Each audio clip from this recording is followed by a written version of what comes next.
But look what Smokey got me. He found this. He said, "Hi, I found your doppelganger."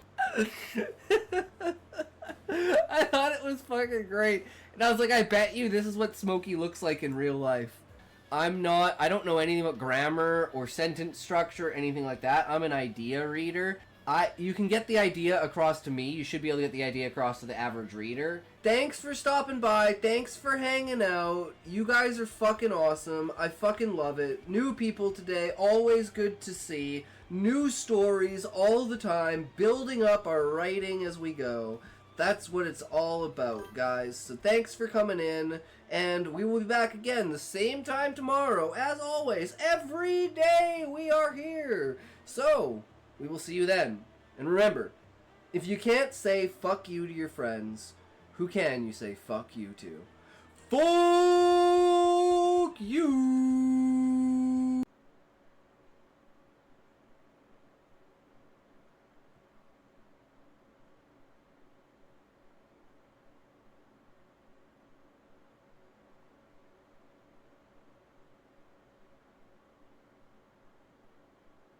Pain recedes slightly. Maybe you can ask Callie, blessed. Callie, save me. We were talking about protein. Exactly, Callie.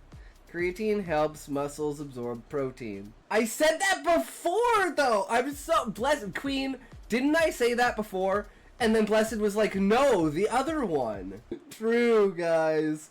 Jewid 3 was Sid Betov 8 Buff. Sorry, smacked my head on my keyboard. So what you want me to ask, Blessed, is you want me to ask Queen. You guys giving me a headache? No, Callie, no, not the headache. Oh no, wait, it's because the screen is too bright. Don't mess yourself up with bright screens, man. I always turn my screens down as low as I can. She's gonna be happy, Callie, because then she's gonna be like, she can show you her dark side. She'll be like, I've been waiting for this. I was so worried. She's like, I knew you were a bad boy. You've been a very bad boy. And maybe we'll watch it on stream as a debut. And we were also supposed to do a movie day today, but I was just like, yeah, no, that's not happening. And then that bitch attacked her, so she threw a bunch of drinks at the bitch. So what do you think she's gonna do next? Tried and tested, but they keep falling further apart, right? She's gonna be like, boop. I mean, what? They're not real, guys. Sadly.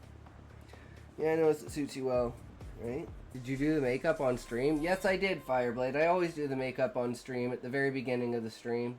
Some sort of foreshadowing. Purposeful foreshadowing. Purposeful wording for how foreshadowing goes. Really liking the story so far. Wait till the end. You'll really like the end, Fireblade. The end is going to be phenomenal. So think about this. The entire story I like. This is inspired by Choke. So if you've read Choke by Chuck Palahniuk, the same guy who wrote Fight Club. So this character goes around and fucks with people in nightclubs. Winning Ticket! What a name for a horse. Winning Ticket. 500 words for the sparring match. Just gotta finish my chapter now. Nice, Sean. Hell yeah. So remember, you guys are fucking awesome. Thanks for sticking around. Thanks for hanging out. Really enjoyed today. We finished a fucking story in a day. That's an accomplishment. Remember, if you can't say fuck you to your friends, who can you say fuck you to? Fuck you. Yeah, but Snow is begging me not to. He's like, no, don't pick Queen. Snow attempts me more to pick you. No, please don't pick Queen. He named a third player who allows me to pick. And he named two who doesn't want me to. Queen is one of those two. So I'm very tempted to pick him suddenly. No! I don't know. Both Queen and Bisu are both, like, kind of a little bit weaker than they have been. So I don't know if Best and Queen or Best and... But Best is 100% getting out. Unless there's a major upset and BTS is better than I think he is. I mean, he did get to the round of 16, but so did Scan. No, the thing is, Blessed, is does a tree make a sound if it falls in a forest and no one's there? And the answer is, it depends on how you define sound. The only time that it goes from being particles moving in the air to sound is when it goes through your eardrum. Your brain transfers the particle movement in the air to sound. Em and I do that as a running gag whenever she see trash in the window. We almost need to show like that to put fear of littering into people's minds. Almost need to show like that to put the fear of littering into people's minds. Yeah, true, Sean. True. And Sean, before all of that, you make me take my glasses off so I don't know what's coming. Why don't you just show me how it's done, mate? Oh god. Oh god. No thanks. I'm just the mastermind. I'm not the enactor. I will not dirty my hands with such foul things. I do say, cause the man was gay who brought my curry. My curry. He brought my curry. Brought my curry. The man was gay who brought my curry. Actually, the plan after the stream today was to watch Tropic Thunder. Yo, I ain't watched that film since I was about 12. It's one of the funniest films I've ever seen, bro. Fucking amazing. That is Look, my classic. name's David Beckham and fucking kicks his head, bro. Fucking loves that shit, bro. Well, we had fun today. Thanks for coming by. Thanks for hanging out, guys. As always, you guys are fucking amazing. I love you. Thank you so much. We have a good time. If you can't say fuck you to your friends, who can you say fuck you to? Fuck you! So far, we have the inciting incident that causes the character to come into the world, which is their parents offer them a joint for the first time. They smoke the joint. They inhale a seed that's just like on the edge of the joint. They choke on it. They die. I'm getting to the end of the bags. This weed's getting pretty dry. I gotta go buy another ounce. Oh, it smoked too much. Callie, have you just eaten so much pizza that you're just not in the mood for pizza? Because I don't think you don't like pizza. I just can't get the inflection. Yo, yo, yo, how's it going, everyone? We back again. Another day. Let's get into it. Got pacing going on today. Oh, but we're going to start with, of course, unless anyone out there has a beta read that they want, we start with Brian Evanson. Today has been a good day. We got a lot of video recording done. Doing a new thing though. The stories are just so long. I had the option of doing like a 2-hour video of 3 stories or an hour and a half video of 5 stories but 2 parts. So we'll see how that goes. Because the stories are up to like 9,000 words. So I'm like, ooh. So I split them in half. Because some of the other channels do that too. Just kind of pisses me off because they don't say that the story is not over yet. Like a to be continued. And I'm like, well, that was a shitty ending. And they're like, well, it's not over yet. And I'm like, what do you mean it's not over yet? It's like, you didn't tell me it wasn't over yet. So I think maybe adding that little caveat in there, you know, part 1 of 2, get you excited a little bit more about it. Plus I was thinking, like, I don't know, the build up in these stories just seems to be like way too much. So I was like, maybe I just do the second half and ignore the entire first half of the story. So we'll just put them out as 2 different videos and we'll see which one, you know, latches on. Or people like, this was really fucking boring, and it's like, well, that was the intro. It's like, yeah, then cut that entire part of the story. You know? Just read from 3/4 of the way onwards. You don't need all that build up. At least I feel that way.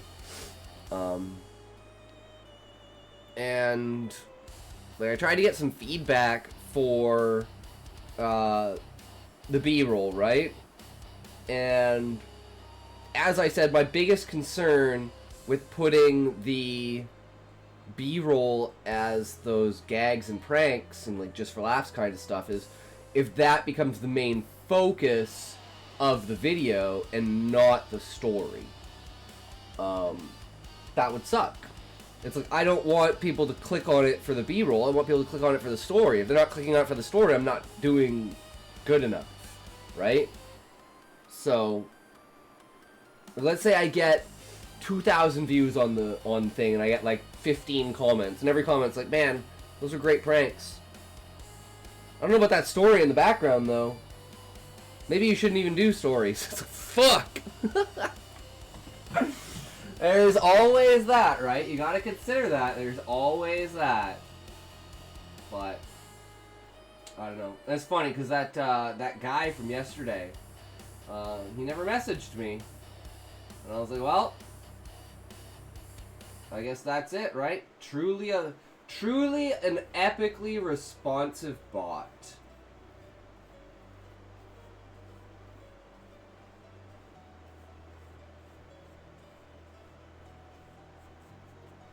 Anyways, we can get our tokes ready. First toke of the day. Let's go.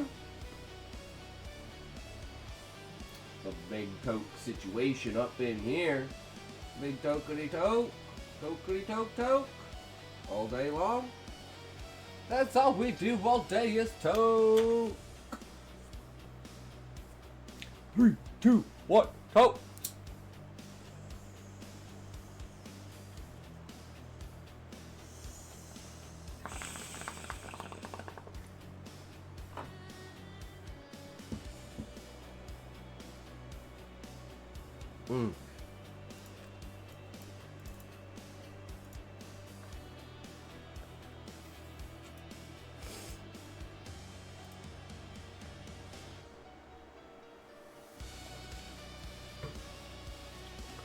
So we also got this.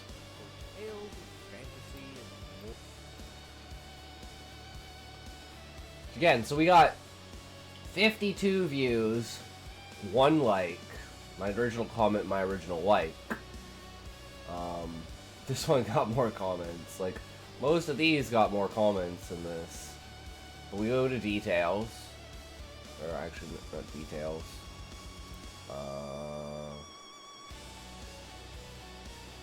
Analytics.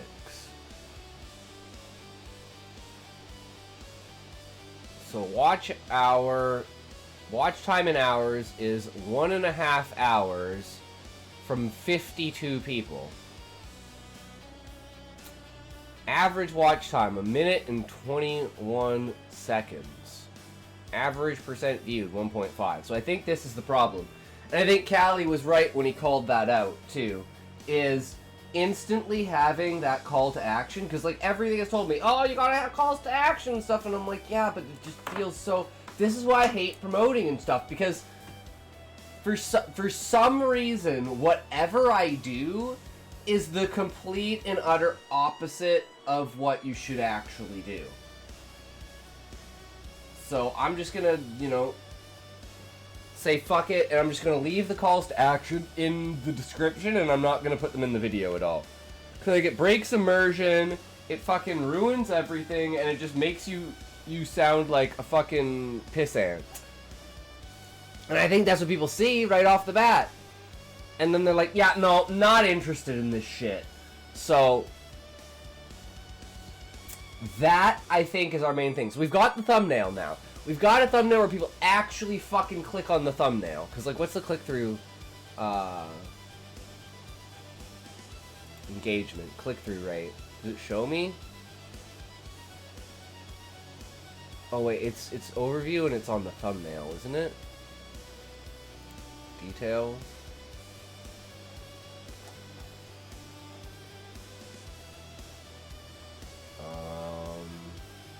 Where the fuck is it?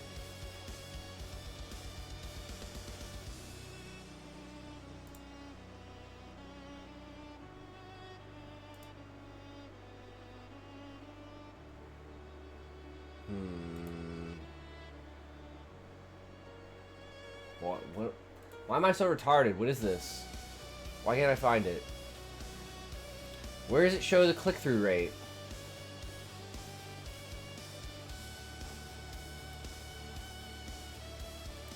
It's gotta be in analytics, right?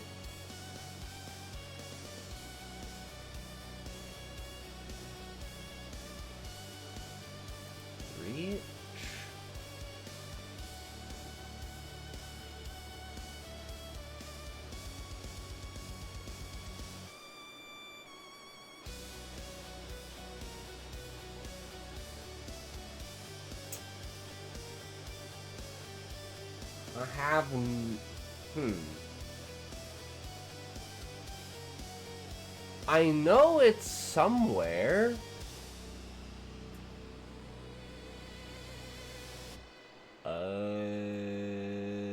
Is it because it's the thumbnail test? And it can't give me a click-through? No, it has to be able to give me a click-through rate. This is retarded. Why am I so dumb? Where is click-through rate?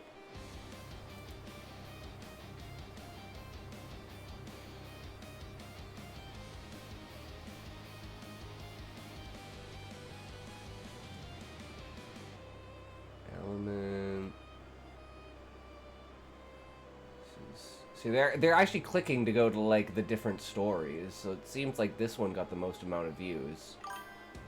Tyler, what's up? How's it going? I'm retarded. I'm trying to find where my click-through rate is, but I don't think it's giving me a click-through rate because the thumbnail thing is running. I'm like pretty sure that's the reason. Because I should have a click-through rate on this guy, right?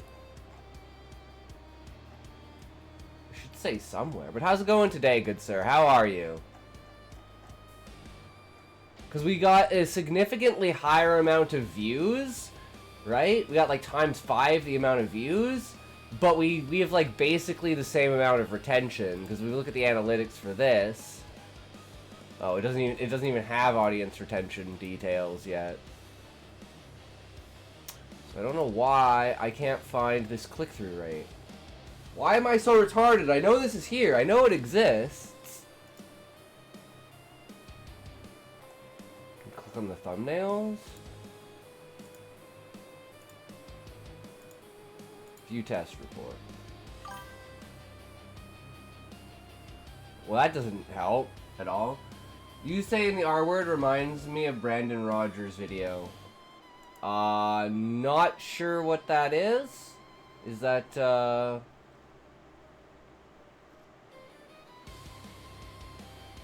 some comedian, maybe? European thing, maybe? Okay, I'm just fucking Googling this shit. Where do you find click-through rate on YouTube videos? I don't know why I can't fucking find this. Hey yo, hey connection line, how's it going? By going to analytics section for that specific video and navigating to reach tab. So it's in the reach tab. So if we go to here, we go analytics, reach, impressions. Oh, click-through rate is right there. I'm fucking so dumb. Click-through rate is 1.5%. New person. Whoa, there. Oh, that's Tyler, man. Tyler's OG. Go check him out. Are you streaming right now, Tyler? Plays soon. Hell yeah. Trackmania. Top world performer in Trackmania. Okay, so it's so we got the 1.5 impressions click-through rate, right? Now let's look at the impressions click-through rate of this. 0.3. So we've definitely improved the thumbnail to the point we're getting clicks. And now that we're getting clicks, we need to figure out why we have no retention. And once we figure out why we have no retention, like if we look at the analytics on this one, our highest view count, and if we look at the reach for this is a 1.8, 277 unique viewers.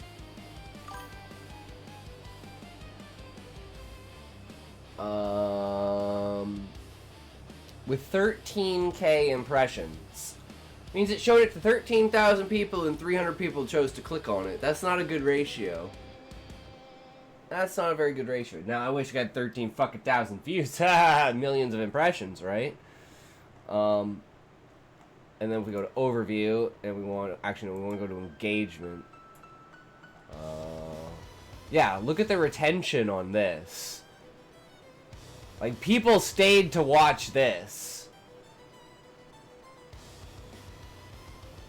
So we gotta figure out how to min-max that. For sure. Filipino lady found my stream and said, "Why you say I bathe you? Don't say." So I don't get to talk about the wild shit happening with her. Lol. Aw. That sucks. Called out. Called out, Tyler! Love to see it. That's what streaming's all about, right?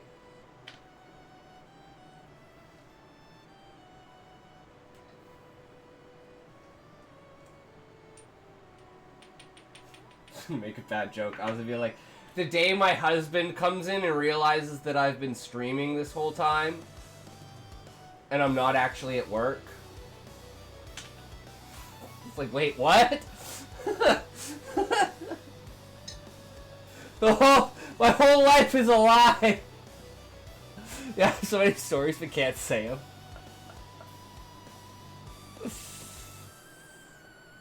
Three, two, one, toke.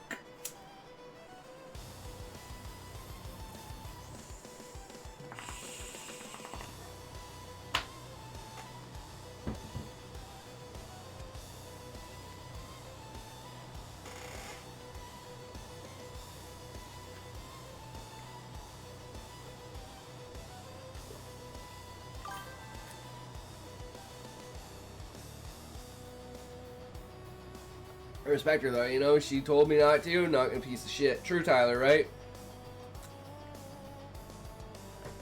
Did you make any new stuff, or is this just looking through some older ones?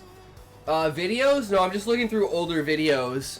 Like, if you look at the, then if you go and you look at, for instance, Blue Horror Stories, right?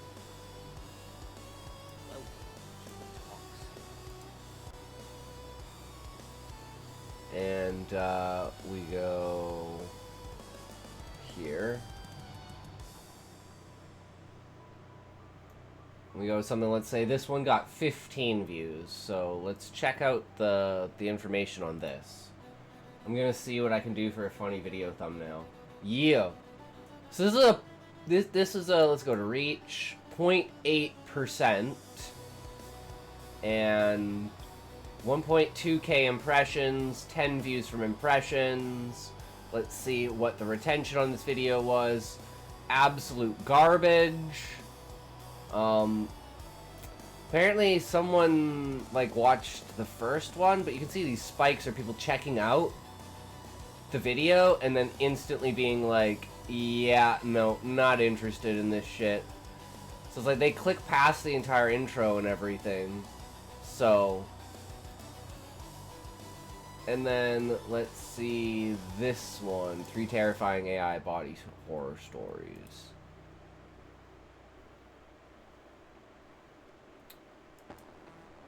Reach, this is a 1.6% impression, so this is a pretty good thumbnail actually for impressions, but only got 450 impressions, right? My main channel got 13,000, so maybe actually that's like, yeah, you know, that's not too bad, right? And then we look at the overview. What's the retention?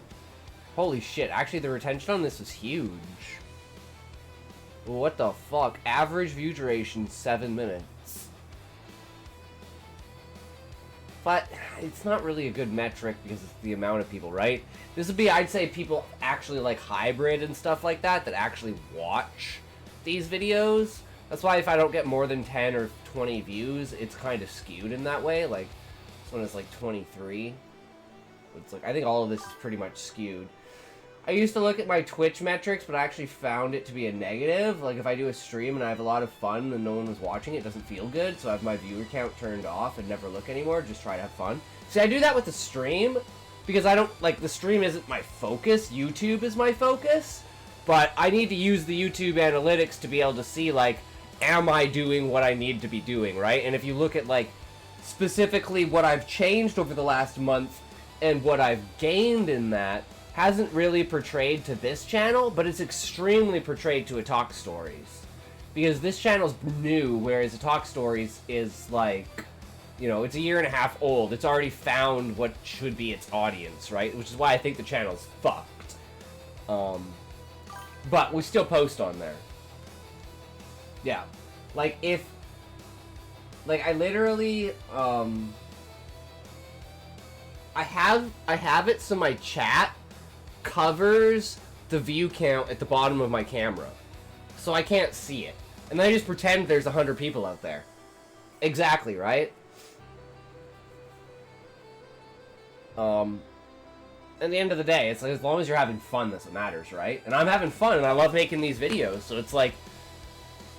yeah, it makes sense if you're trying to grow it. I've never even attempted or tried to grow it, just naturally got to where it is. Yeah. Oh. I'm, you know...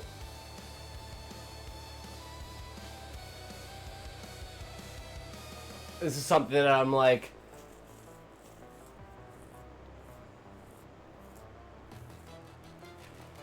getting the formula down and figuring it out. Your favorite kick mod is here. That was a good burp. Yeah. Jerk for Kirk. Hell yeah. But like the artistic side of like the thumbnail, the trying to attract the attention, like what makes a good story. This is also really good experience for just my storytelling in general, and like wanting to get better at, let's say, voice acting and narrating and just, you know, that kind of thing. Like I said yesterday, like trying to use this like new tone for resonation. So Tyler, what do you think? Have you noticed since you got here a change in my voice? Because according to the research I've done for my, like, narration research, I have been speaking in the wrong tone my entire life. I was lucky enough to have my English teacher beta read some of my earlier renditions of Sky. Well, learned a lot. Not so much change in voice, but you sound more articulate, I would say. Okay. Because it's like matching the tone of my voice to the resonance of my, like, chest cavity. And it's like finding the tone that resonates the most with my body to give the most projection of my voice, right? And then my voice sounds more commanding, it sounds more, like, natural and in line with, oh, I have no idea about that stuff, lol, I just talk. Yeah. But it's like, it was noticeable for me. Your only glaring issue when reading, as of now, is you seem to assume what the next word is gonna be, and you say stuff that wasn't written out. But that's probably a fault of dyslexia. No, connection line, that's because I'm reading one sentence ahead of what I'm saying, and I'm paraphrasing what I'm reading in my head. So it's like, I'm not actually reading what's on the page, I'm saying out loud what I'm reading in my head. That's just how I read out loud. Which is probably retarded. But that's what I do. Because if I read, like, if I don't know what the word is, I can't, like, I have to pause and then say it. So I have to know what, so it's like I'm pre-buffering. I can't do that. I can't say it out loud. I literally can't get through an entire sentence without fumbling. Kudos to you if you feel a change that you're happy with. Yeah, exactly, right? Same with, like, in my writing.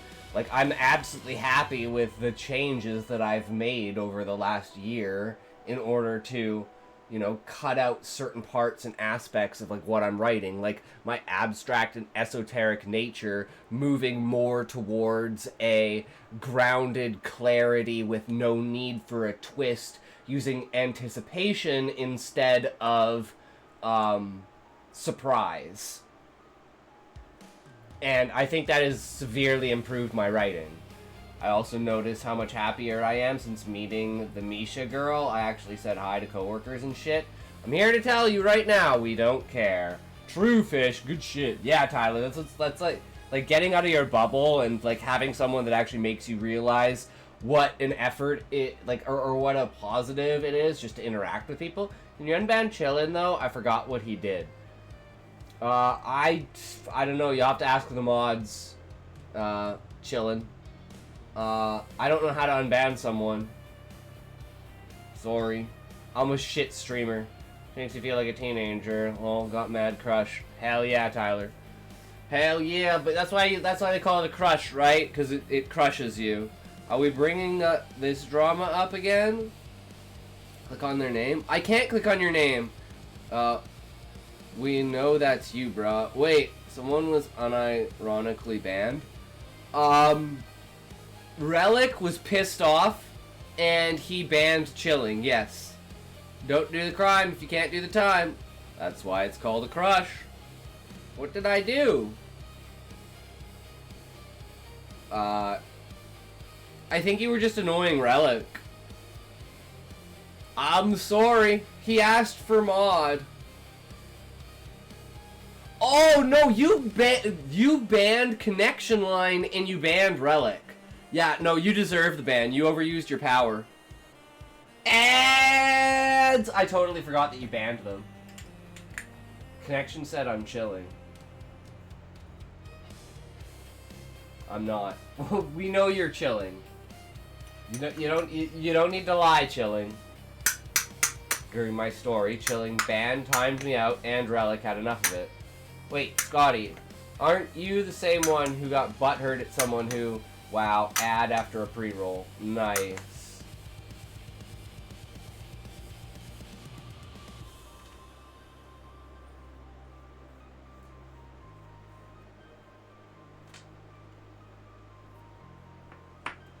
Get added! Oh, so Chilling is at fault.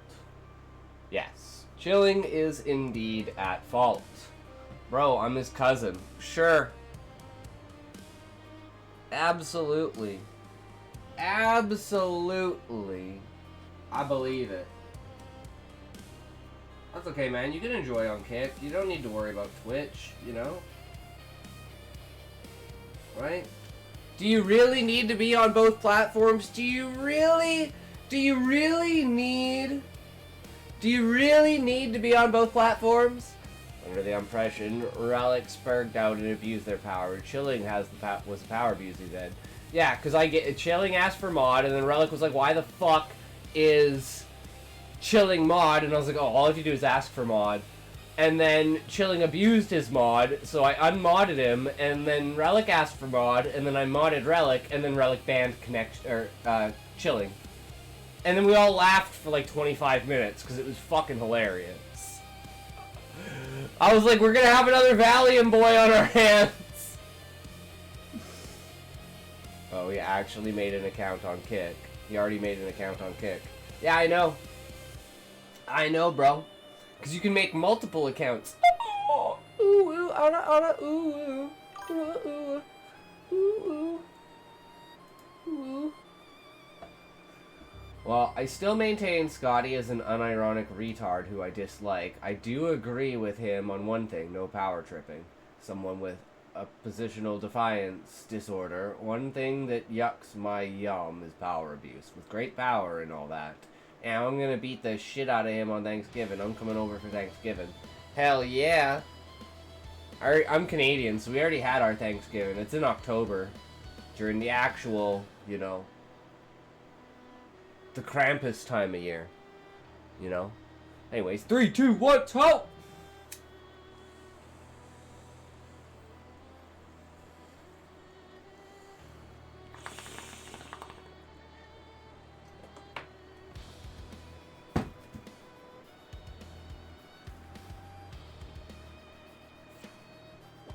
Alright, buddy. Disliking our great Lord and Savior talk, Scotty at Cication. You're getting timed out for 1 second, buddy. You say you bitches continues to throw him at the ground? Hey, man. I'm just saying he abused his power. So you reap what you sow. That's all I can say. Wonder when Line will realize I don't like him and he's wasting his time trying to interact with me. It may be a millennium. Too far, Fish. I'm gonna have to put you in the timeout corner. Oh no, he's gonna have to go in the corner and he's gonna have to wait until his forehead touches the corner of the room. Power abuse. You must learn. I agree with Scotty here. Well, anyways, guys, should we move on to Connection Line's story? If you don't hear him for a while, you know why. Well, I mean, fair enough, SSL. Millennium Station reference, yay! Any bitch-ass kids in here that need to be kicked? True Relic. True Relic. I mean, he was asking to get unbanned. What's Line's story about?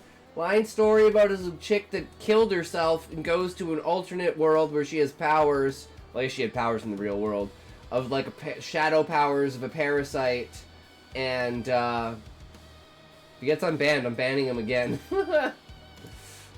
And it's like a heist story about teenagers trying to take down like the corporate world that's like, you know, oppressing people and stuff like that.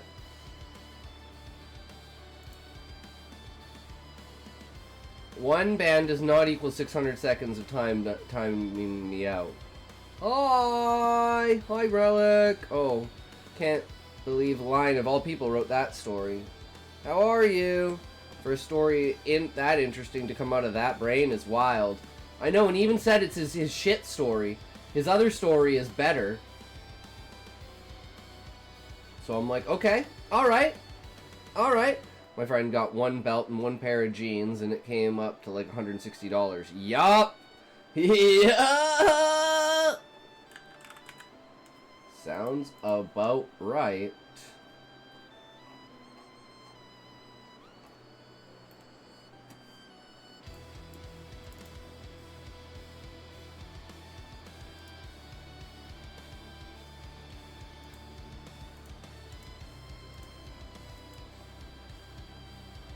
Is this like actually activating? How do I like save this so I don't have to keep freaking going to the thing? And just go to the actual thing. Where is this?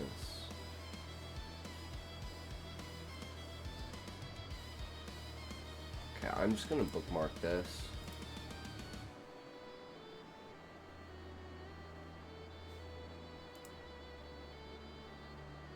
I have a short story you should read. Hell yeah, Relic. Fuck that connection guy. My other story isn't published since it's through RP on Discord, LMAO co-author. Yeah, fuck them. They don't have enough. They don't even have mod, bruh. I'm good, how are you? Forgot to catch the VOD because everyone kept spurging instead of reading yesterday. I would be better if my friend didn't just spend like all of his money on 2 items. Yeah, I mean, you can get like Walmart jeans for like $10 and like a belt for like $6. Clanker assisted message. True. Can I have mod on Kick so I can ban my cousin if he gets back on? I don't trust you, so no, sorry, bro. We've been through this before. We're just gonna cut that off where it is.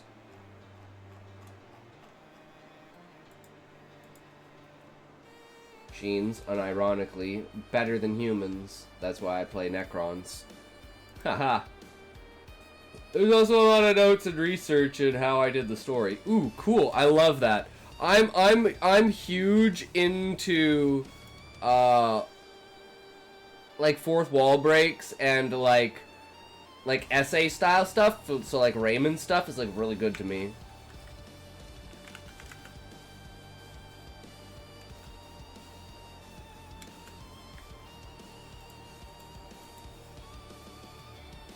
Like you understood the reference, Scotty. I don't understand any references. Isn't Necrons from Riddick?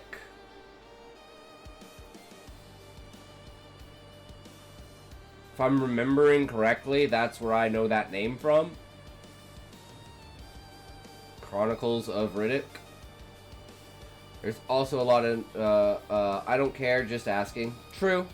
True, you can ask. There's nothing wrong with asking, right? Better to ask.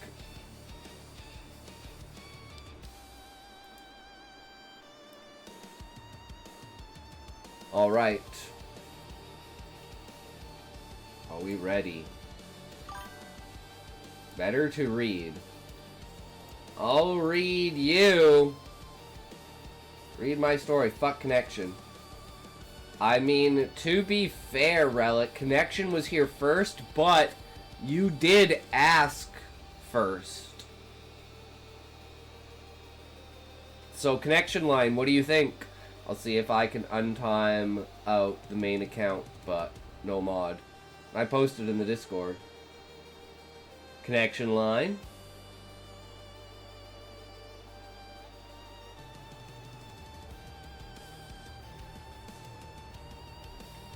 There's like 2 chapters left of mine. Just get mine done first.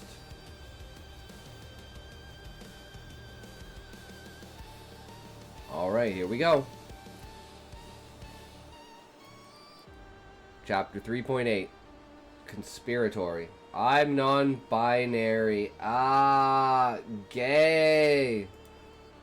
Yeah, they prefer the pronouns they, them.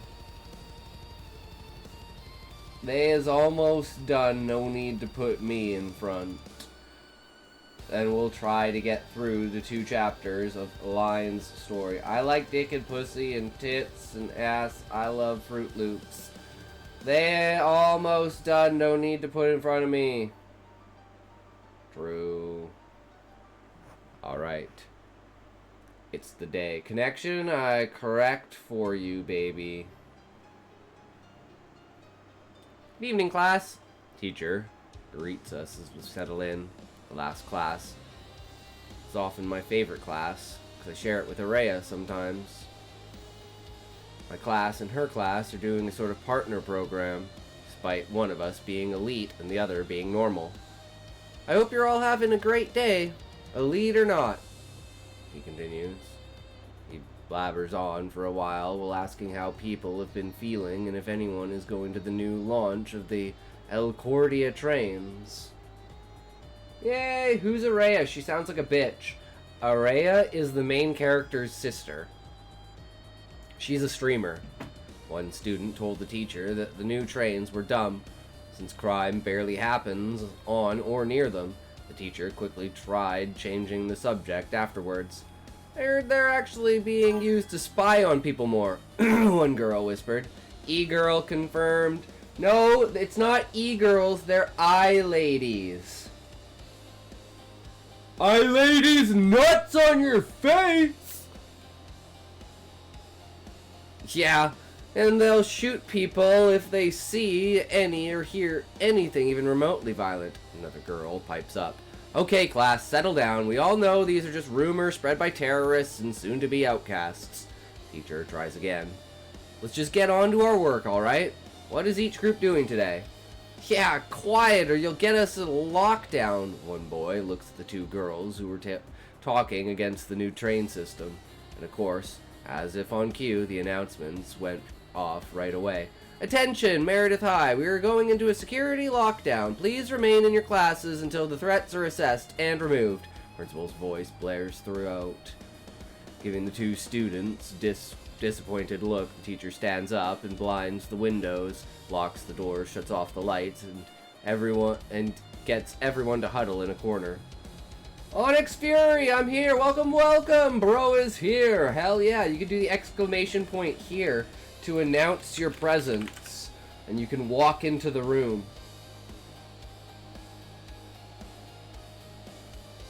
Or you could do your own individual entrance. I love doing crazy entrances, like Kramer entrances. Depth. Well, there you go. You're working a little bit better now, Connection Line. Everyone was mostly quiet, apart from a few snickers and bickering here and there. I mean, to be fair, if this was the way to get out of class, I would do this every day. I would badmouth the government and get into a lockdown. I'm a woman, so beware. Ooh, are you a 7-foot tall mommy dommy? Oh.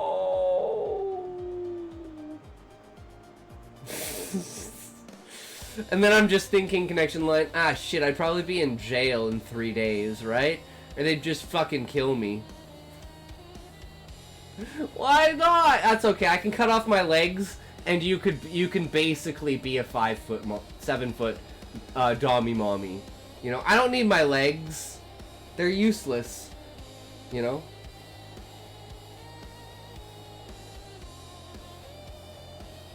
5'4". I'm only 5'6". I'm pretty short. It is what it is, which is nice because then I can look up to guys. I'm gonna join the Discord. Alright, sounds good, SSL. Giving the two, everyone was mostly quiet, apart from a few snickers and bickering here and there. At least, that's how it was inside. Outside was loud, filled with people walking, kids running, kids falling, I think, tasers, handcuffs, a bunch of other stuff that's hard to make out, and a bunch of yelling every now and then. What are they doing? I lean into Lucas a little while whispering. You can just do Discord, and that'll give you the link. Boom.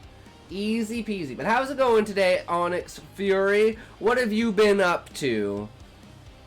And I don't know if I asked, but are you a writer? And if so, what do you write?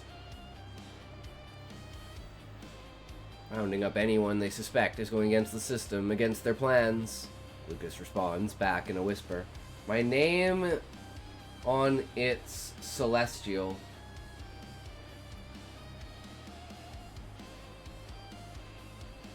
Freehand poetry. Ooh! We have a poetry section. If you want to feel free to drop it in there, I'd love to read it. I love poetry. I'm terrible at it, though. Which is funny, because my book relies on me being able to write poems, dances, songs, and plays. Yep. I guess they had it coming then? I reply, trying not to get us taken away in case they're somehow listening. Lucas nods, replying with a soft, yep. A minute or so later, the door handle jingles open and two Skytech guards walk in, flashlight, pistol in their hands. They look at us for a moment before starting to talk. Elite students, you're exempt. Aurea, Marantine, you're exempt. The rest of you, stand on the wall. You're under inspection. I have written in Old English. Ooh, I love, like, different styles of different portrayals of different languages. In, like, different time periods. I'm not joining your Discord, SSL.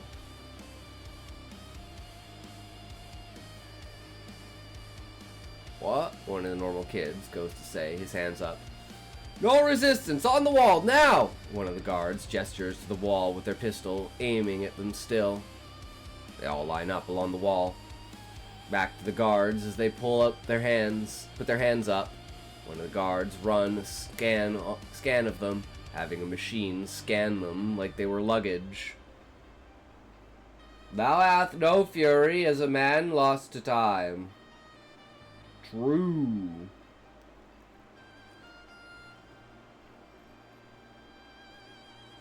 Whereupon which you find yourself now, there shall be none who condemn you more than that which you seek from your inner self.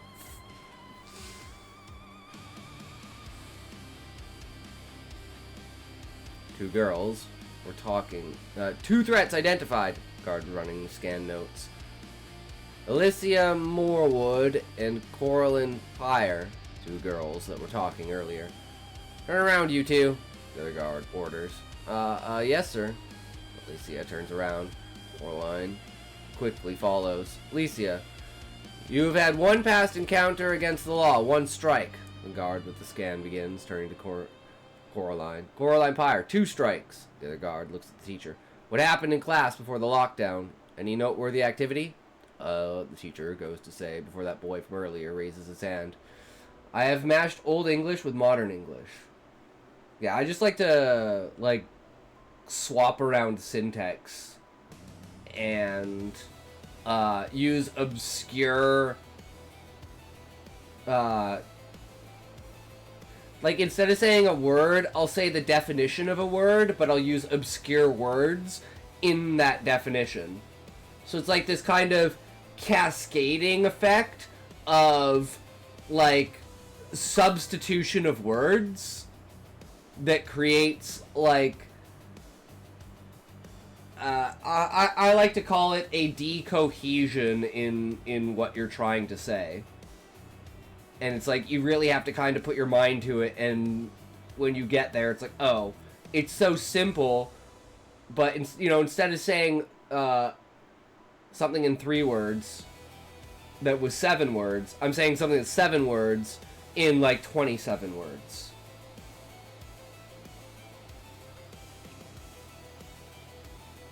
Those two were talking about false rumors surrounding the new train system, he blurts out, glancing at the boy, then back to the teacher. The guard nods to himself. Really? Is the boy lying? No, sir. The teacher shakes his head, looking at the guard. They said stuff about spying, killing, bad stuff, false rumors, yes. He gets out. Right. Guard with the scan jots something down on another device. He has. Alicia, unless you or your family pays the fine, you will receive a 2nd strike. Right, I'll ask my mom. Coraline. Guard cuts Alicia off, turning to the other girl and getting his handcuffs out. Unless you or your family pay, you will receive your 3rd and final strike. Prison time will be your maximum sentence unless you resist further. I make myself clear. Coraline, visibly and audibly, found it hard to reply, just nodding as she was cuffed. Her friends stayed silent as everyone watched Coraline being taken away. The other guard thanked us for cooperating, letting us know that we can return to normal procedures. How and why they knew what was happening enough to warrant a lockdown like that is beyond me. There's no doubting that this shouldn't have happened. Few conspiracies shouldn't get anyone thrown in jail, but I wasn't about to object when they had a reputation to uphold. I could have killed the guards, saved that girl, but as much as I wanted to, I had to keep shut. One girl paying a fine so that she doesn't go to prison isn't worth the hundreds, maybe thousands of lives that can be saved in the long run.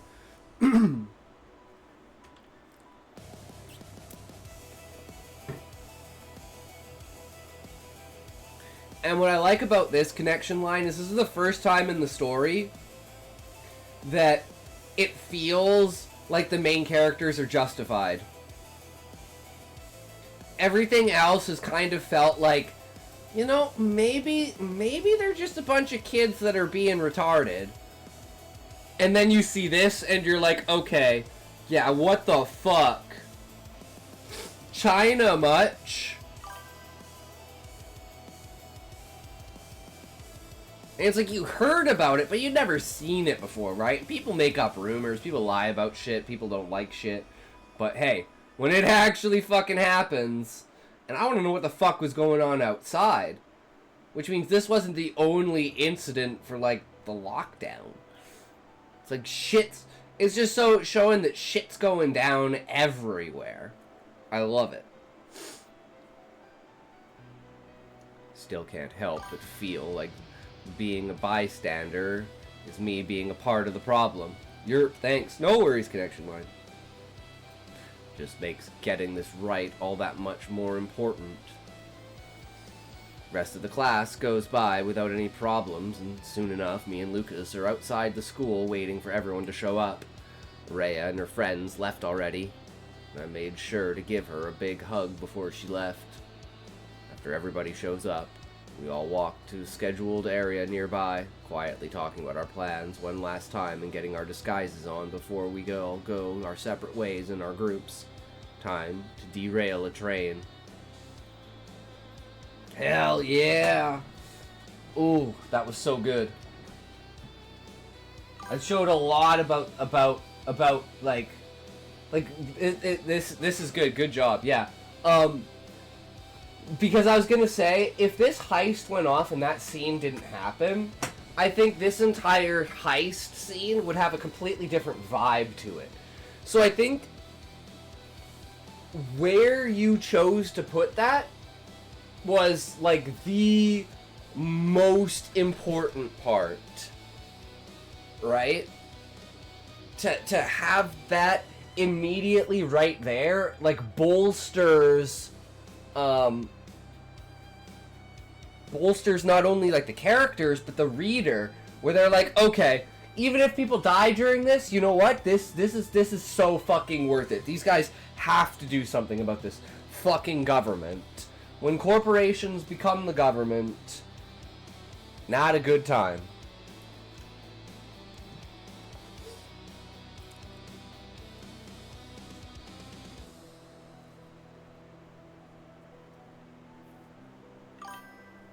Also, small note, Chapter 1's point 8 was Moment of Silence announcement.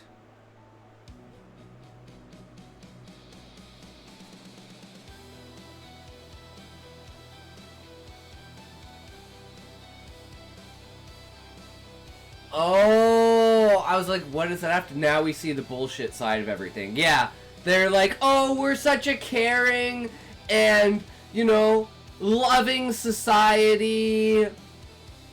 I like this. You should expand it and make it into a full book. I'd buy it. Well, it is pretty much a full book. How many chapters have you written, Connection Line? Because that's the plan. The end goal is it becomes a show. 4. Okay. And what about the other book with 5 basically done? Because you have the other book too, right? Just need to finish the last part. Yeah. And you said, what, 7 chapters in total? Or was it 9 chapters? Following through with Act 5. My other story is Arkshire, which isn't readable. 9 chapters. Okay, yeah. Which is actually technically 90 chapters, because of the points. But yeah. Well, I'd still love to read it, Connection Line. The other stories on Wattpad are all defunct as I gave up on them. I'd still love to read it.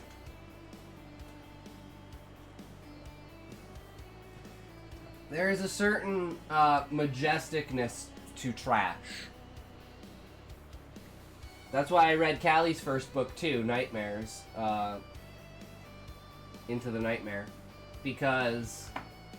and it also can show you, like, how much you've improved, right? Like, looking back and saying, oh my god, this is what it used to be, this is what it is now.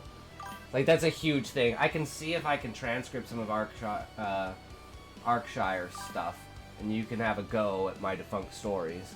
That's okay, I've read some pretty bad stories, it doesn't matter to me. I really like Arkshire, like, my best writing is there. It's just not a coherent story, because it's like you weren't a very good writer when you wrote it. So it's like retake the premise and then rewrite the story.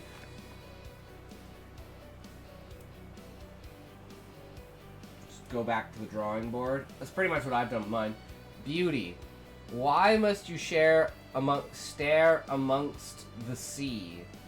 Do you not hear or see me? Of course, I hide under the dock, for I am merely nothing but a shadow of what I was before. I'm ignored. I am lost.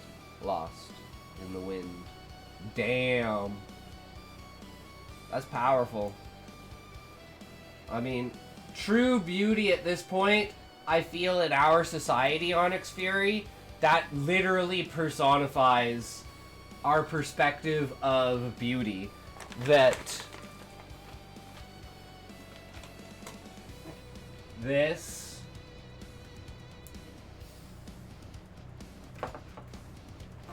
and this and this is like basically our standard of beauty. It's kind of fucked. I've been writing like this since I was 13. Hell yeah. Yeah, I gotta remaster Sky up until 5. Even 4 has some changes I need to make. Low-key, true. Beauty is Jamal. Great man, great for it. Amazing dwarks. I don't know who Jamal is. No, it's Chad.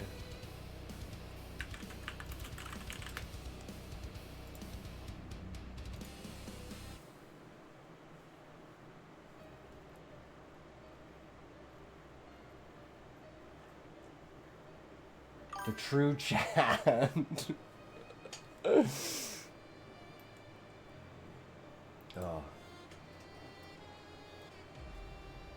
That's what it's all about.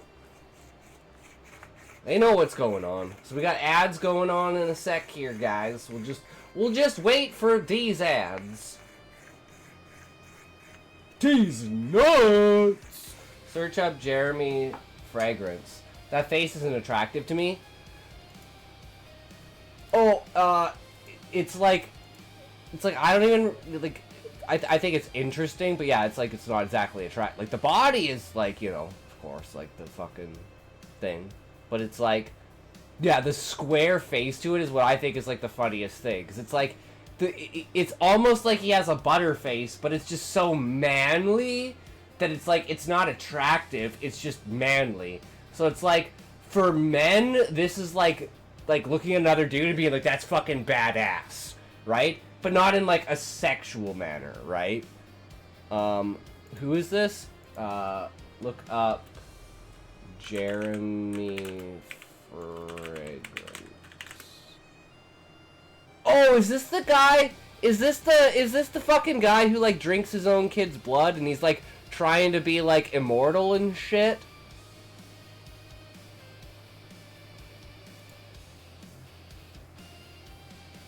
And he has like, no? He's way better?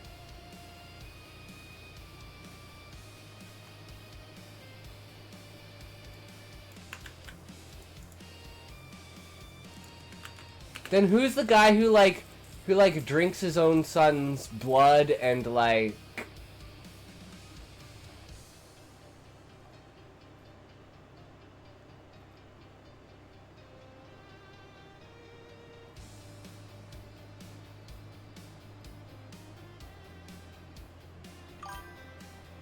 I don't know, I know what you mean, but I don't know his name. Yeah. He looks a lot like him. Fuck off, Clanker. True. Okay, I love you.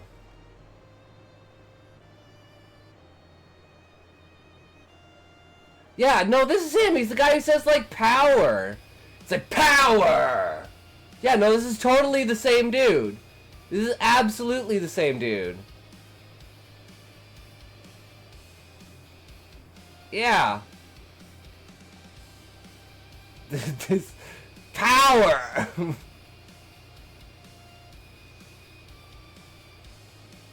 Okay,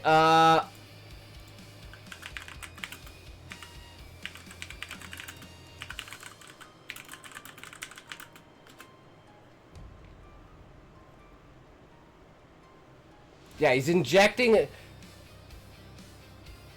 series, he's plasma transfusions from his son.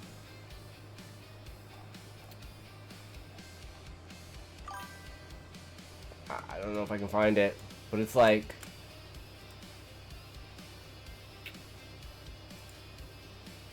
We can go on Twitter. I didn't know that was actually him. Yeah, does Jeremy Fragrance consume his son's blood to remain younger? There's a video of him talking about how him trying out the gay community. I want to inject some plasma into Scotty to read faster. Is not consuming some blood. This appears to be a mix-up or meme inspired confused with Brian Johnson. Oh, so Brian Johnson's the other guy, tech billionaire known for his extreme anti-aging. Okay, so the other guy is Brian Johnson. Who's this guy? This is the guy... Okay, yeah. See, they look so much alike. Okay, so this is the guy who's like trying to like remain, yeah, immortal.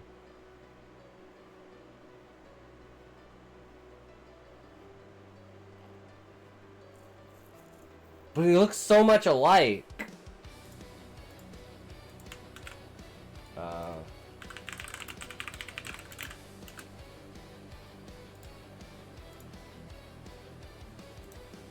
Like, fucking look at that.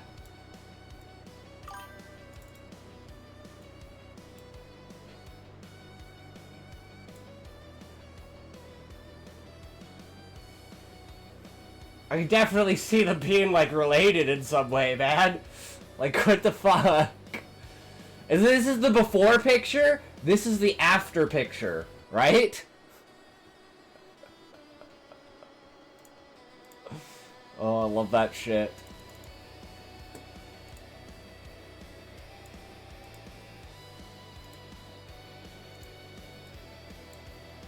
Oh. Blood is thicker than water, my cum is thicker than blood, so... Yeah, okay, I thought so. I was like, I mean, I can't knock him one day, I'll figure it out. We'll have to respect him for it. European men symbolized. All 70 million white European men summarized in 2 pictures. Abso-fucking-lutely. Abso-fucking-lutely connection line. That's what it's all about.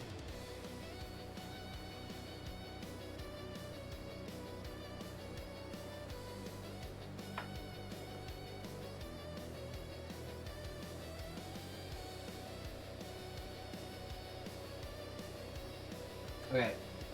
3, 2, 1, toke!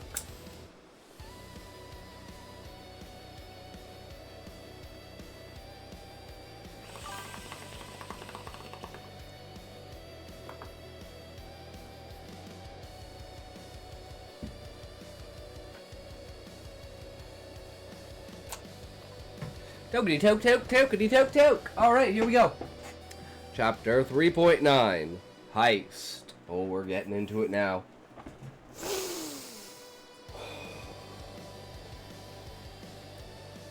Sun was out and the clouds were gone. Pretty shades of blue that Glass City had come to know and love was all that I could see when I looked up. Woo! Final stretch! Thinking about the moments that were rapidly heading towards me. It was happening. This was really happening. I guess we didn't have much time to prepare in the large scheme of things, but to us, felt like we've been preparing for this since forever.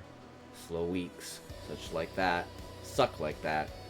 Our disguises made us look like motorcyclists, so hopefully lets us all go by faster. People were all walking around like normal. Most people making their way to the central skyline for the grand opening or whatever bullshit Skytech wants to call it. There were billboards and bus ads, even a plane flying overhead had a distant ad on it. Keys for the future and Skytech, because the sky isn't the limit, it's our home. Cocksleeve. True, that's my nickname. That and cum dumpster. Ugh. We arrive at Chorus, the terminus station on the other end of the central skyline. Me, Bree, and Lucy all walk in with others as we wait for the first Eclordian train to open. I shoot Lucas a text, letting him know that we're at the station, and he replies with a gif of a cat dancing. Thought your nickname was Super Sucker. I mean, we have lots of them, but you've like moved up. Yeah, you know. It's like that used to be it, but we've moved up in the world now, you know. We're a little bit more advanced.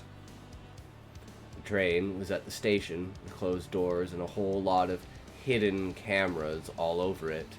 It had a sleek design with a large front cabin that slanted back like one of those regional high-speed trains on Earth. Guards, officers, and mechanics alike were all working to make sure everything launched correctly. There was a last-minute wheel change due to an undisclosed issue.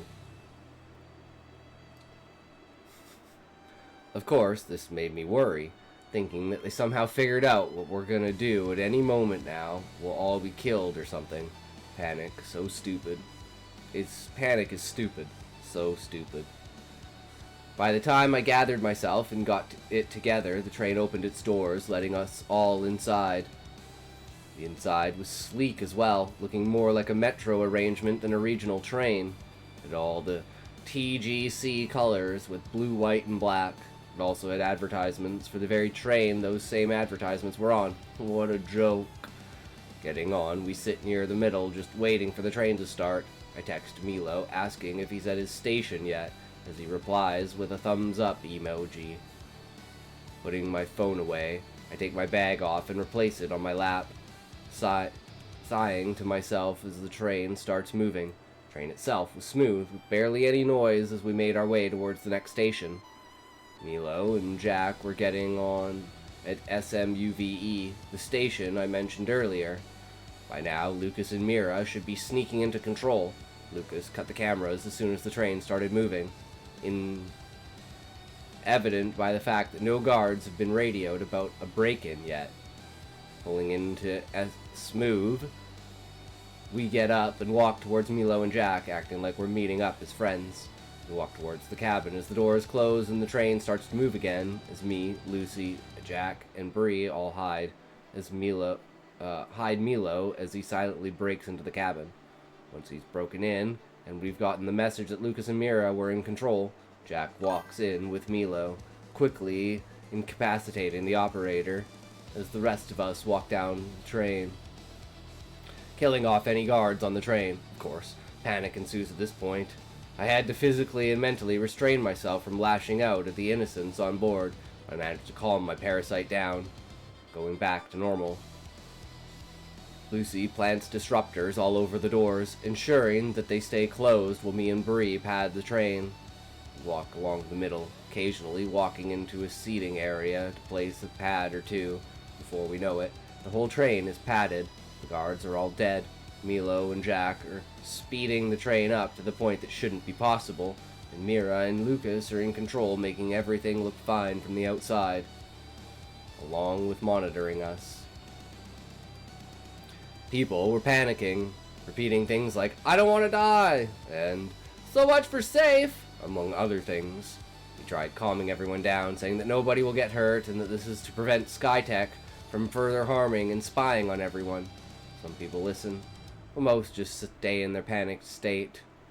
I get a call from Araya asking if I know why the next train went from 15 minutes to 5 minutes. Hey, Callie, I'm at the Glasspex, and one of the trains just went from 15 to 5 minutes. It says it is in front of schedule. You know why? I just tell her I don't know, and that she should stay away from the station. I don't know, sorry. Maybe these new trains are faster than expected? You should probably stay away from the stations, just in case. She asks why, but before I can answer, Bree taps my shoulder to let me know that we should get into position. What? Why? I'm supposed to stay at the station with my friends. I sigh, telling Araya that I have to go. I end the call before putting my phone away. Well, 'cause I'm sorry, I gotta go. Just be careful, okay? I don't trust these trains. Why? Putting my phone away, we walk towards the front and set an escape route by planting a small drill near the cabin that'll go off once we've derailed. Somewhat smaller buildings being traded in for larger buildings as we reach the central district, my heart racing as I hope for the best, that nothing but the best happens. I'm not religious by any means, and it's moments like these that have me praying regardless. Milo and Jack were joking about how annoyingly complicated the controls were, and Bree comforts me while Lucy keeps her eyes on the civilians and flank in general. You nervous? Bree asks. I nod, looking up at her. I just don't want to lose anyone. Don't want anyone getting hurt, I reply. Ah, she nods, clicking her tongue. We'll be alright. You aren't playing into fate by stopping corruption before spreading, and your sister will be alright, she continues. This train is headed below the station, so there is no way that she or anyone else in the mall gets harmed. We also have a perfect escape route, so it'll all be okay.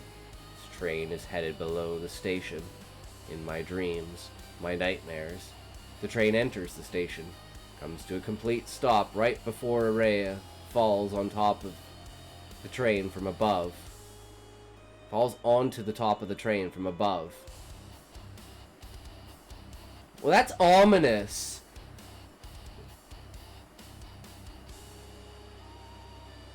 Like, I'm like going back to the dream, and I'm like, yeah, the weird thing about the dream is, it seemed like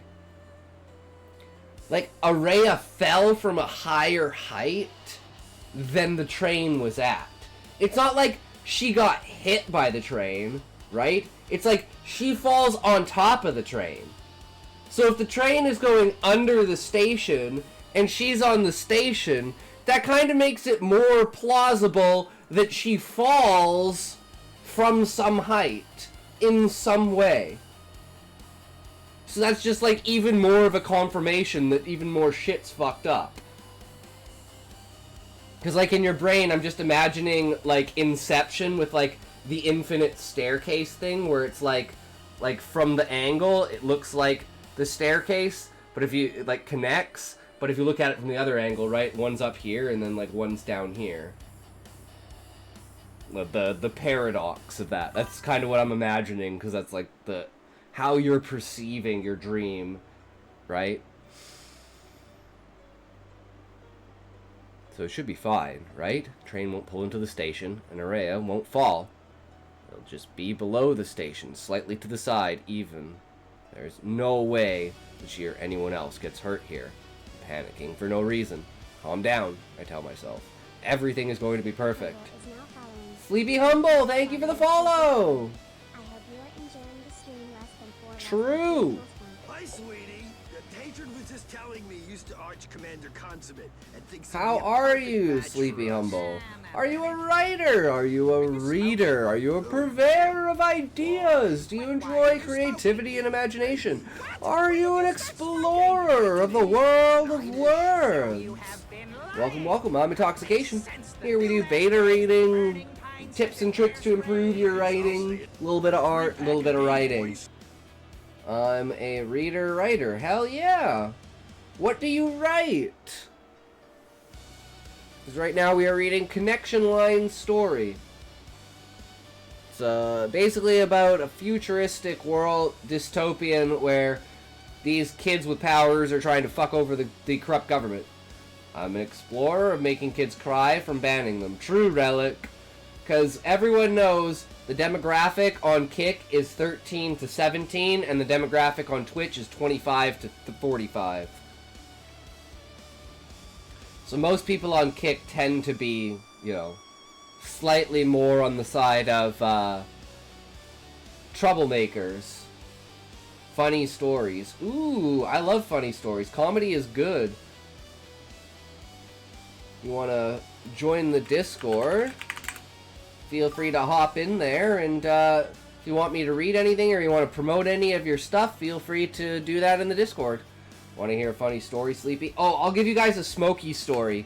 Here's a Smokey story. The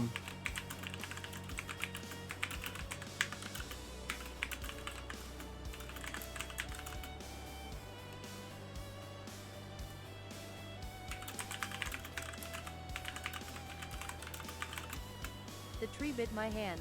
It was a snake. I never climbed again. Finn.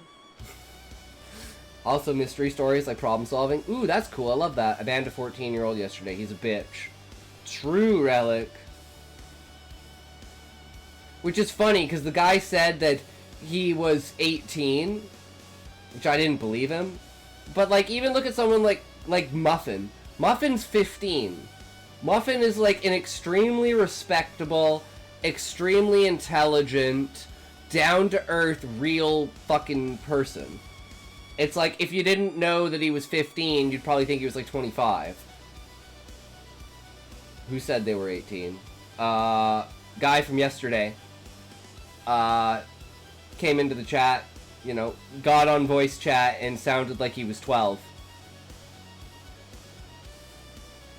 And he was like, yeah, I sound like I'm 12, but I'm actually 18. And I'm like, I mean, that was pretty much me. I'm 34. Like, up until I was like 25, everyone thought I was a kid. Some people still do if I shave. So, absolutely understandable. But back to the story. Pulling myself out of a little trance, I look around and shoot Araya a quick text as we get closer. I mean it, Araya. Get as far from that station as possible. out of the mall One day even, I was away walking from down the road. tracks. A cop stopped me. I pulled don't me trust over. these trains. Why were you walking on the road? We have sidewalks. I shot the cop 50 times. You forgot Finn! You forgot Finn connection line. That's what makes it a story, a Smokey story, is the Finn. That was his name. He sounded like a kid that eats Cheetos in his mom's basement, not gonna lie. Yep, sounds about right, Sleepy Humble. Oh yeah, Finn. We have to spread the ways of the Smokey story. Even with that knowledge that everything will be fine, I still feel the need to get Araya out of the mall. But Araya just replies with a, "I'll be fine and love you." W, I got that right, WWW. Love you. I know that people say this, but in the moment, felt like she was saying goodbye.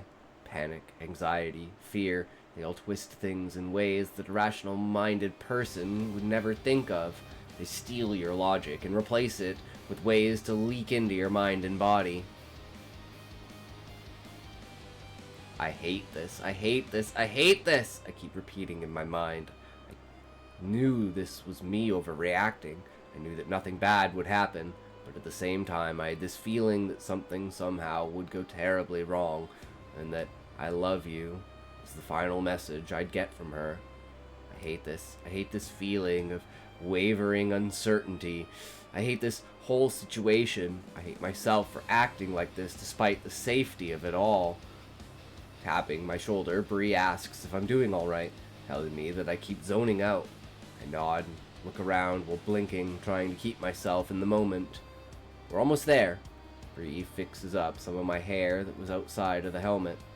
If you're worried about us getting hurt, we'll all hit the pads at worst, and stay on the floor at best, Bree continues. If you're worried about the others on the train, same thing. If you're worried about anyone or anything else, then just know that even if something was to fall onto the train from the floor above, at most, they'd have a broken leg for a month or so. Even then, it's likely they'd just get a sprain or just some temporary back pains. By the way, I'm 14. Well, your age doesn't matter, Sleepy Humble. Your, cadence, your respect, and your, presentation of yourself is what's important.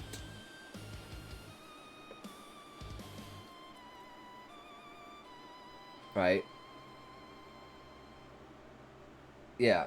As long as you can be like a normal member of society, I don't care how old you are, right? Everyone age at like when it comes to creativity and imagination, younger is actually better because your mind is more fluid. You have the ability to make bigger and better connections.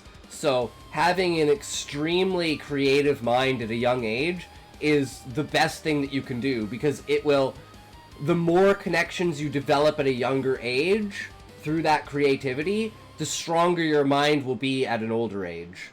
And that's why people with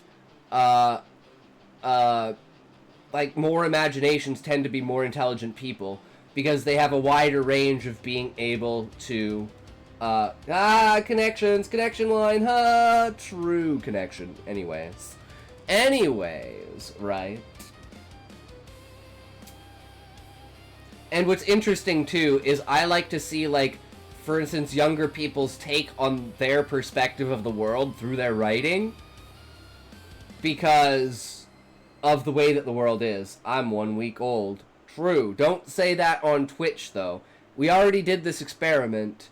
Don't say you're under 13 on Twitch, or you will get banned. I don't know about Kick, but even if you're kidding, even if it's clearly a joke, you will the bot will automatically flag you, and yeah. No, I'm just saying, like, I don't know if it happens on Kick, but we had a guy test it and he got banned. So yeah, don't even joke like that, because I don't want you to accidentally lose your account. We had a dickhead a few days ago. He got Thanos snapped. Yep. I'm 100 years old. IDF soldier, and this is my story I wrote. W. Yeah. For real. If you're worried, I nod, looking out at the city around as the train speeds up towards the Glassplex. Right. Thanks, Bree. I appreciate it. Smiling, Bree pats my shoulder and lets everyone know that they should hold on to something, brace themselves. Approaching! Brace yourselves! Train speeds up onto the bridge, connecting it to the station in the Glassplex. But instead of continuing onto the station, Mira and Lucas switch the tracks right as the train goes over it, sending the train flying towards and to the left, upwards and to the left. This is because when they originally built this bridge, it had a connection to another line that is now defunct, but they kept the switch just in case. Who do people get mod? Do I have to be here for a long time? I gave a talk sloppy under the desk. See, now you're outing yourself, Sleepy Humble, because I'm now, suspicious of you.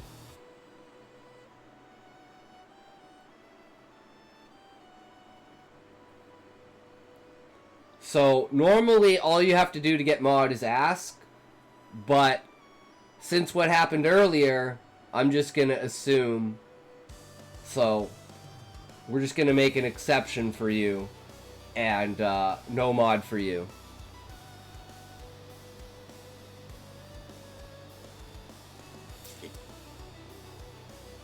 I would say I have a pretty good intuition on that one. I don't know about you guys, but yeah, we're traumatized for real.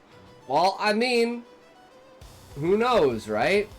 Last thing we need is to mod a random guy and then he goes on a Valium boy rampage. Don't need that. As much fun and like comedy as it is, it's annoying. No mod for you. No mod for you. Train speeds up onto the bridge connecting it to the station in the Glassplex. Oh, we already read that.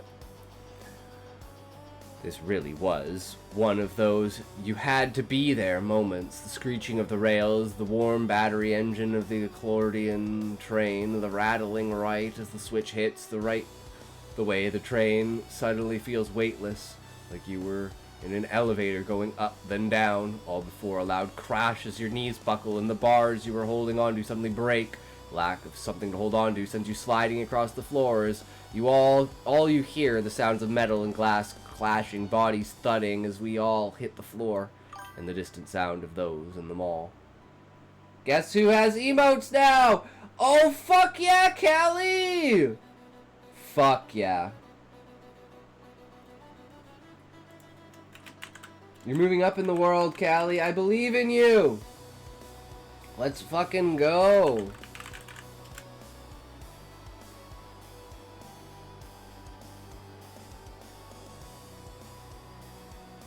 How many do you have, Callie? Because don't you get the original 5 and then you get 5 subscriber ones?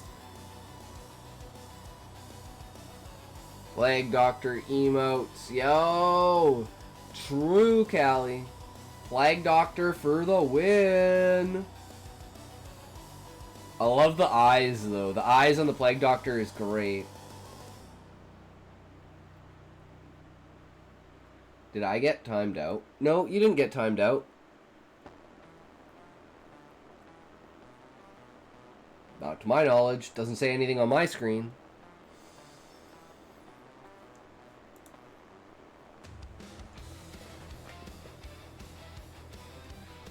Oh, we're gonna have ads in a sec here, so we're just gonna wait this one out. I am so tired! Why, what's up, Callie? What did you do today, good sir? How was your day today, Callie? I recorded 6 stories. I hate waiting. I know, Relic. It's the worst thing ever. So annoying. I wish I could just speed up time. There you go, Sleepy Humble. Spam those emotes. Fuck yeah. Let's go. Take a toke. Take a toke. Let's go. Pack your balls, boys.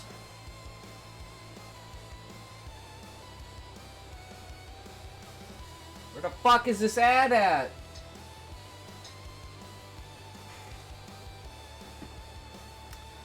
We can wait all day, ads.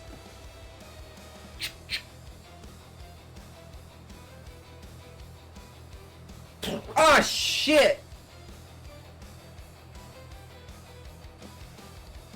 Fuck, that was my only shot!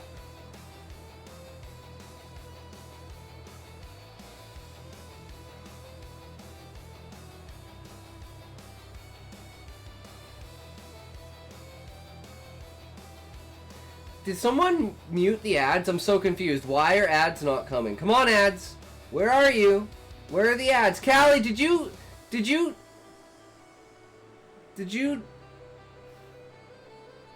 This is why I hate people snoozing the ads. Because I'm waiting for a specific time. Why? Oh my god, I need to be... Can you turn off the snooze?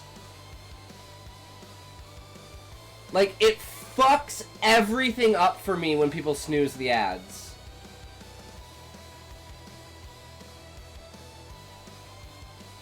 Because I'm sitting here like, okay, what the fuck? Where's the ad?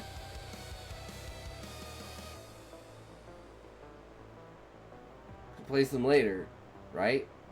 I didn't. I was getting food. I don't know what's going on.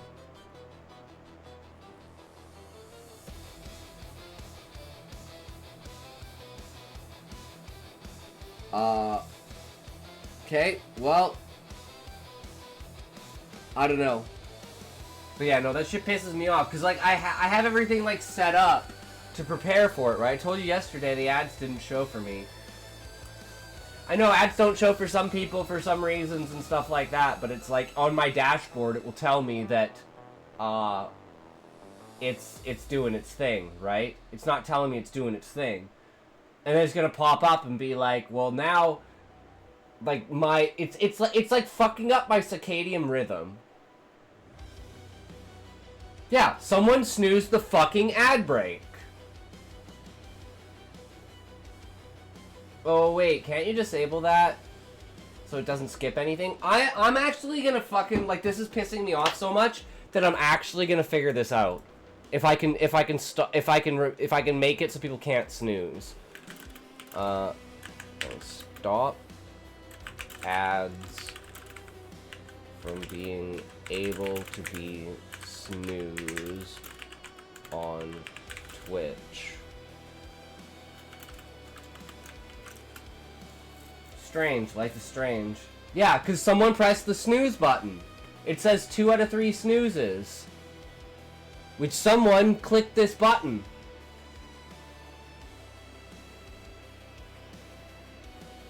Which changes the entire momentum of the ad break for the entire stream.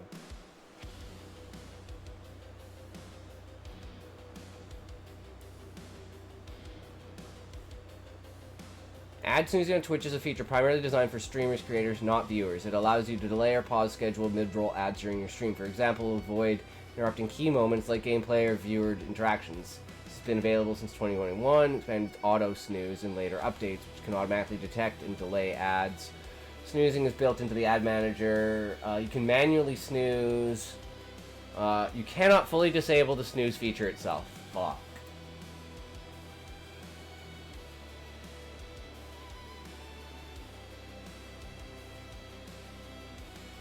Already have a Kick account? Okay, so you can't turn it off.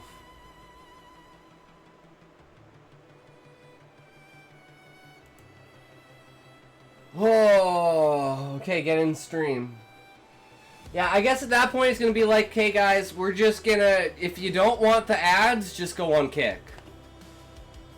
Like, sorry, this is like actually like mentally fucks me up. And it shouldn't. but it's because I take the time out to stop the ad, so, and half the time I don't even realize that the ad's coming, and now it's like, now my whole rhythm is off. Relics is now There you go. Hell yeah, Relic. following relics. I hope Fuck are you. enjoying the True. stream less than 4, less than 3 plus Let's get those numbers on Hi, kick up, sweetie. boys. The Tater 3, was just 2, telling me he used to 1, arch Commander go! Consummate and thinks he'd be a perfect match for us. I'm not that interested. Are you smoking? Who? You. Why? What? Why are you smoking? Maybe. What? When did you start smoking? 1989-ish? So you have been lying.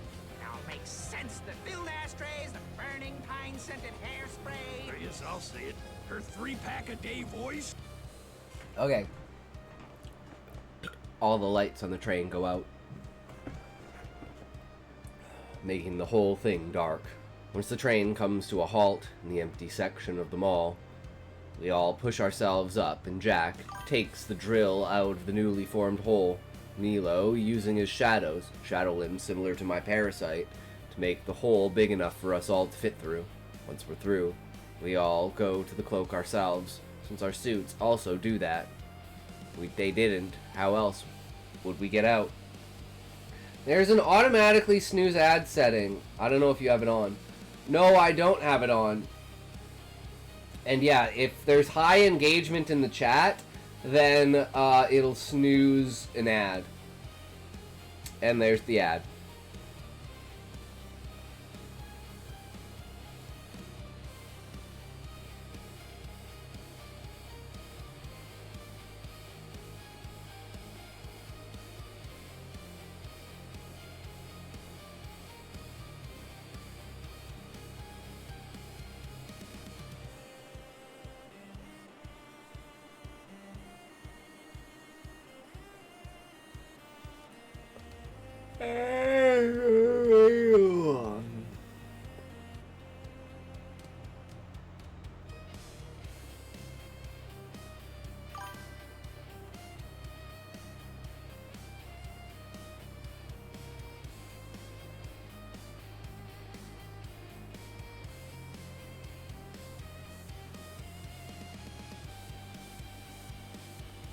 Wait, you got a longer ad break connection? Longer than a minute and a half? Bad news, I just nodded all over Twitch servers and they will be going out.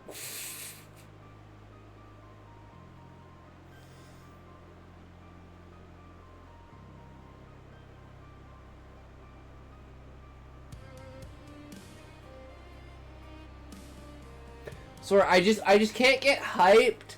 I can't get hyped for ads if it's just not like in the moment, right?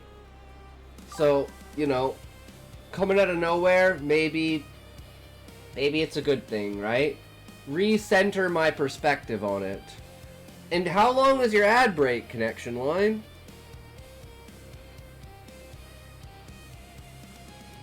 Was it like a 3-minute ad break or something?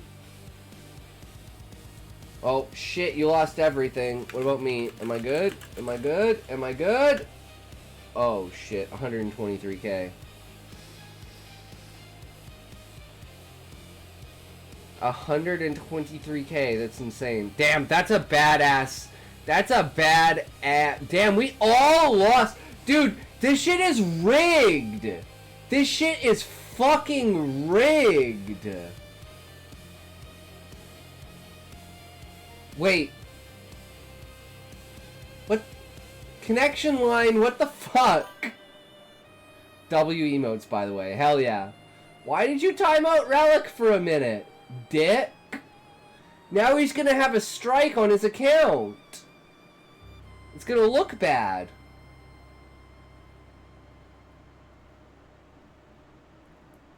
Touch intoxication.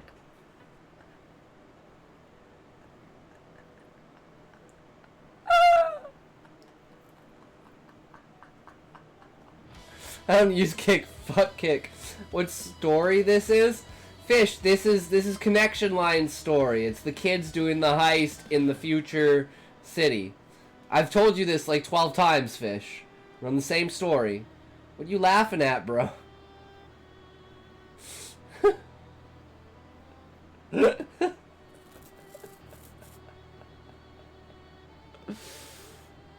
I was thinking of like a really inappropriate touch command. And you keep changing description every time. Imagine that. It's almost like your parents inbred you. It's a shorter description because my story is flexible. Well, it's like there's the greater picture of like what's actually going on, and then there's like, yeah, it's right now there's a heist and it's a bunch of teenagers with superpowers kind of taking on the government.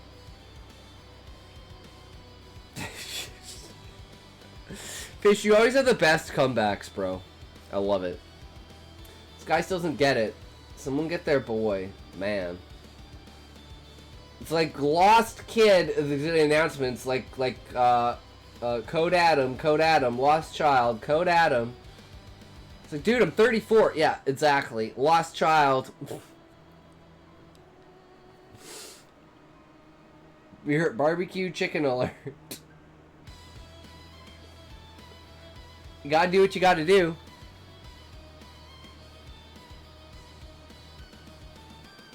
All the lights on the train go out, making the whole thing dark. Line has to be the most pathetic regular here, and we have Sean, so that's saying something. Jesus, Fish. You're ruthless, bro. You're ruthless. And then when Fish presents his story, dun dun dun, actually we had chilling. So, yeah, we've had worse. We've had worse. And his 17 alt accounts. At some point, I just call him Zoinko. Hey, I know my writing is doo-doo.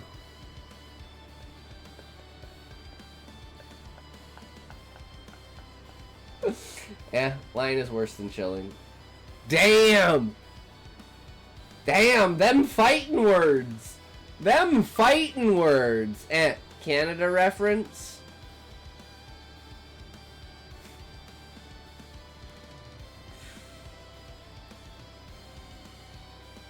We all push ourselves up, and Jack takes the drill out of the newly formed hole. Milo, using his shadows, shadow limb similar to my parasite, to make the hole big enough for us all to fit through. Once we're through, we all go to cloak ourselves, since our suits also do that. If they didn't, how else would we get out? I take a quick glance around me, letting my eyes adjust to the darkness. Everything went perfect. It was just like they said it'd be. Well, it would have if corruption cared about the people it controls. As we were about to leave, a loud collapse could be heard, like metal framings falling down, and screams soon followed. Went from enjoyable silence right back to loud and anxious chaos. The ceiling above the train was tearing apart, little pieces of the railings falling down onto the train as the holes got bigger. Where'd they come from? Why did the support beam suddenly fail? The train shouldn't have caused any problems of that sort. Panicking again, I look around rapidly, trying to figure out what's going on and why. The others are scrambling to figure out what was happening as well, but we were interrupted by some guards who kicked open the door to where we were, running in, yelling stupid shit about how we'd been caught, and that we'd die for our crimes, and they obviously couldn't see us because we were cloaked. Lucy, being the loudmouth she is, replies with a big fat, "Fuck you, corporate sheep!"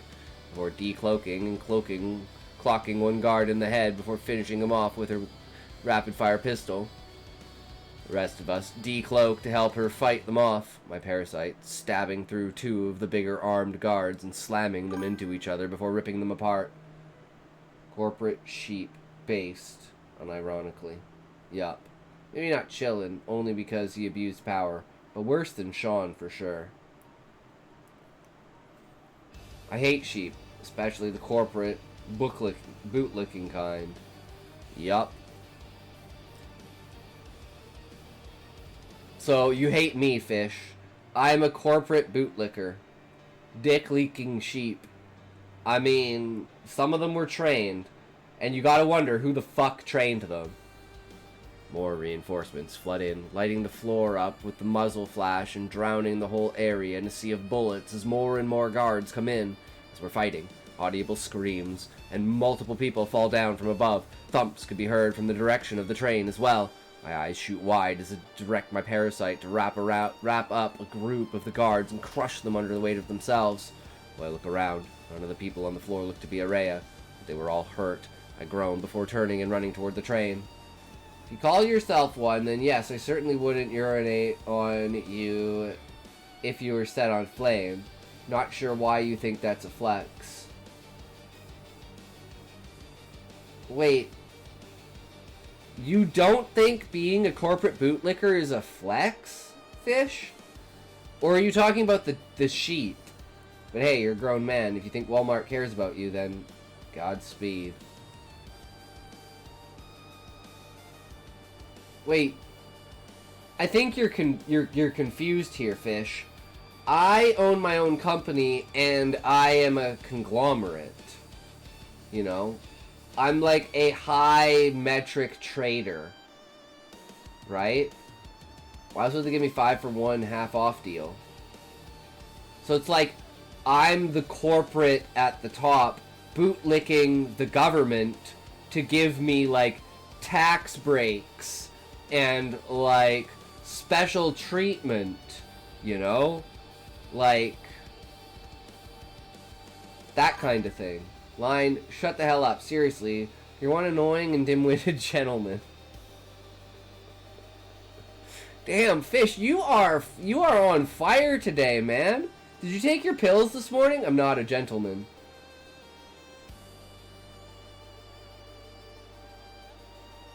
You're right, you're a waste of oxygen.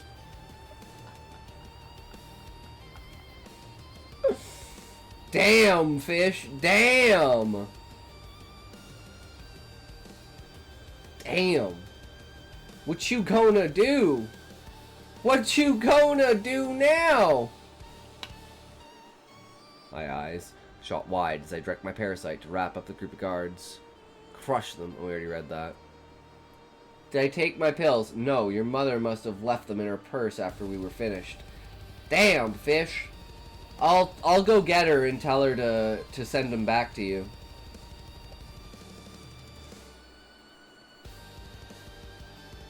You seem to have a VIP in your tag. Very irritating piss wash. I mean, it is what it is, right? You gotta do what you gotta do. He definitely takes his role very seriously, that's for sure. Good one. This guy's a clown. I mean, I see some projection going on here. Scotty, you may have a twin. So I've been told. We're actually quintuplets, if you look at all the pictures. But I'm the most retarded. By far. Milo hoists me up, turning his shadow into a sort of stepping stool for me to get onto the top of the train. I give him a quick thanks and continue my way forward towards whoever fell, telling myself that one of the screams only sounded like Araya because I'm thinking about her. My parasite was still stabbing through any guard that came close enough, the rest of the group fighting off the last bit of guards that were at the mall.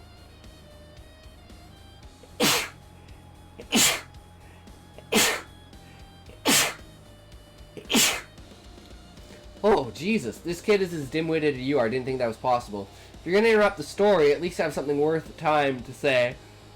Oh, yeah, fair enough, right? Like, you're causing more downtime and lag for this, right? I have something worthwhile to say. They have a sale on cyanide pills. Oof. Damn, Fish. Damn, bro. Where can I get them? They sound really good. Cyanide, that sounds delicious. Is that like a pie? Is that like, you know, like a lime meringue pie or something like that? Favorite color was cyan once. Please, you and Line both get several. I'll buy them for you. You will? Oh, thank you, Fish. You're so kind. You're such a great person. I really respect you, Fish. Thanks so much, you know? I couldn't ask for a better friend, right? Everyone let the reading continue or I'll beat you off like a gorilla grabbing a banana. I know. I try. One of the voices was groaning and crying in pain, was all too familiar, but I kept telling myself that it wasn't her. I told myself that until I stopped to look at Araya, who was clutching her leg around her knee with one hand, and had her hand around her stomach area as she tried to control her breathing. She wasn't bleeding, but she did break her leg. The hole must have gotten big enough to reach the platforms. Friend is pushing it. Now read. Sure. Work acquaintance, co-worker, lover. I could take lover. Lover is 100%. I'm all over that. Crouching down, I examine her state and sigh.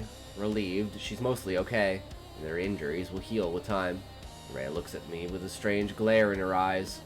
It was hard to tell what it was, but it reminded me of the look my sister on Earth would give me when she told me to kill myself.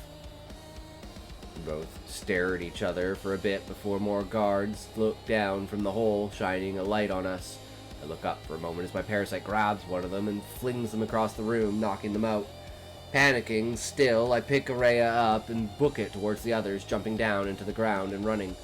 "We need to go!" I yelled, adjusting Araya so she's more comfortable. "We're outside!" Mira radios in. "Jump out the window!" "What?" I ask, but the rest just gesture to follow them. Confused and full of adrenaline, I follow them to the open window, distant shards of glass from the train crashing through being visible on the street below. "What do you mean, jump? You got a death wish?" I glance down. Milo nods, shadows shifting into soft-looking cushion. Lucas will throw us a gravity echo. Right, I gulp, getting ready to jump. Felt so stupid, way too reckless even after everything we just did. "Don't talk! I got the switch! Hell yeah, Callie!" Callie, wait, after we read the stories, Callie, do you want to go on, are you going to stream, first of all? Callie, are you streaming today? Because I'm like, we could do some ASMR shit. We could hop over to the ASMR channel, and we could do some ASMR. What do you think about that? Can't ever be a lover, but you can be a reader. How's that for something you can be? Damn, Fish. I mean, I could read your love. So maybe, you know, we're so close to being done. Oh my blork. We'll get there eventually, connection line. Then I'll give you my thoughts on this, because I have a lot of thoughts on this. You can also read Line's story, so do that. On the count of 3, Milo says. 1, 2, 3. We all run and jump out of the window. Araya screaming again. We fall for a second or so before a big blue pattern winds its way up towards us, capturing us all and slowing us to a halt just before we touch the ground. Yes, please, I love thoughts. Thoughts are amazing. God, now I just need to goon. I mean, what? Landing softly on the ground, Mira peeks her head out of the car window in front of us, gestures for us all to get in. Psst, get in! Lucas taps his hand on the steering wheel as we all get in, slamming the door shut and buckling ourselves in as he steps on the gas. We all speed off. Police were too busy trying to get the mall secured to realize that we were right under their noses. We eventually slow down and take our disguises off. Araya ended up fainting. Getting close to the construction zone, we all get out and help carry Araya to the hub. Bree helped place her leg back into proper position, but it'd still need time to heal. Place her on the couch and try our best to wind down. But the last part of our heist went so haywire that none of us could really calm down yet. What the fuck happened? Mira looked at us, her hands on her head as she walks back and forth. I don't know. Everything went to plan, when suddenly the beams fell apart and the station collapsed.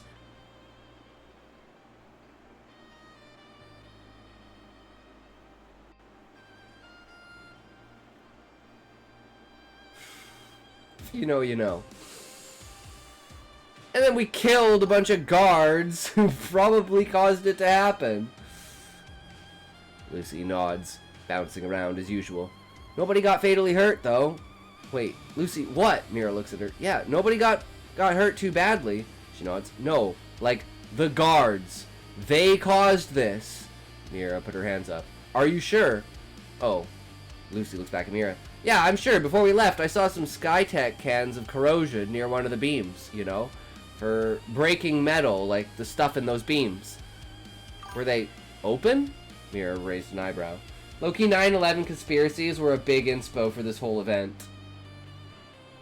Absolutely fucking love it, connection line.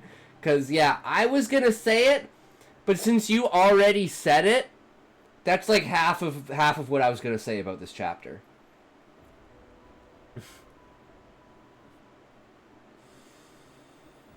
Were they open? Mira raised an eyebrow. Yup, half full too. Lucy nods, her hands down to her sides, spreading out like it was a dress she was wearing. Hey, say it anyways. Glaze me, raw. I would have said it, but you know how the government of America is. New Israel?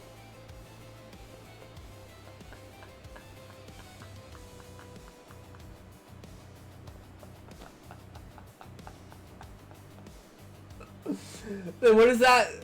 Then what does that make Canada? Be careful, remain vigilant.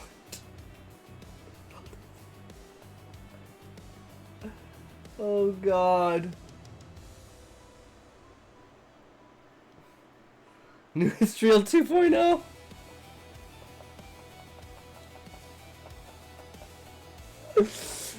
Oh, Canada's NIR. New Israel North.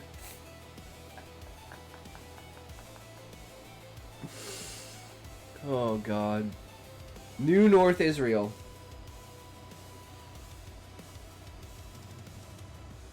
Right, Mira nods, putting her hands to her chin as she turns around. Fuck! She yells, suddenly catching a few of us off guard. They must have planned it to have them break anyways. That's what your nightmares were about, she gestured to me. The northern states of Israel. North Israel in the U.S. is South Israel. And then Israel is just old Israel, or just normal Israel, just Israel. And soon the entire planet will be called Israel. Northern states of Israel, true. If we hadn't caused that distraction with the train would have fell too.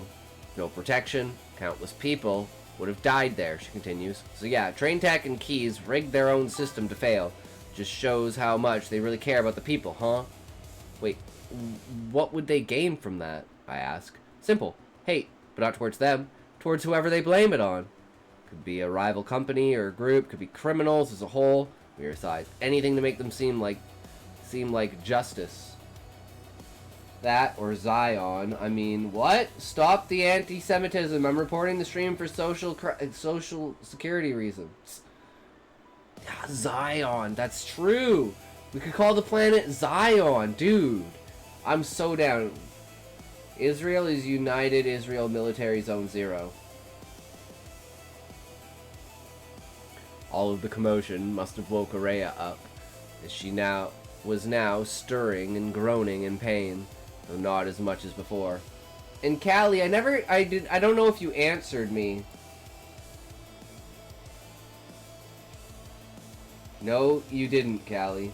Do you want to stream together, Callie? And do you want to do ASMR? Where, am I? She tries to sit up. He didn't. We all freeze for a moment before deciding to just wing it. Walk over to Araya. ASMR on a Nintendo console. Yep.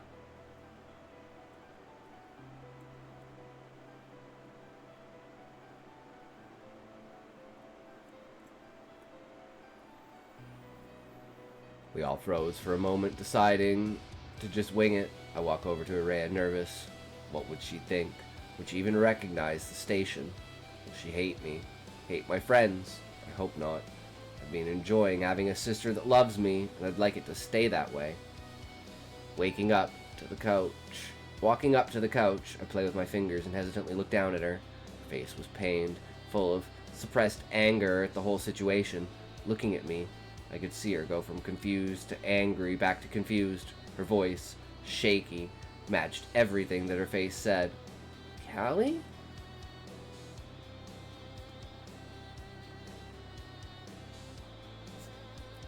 Well, shit. Cat's out the bag now. Okay, so I guess we just go in order. So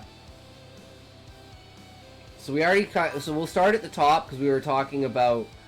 We already kind of talked a little bit, and end of Act 1. Good story connection line. It is a good story. I love it. Very personable. Very relatable. So, where to start? Let's see. So the dream. We already talked about that. So, what was before that? How did the chapter start?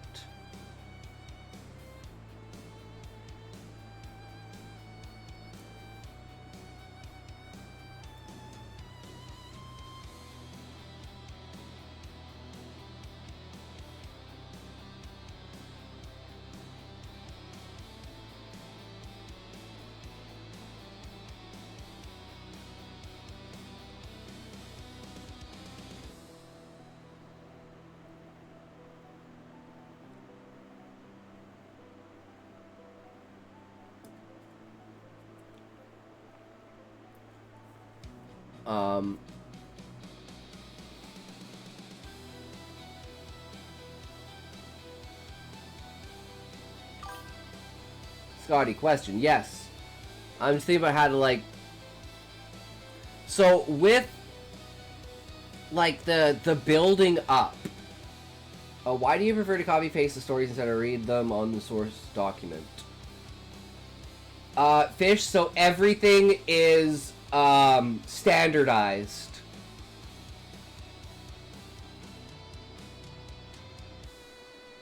That's why. So it's kind of like a brand standardization, right? Like, you see it and you go, oh, that's this. So it's kind of like the idea of brand recognition. So accounting for funky formatting issues and such. Yeah, pretty much. And that allows for when you see it, you know what it is, right?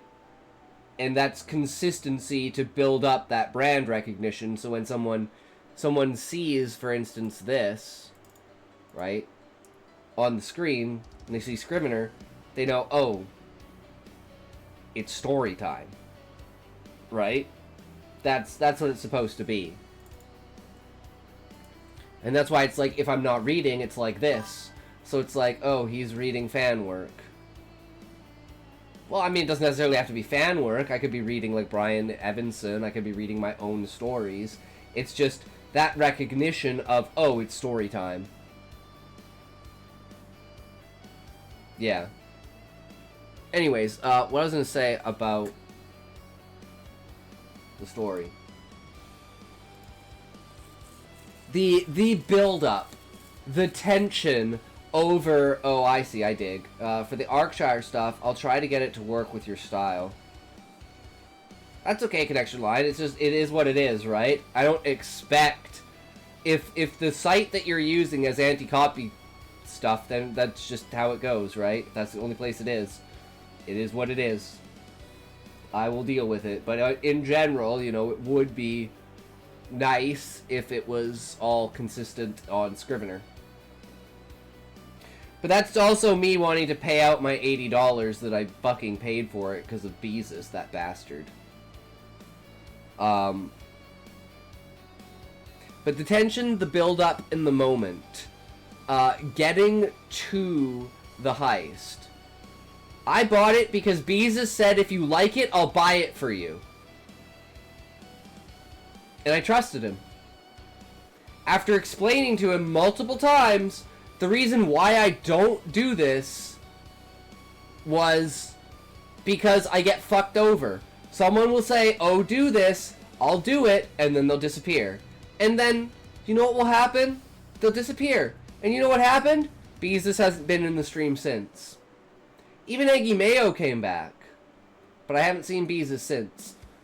So, in my mind, I don't think this is actual reality, but in my mind, that $80 caused me to lose a friend.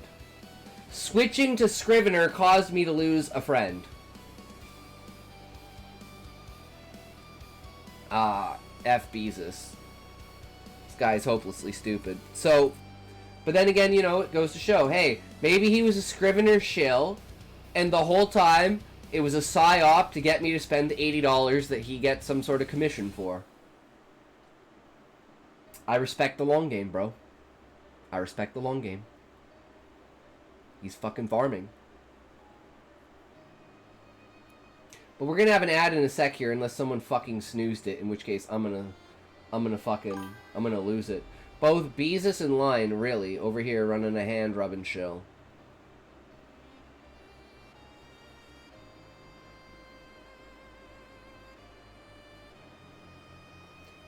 After the ad, it's my turn.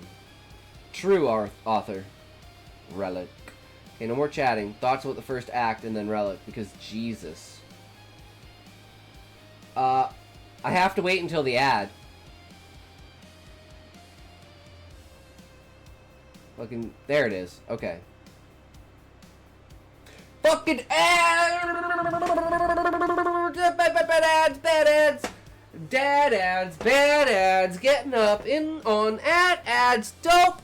Do not add your dads to the fad. I will get mad when ads go in your dad. But don't worry, because sometimes I'll find ads on a path, and I'll be like, yo, these ads can't do math. What the fuck is going on? I got plenty to show, so don't you worry. I'll give these ads the toe. And by that, I mean a boot. And by that, I mean goodbye. Ads, fuck you. You could never. Because these ads are just so great, there's only one thing you would ever find on the other side, and that's a purchase. So, when you see an ad, you have to go out of your way to make sure that you make that purchase, to make that ad worthwhile. Because if you don't do that, the people that are getting paid for ads eventually, when people connect the dots that advertisement works, but the amount of money that you spend on it is way more than what it should be, so you do good. Relic time, fish out. If he tells another person to kill themselves, we need to oppress the weak. Then you'll understand a fraction of how annoying and pathetic you are on any given stream. Yes, I spelt that wrong on purpose to piss you off, fish. Imagine thinking a misspelled word is going to get under my skin. You're an actual child. Are you supposed to be up this late? Imagine Dargmon's reference. Why do I have ads for Garnier? Because Twitch, I don't care about skin. 30 more seconds ads. Sigh. Because Twitch doesn't know. Child, where? I know, right? Projection! Well, care about my skin. But yes. Because the AdSense for Twitch is retarded, and they don't do targeted ads. Right? So if you're like a 35-year-old dude, you're not going to give a fuck about, like, shampoo. Right? But if you're like a 35-year-old woman, you're going to give a shit about shampoo. Stop typing like a Discord kid. Sock.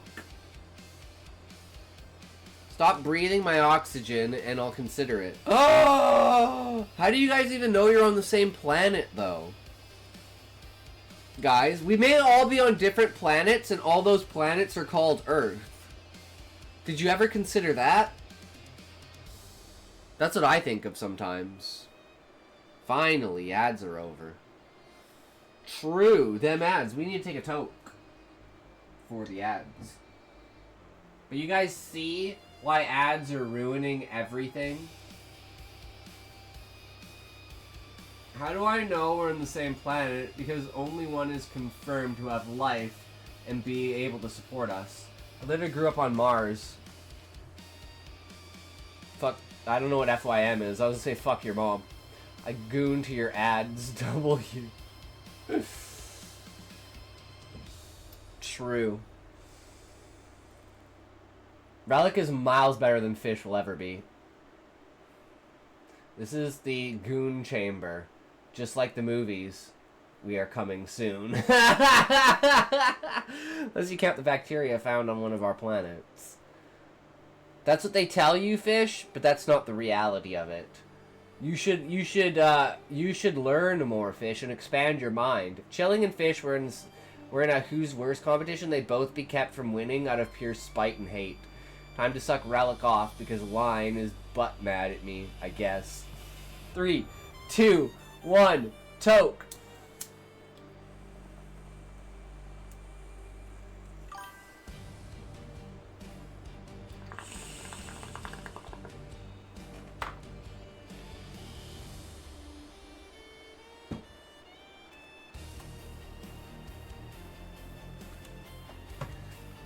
You should shut up more, Scotty, and expand your value to society.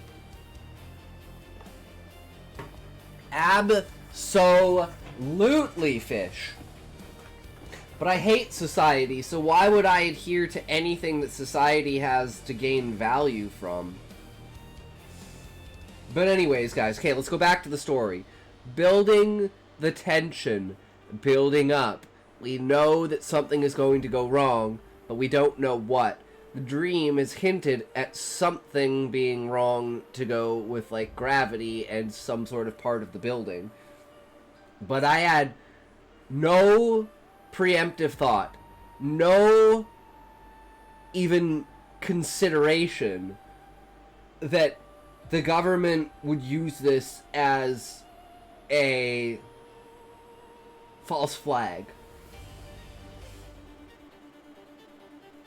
And, like I said, I'm usually pretty good at picking up something like that. But I had no idea, not even an inkling, that that would be what was going to happen.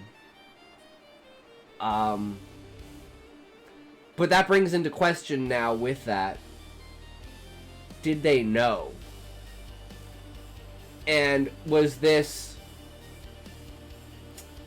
all a setup from the beginning?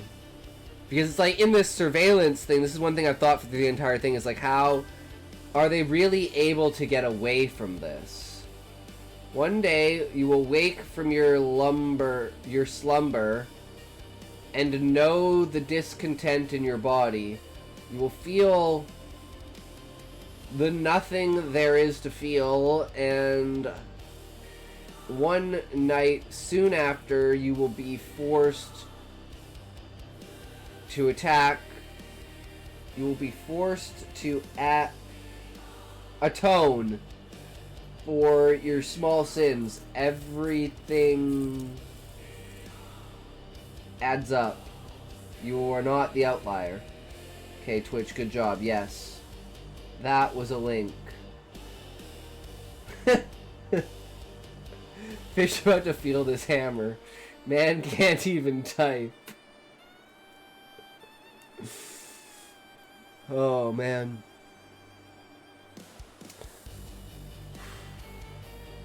So your execution was flawless, Connection Line. You absolutely hinted at it, and I can see now, like, looking back, yeah, this is probably what actually happened. The no casualties was a little bit like, I wish more people got fucked up. I'm kind of almost disappointed that Araya didn't die.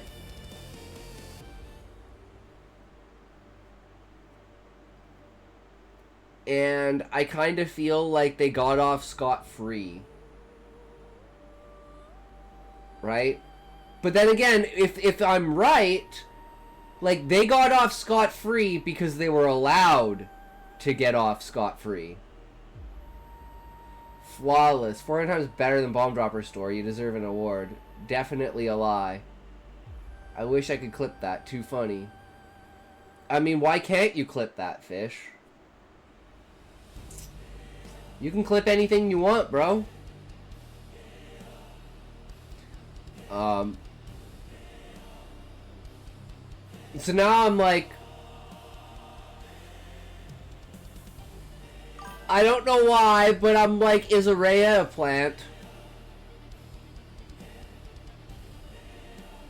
Because this all comes back to how did this character, how did Callie wind up in this world?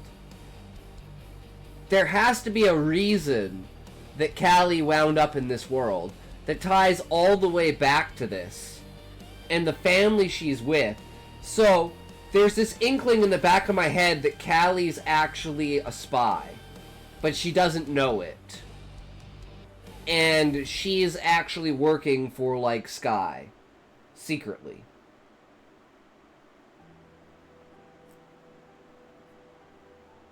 But I always have far-fetched conspiracies about those kinds of ideas. But it's like putting more and more in my head that this is something that Sky would actually do. Like, they're absolutely willing to, and thoughtful enough to go to that length. Bring someone from another dimension, and they also have to have something to do with the parasite too, right? So I feel like it came from this. To that I say the image of the dude looking confused at the paper.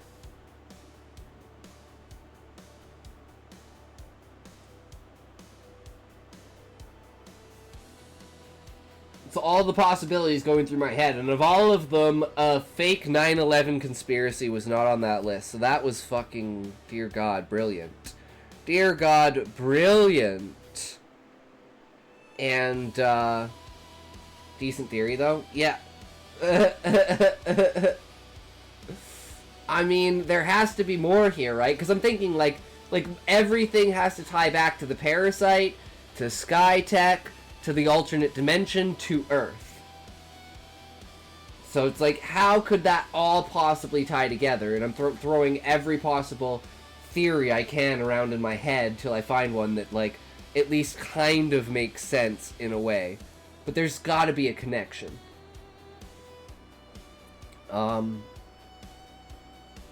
Another thing is, like, all of the powers of the kids, right? Is there other examples of people in society having these powers? If you love stuff like this, you'll love playing Outer Wilds. I've seen a lot of Outer Wilds gameplay, Connection Line. You have to read more to find out. Do not spoil it for yourself. This is one of the good submissions. Well, I can't spoil it because I'm not expecting Connection Line to say, yeah, you're right. I'm just telling Connection Line how I feel, where my mind is going, and then him having the information can say, was that what I was trying to convey, or did I miss the mark, right? So that's why I put all my theories out there, because it rounds out to the author, what did they convey to the reader? Did the reader pick up on the things that they were signaling on, or did the reader pick up on different things that maybe they have to change and announce? Good one, kiddo. So says the so-called hater, you know, you secretly want to read this to your wife's girlfriend's boyfriend's husband.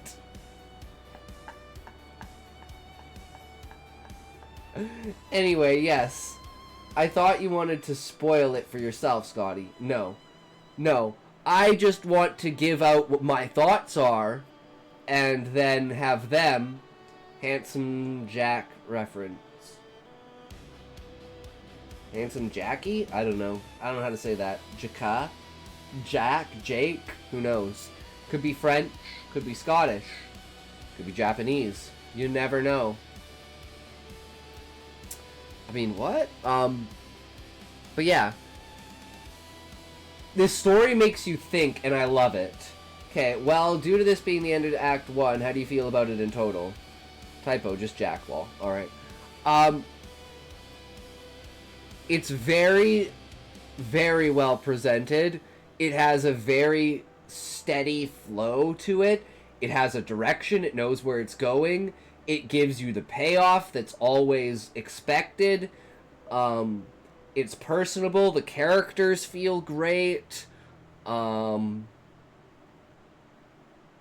Just call me Jack, sweetie. Handsome Jack. Interesting. Call me Jack. Reference went pew right over my head, like all of Fish's references.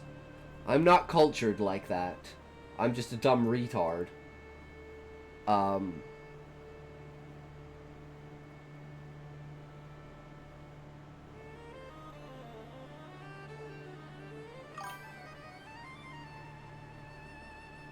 And you left it ambiguous.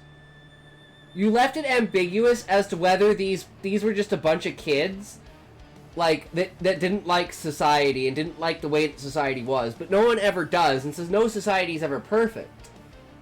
And then you just, as soon as you hit that moment of payoff, it's like everything goes crazy. Alright, I'm back. Welcome back, Sleepy Humble. Ain't no like that. Fish, do you know Handsome Jack? That's what I know. I know you could shut the fuck up and stop trying to suck me off now. I'm so cold! That's a good thing, Sleepy Humble, because then you can warm yourself up. Do some jumping jacks, warm yourself up. Boom. Easy peasy, good to go. So like showing the corruption and showing that and foreshadowing, I will pay you to kill yourself. Damn. But then I need to know all your banking information so that I can take all that money plus your entire bank back. With no money, good luck with that. 3 blankets on. How am I cold? Because you're not moving, Sleepy. You gotta move around. You gotta get the blood a-flowing. You gotta get a chair dance a-going, bro. That's what it's all about. Bring on the good gad got and over on do what need be done for. Yes, sure, sir. Bet. True.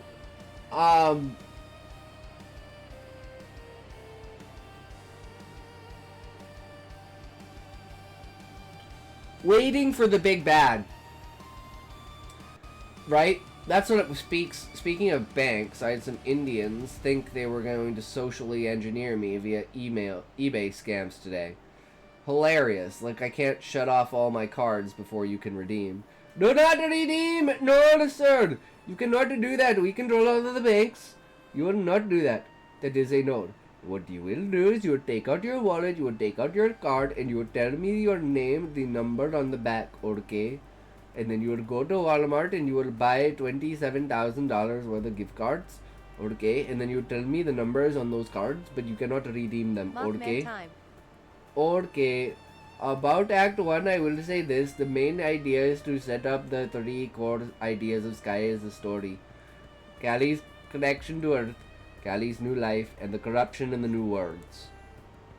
We gonna start reading. Act 2 delves deeper into it all, adding a few more points, actually wraps everything up. True connection line, because we have not seen the true big bad. We know that the Sky as a company is bad, but how deep does the corruption go? Are these guards just doing it because they are getting paid? Do they do it because they know that they are in on it? Is there some kind of a really, like, deep down, like, hidden government thing that is, like, brainwashing people? I do not know where it goes. It might be more in the future, I don't know. Hoping so. Sleepy, we just finished one. This is the afterthought. Yeah, next is relics.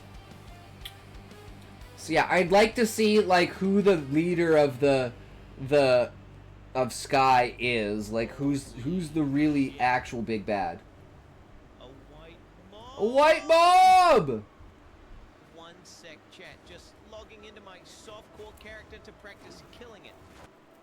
A white mob is a normal monster. Then you have a blue mob, which is a champion pack. And then you have a yellow mob, which is a rare mob. And then you have an orange mob, which is a boss or a unique. Being killed on hardcore by a white mob is like Quinn's entire existence in hardcore.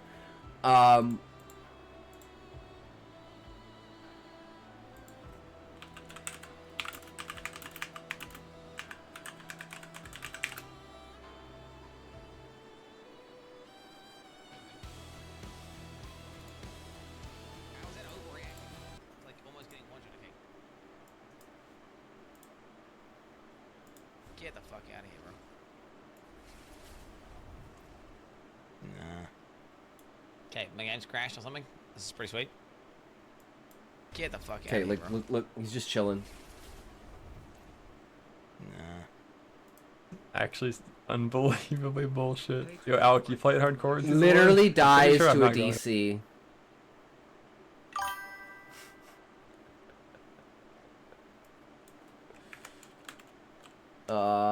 Wait, dies to a white mob.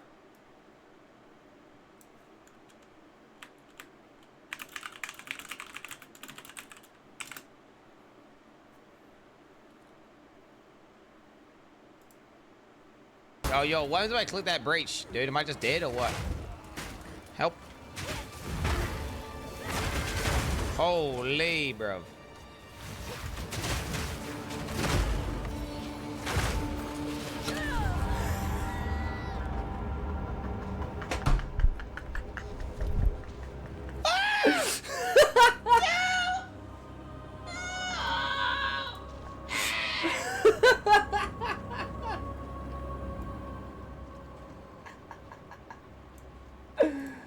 Oh, and that's where it comes from, because he just continuously over and over and over again dies to white mobs. Because he's just too greedy. How do I make a story on Wattpad? Can you show me? You go to Wattpad. Make an account. And you type a story. Easy. Boom. Done. Okay, let's catch up on chat because we missed all this. 4 is ready. I just need to rewrite it real quick and it should be ready on Thursday. I get cyberpunk vibes from this place. It seems to actually be cyberpunk. The punk element is certainly there. And the black mob you call the police. Lol. Oh my god, guys, I'm gonna eat so much good food tomorrow. I'm volunteering at an international dinner. And we get to eat after everyone is served. I'm not a genre purist, however. It's nice to see the actual punk part manifest these days. It's become aesthetic only. Fucking hate cyberpunk, so thank you. The goal with TGC is to fix the problems with sci-fi, futuristic, and future cities in general. Took the different direction with it, while keeping that future sci-fi punk vibe. Side note, not every modern era sci-fi is cyberpunk. That's not the only sci-fi subgenre or aesthetic. Solarpunk, brutalism, core. So give this whiny snake that credit at least. He does know how to differentiate a genre. I give it a rating right under not. Written well, did its thing, and there is noticeable quality put into the work. I'm on Wattpad home. Where do I go right? I don't know. I've never put a story on Wattpad. Create. I lost all this like for connection for not being cyberpunk. Yeah, I know, like, it's falling off, right? You're like, oh, it's not cyberpunk? Oh, well, I'm not interested anymore. I mean, what?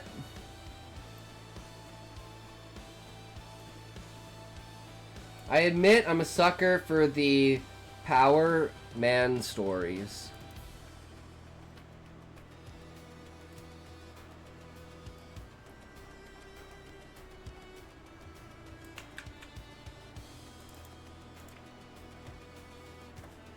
Not sure about that one.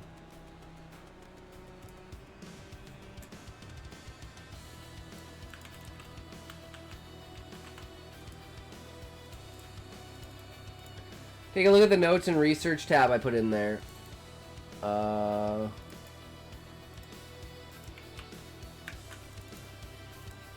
you want me to read the story first, or do you want me to read the notes first?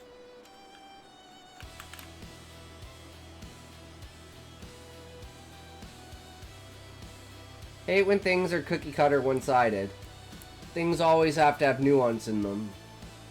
I'm in a weird spot where I want to ask questions about the work, but don't want to spoil it for me because I'm enjoying it. Whichever.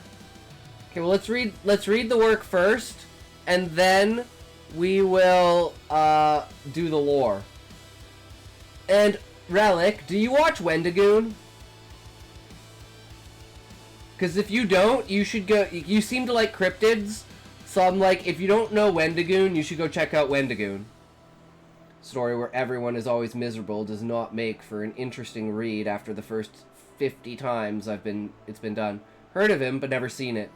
He's so good. I love his videos. I love cryptids. I love that kind of research and idea. I can give non-spoiler answers if you're talking about mine. Fortunately, I'm talking about yours. LMAO.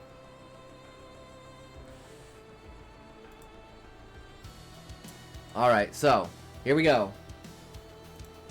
New story. Untitled Mothman short story. Alright, this is Relic's short story. Here we go. Chapter 1, The Night Road. Cass Monroe had heard the stories her whole life, but she didn't believe them. Not until her car broke down on Route 39, just past midnight. Can we agree that we both hate each other, so anything we find good about each other is actually like a hate watch in a way that fucks your ego? I can agree that you can shut up now. That's what I can agree on. Oof. Not. Fog was starting to roll off the hills like a living creature. And the radio hissed between static and a low male whisper that wasn't from any station known to her. When she stepped out, the forest loomed like a cathedral, black, ancient, and waiting. The air smelled faintly of rain and iron. Then came the sound, the fluttering of wings, slow, heavy, like velvet sheets dragging across the air. What?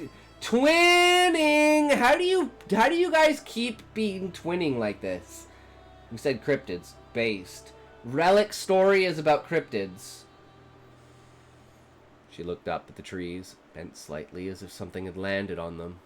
Eyes, red and luminous, blinked down at her. Her breath caught. She couldn't believe what she was seeing.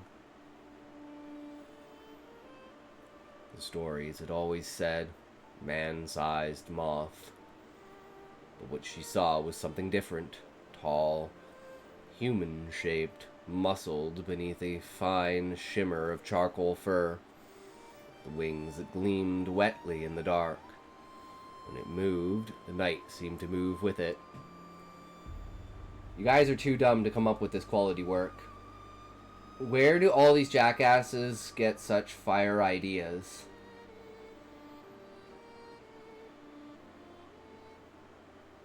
Probably because you seem too arrogant, Fish. And you seem to care too much about where the idea comes from.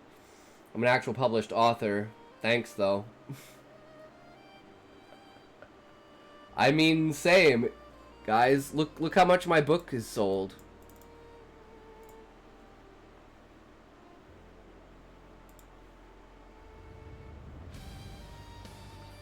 Hey, look at that. Someone read one page.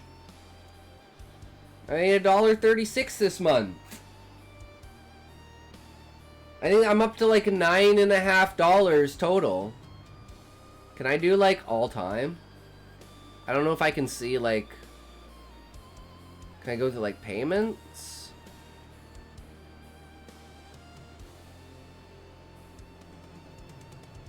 I don't know what the total amount is. Orders.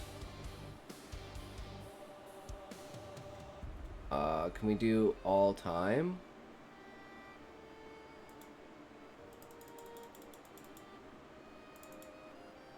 Lifetime. Total units 56? Ad starting in 1:50. I've sold 56, 42 copies of Bondage and Water Sports, 13 copies of Cryogen, and 1 copy of Merciless Seas. This is definitely by far my highest seller. And those aren't even like really books. They're just a collection of short stories that like I didn't even really give a fuck about. So imagine if I like what I need to do is I need to write more smut. I sold my 52nd book on Barnes & Noble today. Fuck yeah, Relic. Hell yeah. Insomnia sucks! Agreed, Callie. Callie, are you streaming? Do you want to stream together ASMR after we read Relic's story? Because I want to do a test and I want to go to the ASMR section and I want to do ASMR. No? Fuck. Why not? Do you at least want to come on? I don't have everything. So? We can practice. We can practice, Callie. You can practice talking, like using your voice, and I can practice like doing like other sounds. Hell yeah.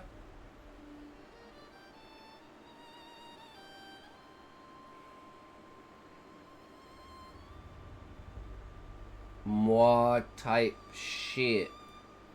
I'm exhausted, yo. No problem, Callie. No problem, Callie. Don't worry. I got you.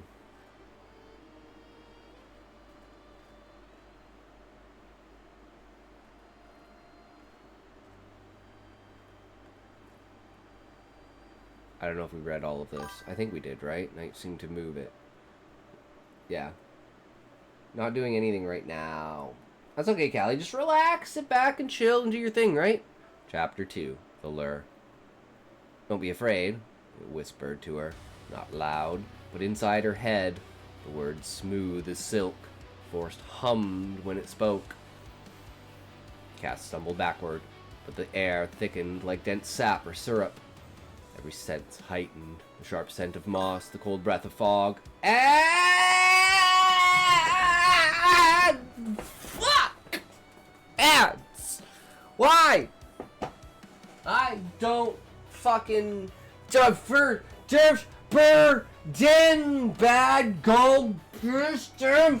I fucking just I don't believe it. I fucking okay. Oh, I saw this. Oh, I don't know if I liked it, but it was the fucking funniest thing I saw. Screaming right before the ads started. Fucking ads.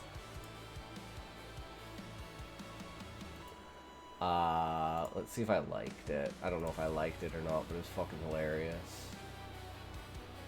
Yeah. So who is this? Wrong answers only, and I said Chuck E. Cheese.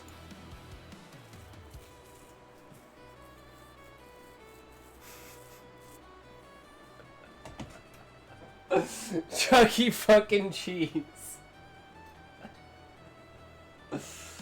Oh god. How did the ads get in? This is supposed to be my bodyguard. This is supposed to be what's stopping ads from entering the stream, guys. But Chuck E. Cheese isn't doing his fucking job. Fine, I'll get on for a second so you can see my setup. Callie, I just want you to teach me the ways. I just need you to teach me the ways of the ASMR, because you're the ASMR master. But yeah. So I saw this and I called it Chuck E. Cheese. Because it was like, who is this? Wrong answers only. And I said Chuck E. Cheese. So that's the reference I've been making with the shotgun today. He's supposed to be protecting me from ads. But, it's not doing his job very well. You know? I think I might have hired the wrong guy. Because when you look at the picture, and like I look at the guy who's actually like trying to defend me, like it just doesn't line up. I'm like, did you lie on your resume, bro? Like that doesn't really look like you. But I mean, you know, he's wearing a suit. So maybe it's him underneath it? I don't know.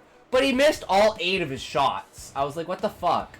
My theory that companies are running AI in the arts industry so that when they make low quality shows and movies and shit, they can pull the, at least it's not AI. And how, have all the sheep go like, wow, amazing! Yeah. I agree with you, Connection Line. It's called inshitification.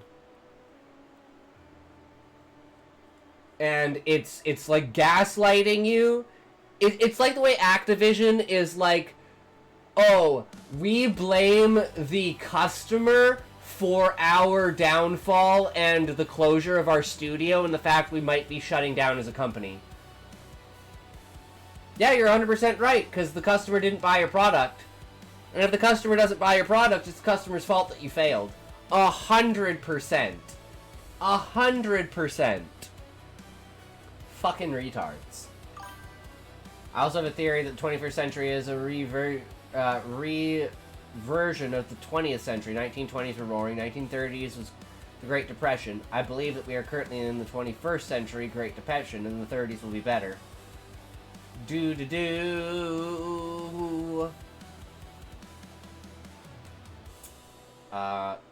I think that's just the repeating pattern of history, though. Connection, shut up, let my story be read, you bitch, you sexy bitch.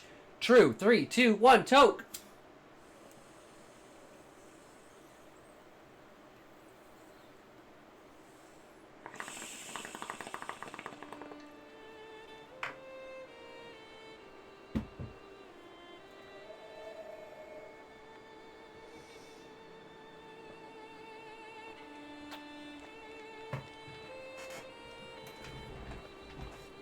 Hey, I was literally taking a toke. We were doing ads, okay? Talk to this dick. It's hard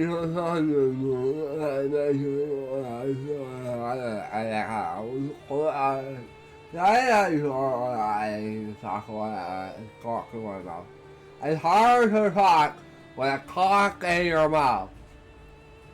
Sorry, it's hard to talk with a cock in your mouth. Fuck.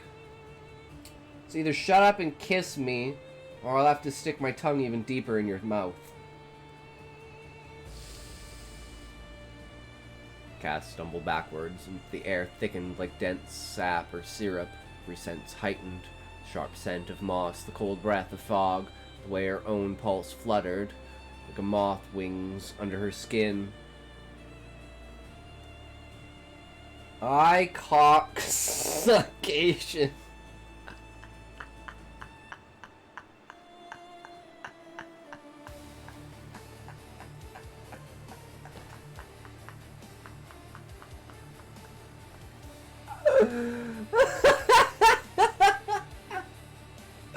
That's fucking amazing, Connection Line. I love it.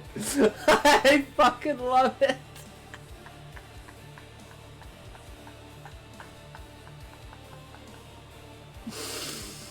Oh, fuck.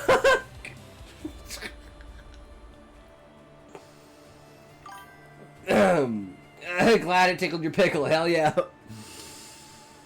Woo. Sharp scent of moss, cold breath of fog, the way her own pulse fluttered like moth wings under her skin. Creature tilted its head, the eyes dimmed to a soft glow, almost sorrowful. They built their town on hollow ground, it murmured, stepping closer. Voice vibrating like a low cello note. They burned what should have slept. Its wings flexed, and ash-like dust drifted through the air, glowing faintly blue. Okay, I'm streaming it, Talks. Look, I'm gonna shut it down fast. Ah, shit. Okay, we gotta get on Callie's shit. Sorry.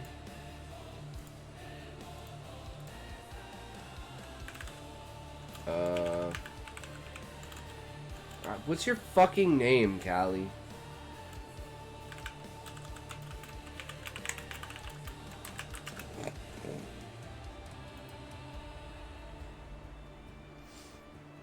Oh, I got a pre-roll. Fucking goddamn pre-rolls. Why is Twitch such a piece of shit platform? Like, what the fuck is this? What a fucking joke. Y'all have the attention span of a fucking rat.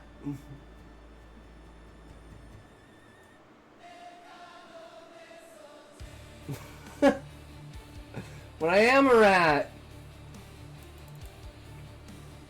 That's fucking badass, Callie. I love it.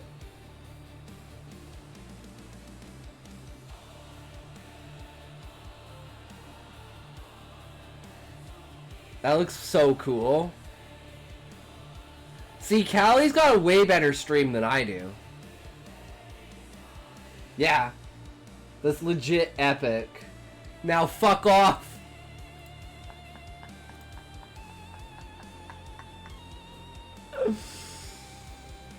Currently working on a new story for you guys. It's in a forest. Hell yeah, Sleepy Humble. I'm all over that, dude. I would be so excited. Oh, and then there's this. What's this?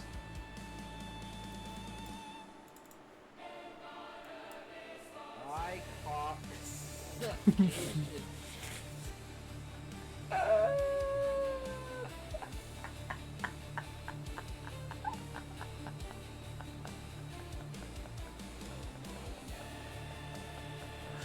Oh, it's so good! It's so good! Holy fuck. Okay. Its wings flexed and ash-like dust drifted through the air, glowing faintly blue. Cass didn't move.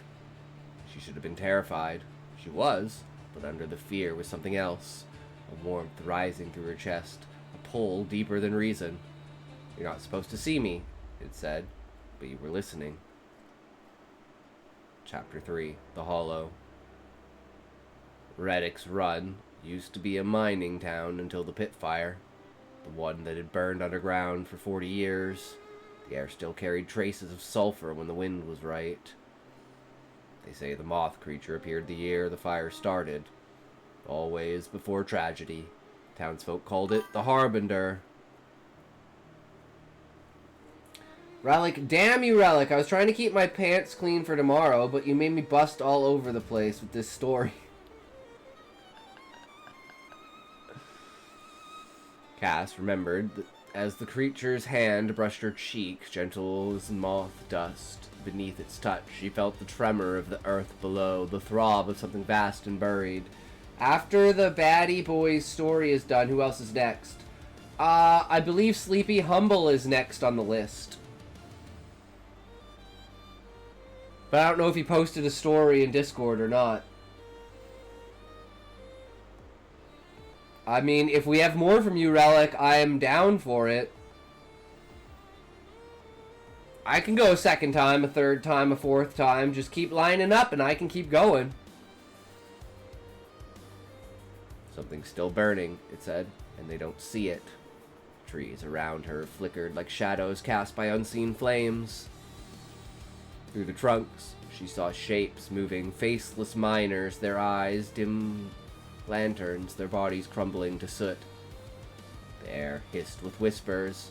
She turned back to the creature, but he was different now, less monstrous, more man, his wings folded tight like a cloak.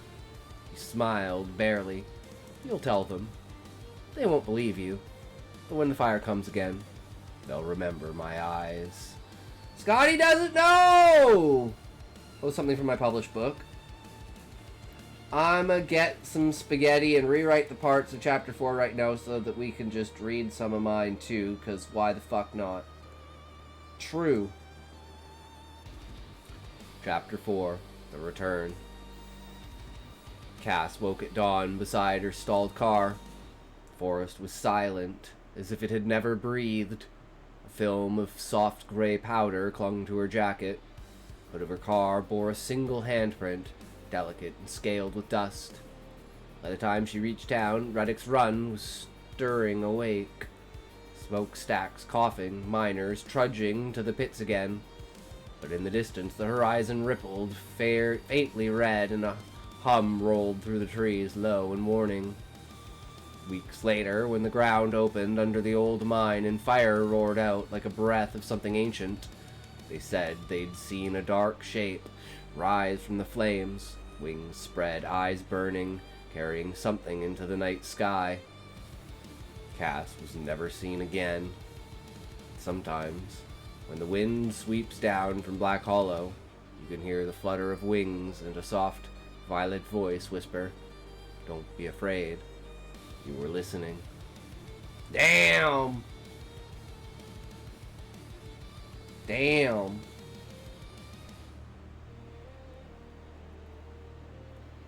Yeah, I mean, I can still give you feedback on it, Relic, even if it's a published piece, right? I can still give you feedback for the next book, direction to go, what you did right, what you did wrong, what I felt about it. I don't know if I'll be next. I have short chapters, and there's only 5. That's okay. We still got to read the lore and the notes.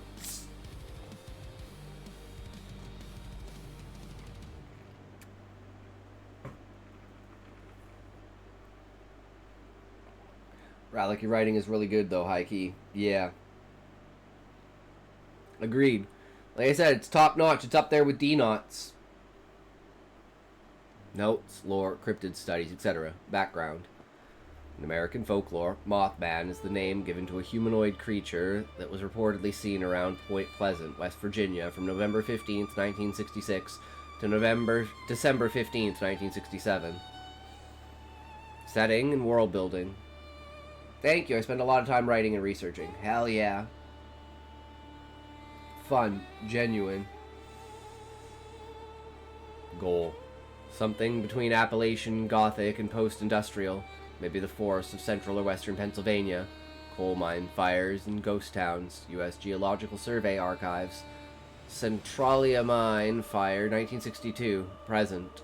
Local legends and small town isolation. Search Pennsylvania, Dutch folklore. Appalachian superstitions and mountain witchcraft traditions. Environmental textures. Sleepy, what's your story about? Don't lie like that, Scotty. I don't know what you mean, fish. Fog rolling down ridges, the smell of iron and sulfur. Damp pine tree needles, crickets going silent before tremors. Wooden houses were built too close to abandoned shafts. Mothman. Originated from Point Pleasant, West Virginia, 1966-1967. Described as a tall, winged humanoid, 7 to 8 feet, red eyes, seen before tragedy, collapse of the Silver Bridge, associated with premonition, disaster, and warning, sometimes described as sympathetic, a creature drawn to chaos rather than causing it. I don't... Fish, if a true word came out of my mouth, I would burst into flames. Research angles, fitting to my version of the story. Reinterpretation, and what if Mothman isn't a prophet of doom, but a being who senses pain or energy released by catastrophe? Parasitic empathy. It feeds on emotional radiation, i.e. grief, lust, fear, etc. Sexy, angel, sensual, not in a copy way, but in how it embodies the magnetism of fear. Make this allure supernatural. Pheromonal compulsion, psychic empathy link, or bioluminescent mimicry of human beauty. It's about a girl with a voice in her head when she went camping, so now she's trying to fight it in chapter 3 to 5, and then that's it.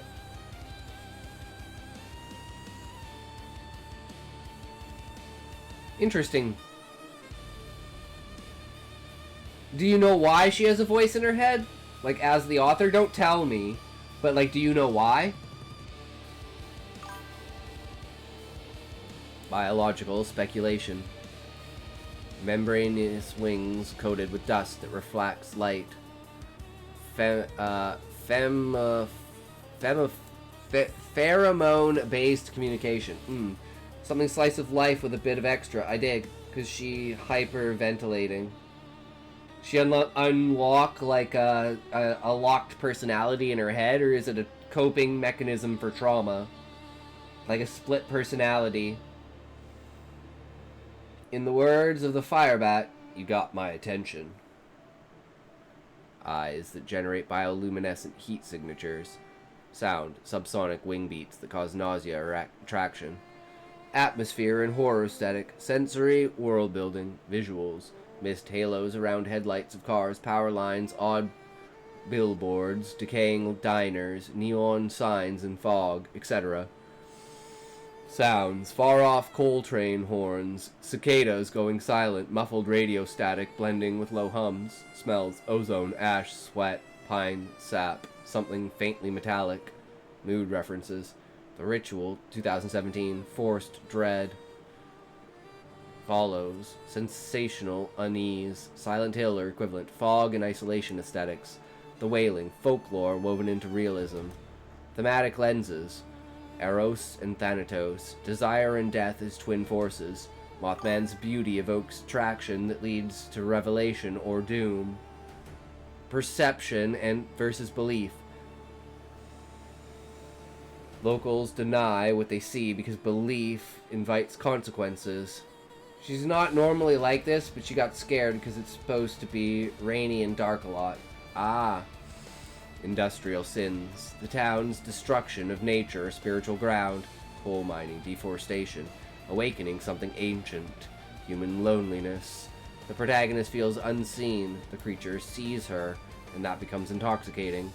World expansion possibilities. The hollow, underground mines form a network of veins where strange heat persists, perfect for connecting to Mothman's hive or nest. Event. Annual meteor showers blamed for sightings. Locals secretly celebrate with fires. Are you going into my other story right after this, or are we going to Sleepy? We'll probably go to Sleepy and then to you, Relic, if that's okay.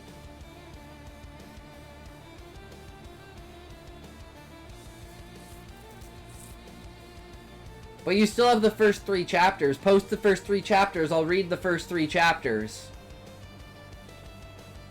Because you said they're short. So I figure they're about, what, 500 words a chapter?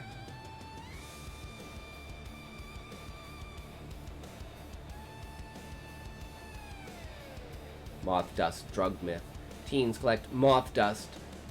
Phosphorescent powder found on corpses or trees to get high, rumored to cause hallucinations or psychic dreams. I have the first 2 done. Okay, post the first 2. Unless you, I posted chapter 7 on my book, the 10th mark. But I can take that out and do the first 3 chapters if you want. Well, Relic, I want to keep reading the Grimes story. Don't you have more of the Grimes story? Like, what about chapter 4 of the Grimes story?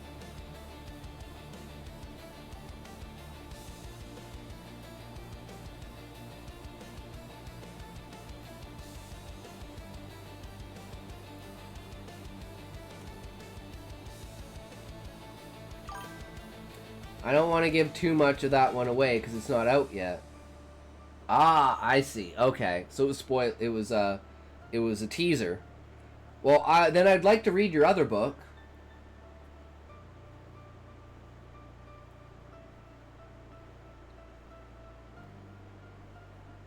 So I'd like to start from the beginning.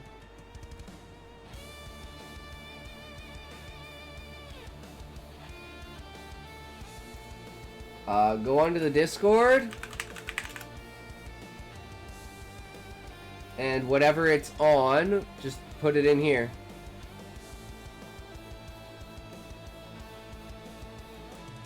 Callie say he was streaming. Yes, but he was only testing his stream. I don't know if he's still live.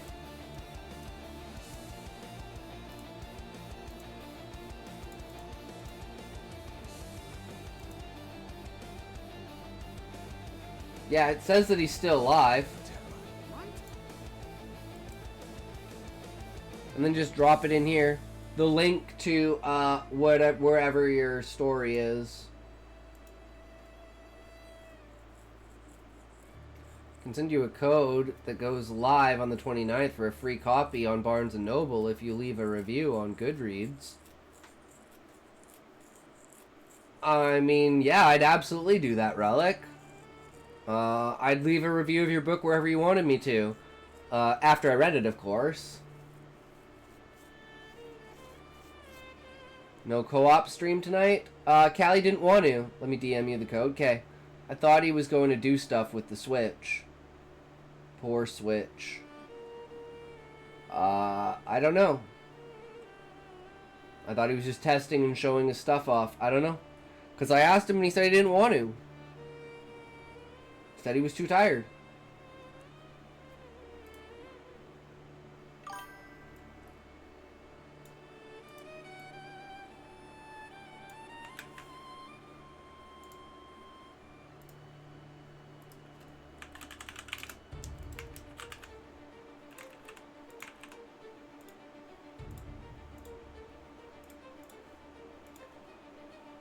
Oh.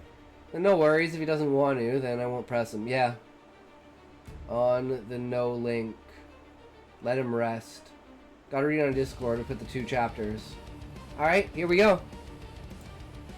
bright as it was, a summer day, and Kayla loves camping. She does every year. But this year was different because this time she had a voice in her head like nothing before. She set up her tent. She got the voice in her head saying that you're not going to make it out here alive. She just ignored it, but later she would be scared of it. After she set up her tent, she went to go get some food, so she went to a nearby pond that was full of fish. She grabbed one and took it back to her tent. She started a fire later, and then she waited it to cook. After it cooked, she ate the fish, drank some water, and went into her tent to go to bed. Chapter 2. Rainy evening, like usual, it started raining. And then went to a light rain. Kayla got up, and she went out and went to a creek where she rested and took a little bath. After she went to the creek, she went back to her tent to dry off. After she dried off, she went to go explore, and the rain stopped a little. Kayla walked in the open because it stopped raining. And then, after exploring, she went back to her tent. Nice little start there. I can get behind this story, Sleepy. 100%. You have to know I'm not a line editor, I'm a developmental editor in this aspect for beta reading, right? Like, I don't care about the actual sentences, the words on the page. I only care about the idea and you conveying the idea, right?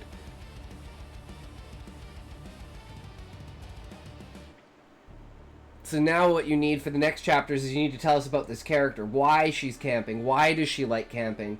What gives her pleasure about camping? And then, because the best way to do it is say, take your normal life and then flip it upside down. So present what's normal. This is her normal life.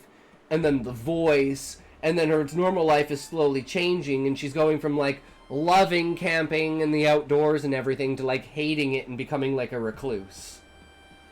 I could absolutely see that being where the story is going, and then her eventually being, like, killing herself or something like that, you know? And then it being, like, a cautionary tale of letting your things get out of hand. Do you like it so far, by the way? It's Kaya. Kiala. Kiala? Kiala? Kiala? Thanks. Yeah, no worries, it's good. Kala. Kayla? I'm so confused. Kayla?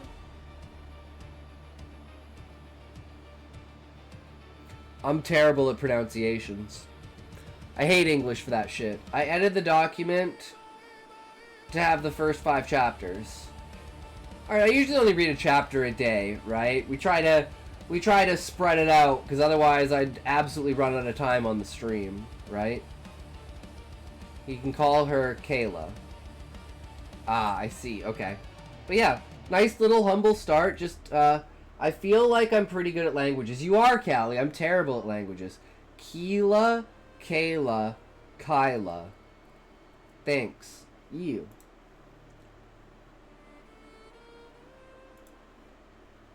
Okay, so we got an ad coming up here, but then after that ad, we got the 10th mark.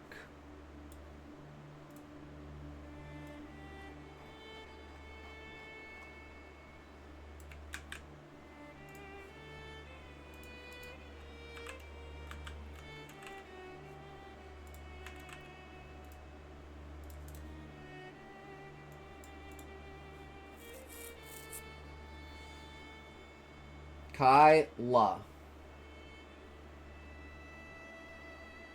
Sounds about right. Oh, boy, oh.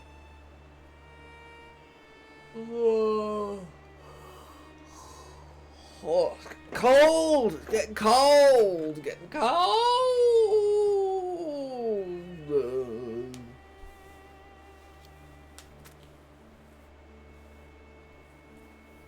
Ad starting in a min 15. How's the boss? Hey, how's it going, Senate? Not too bad. Oh, I got 6 out of the 10 stories done today. So all we gotta do is 4 more stories tomorrow, and then the rest of the editing, and we decided to do everything in 2 parts. because the stories were so long, instead of doing 3 stories, we wanted to continue with the trend of 5 stories. I sent a question for you later. Alright, sounds good.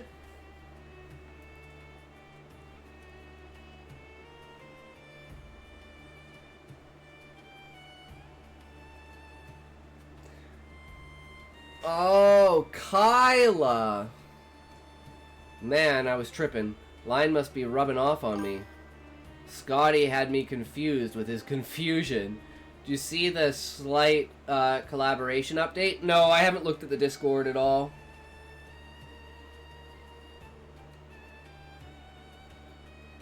W story or not? No, it's a W story, Sleepy.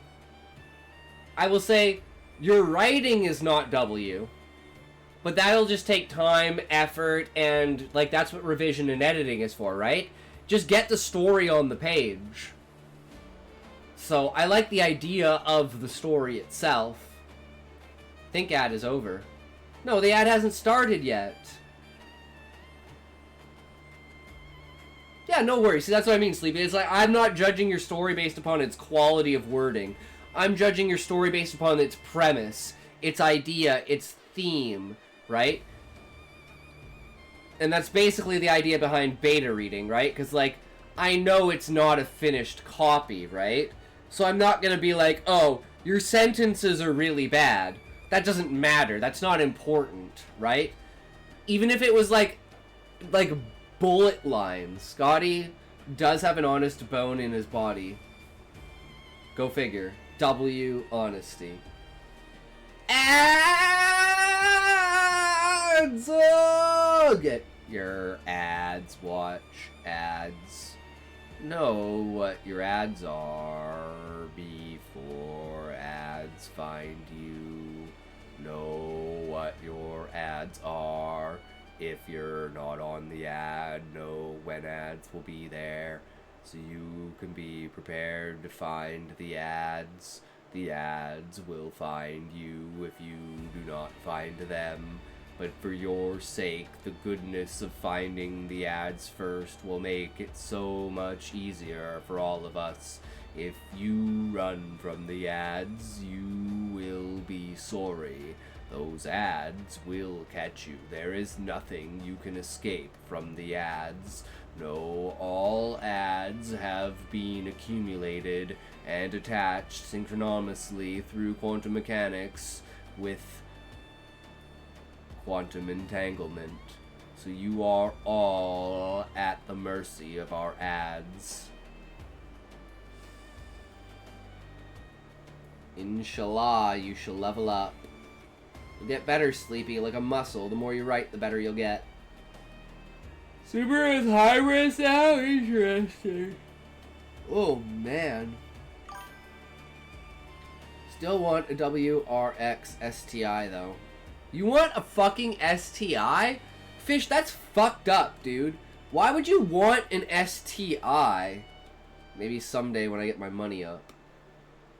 Yeah, if you money and you can pay for it, then you can get an STI easily. You know exactly who to pay to get an STI. I speak some French and Spanish, mais je pense que mon français très élémentaire. A DM BBG I was speaking with last week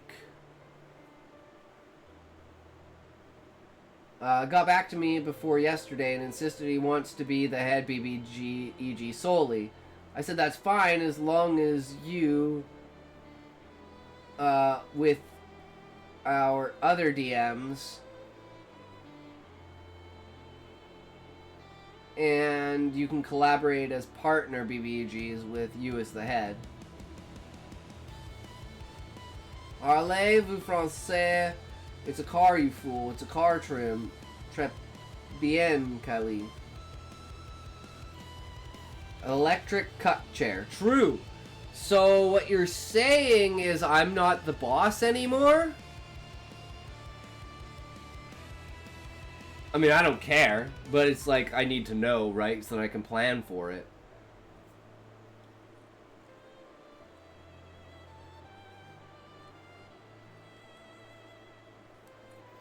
Bro, this stream is so fire. Well, thank you, Sleepy. I really appreciate that. You know, I try to put in the effort. I try to, you know, I try to be here for you guys, get some entertainment going, right? I had a WRX premium. Cars not worth the money. 2018 and up WRX are so trash. The exhaust is so loud in the cabin it makes listening to music hard. Suspension is ass and you feel every single bump. Don't get one. I doubt you, of all people, had one of those. You have to have a brain to drive one. They're more than willing to work with you as their co-BBEG. It's not a Ford. Best streamer, not gonna lie, who agrees? I'm not checking anything, kiddo. Stop lying about cars you never had. Oui! J'apprends, je peux, je pense, pour deux. I don't even know if I used pouvoir correctly. I don't know. But Senate, you're gonna have to let them know that there's gonna be a power struggle. Cause I'm not gonna just like, you know, it's like, how do you say this? Like, it's like Putin and Trump, or like Xi and Trump, or like Putin and Xi, right? Like, we're the leaders, so we get along, right? But behind the scenes, we are doing everything in our power to try to destroy the other person. Right?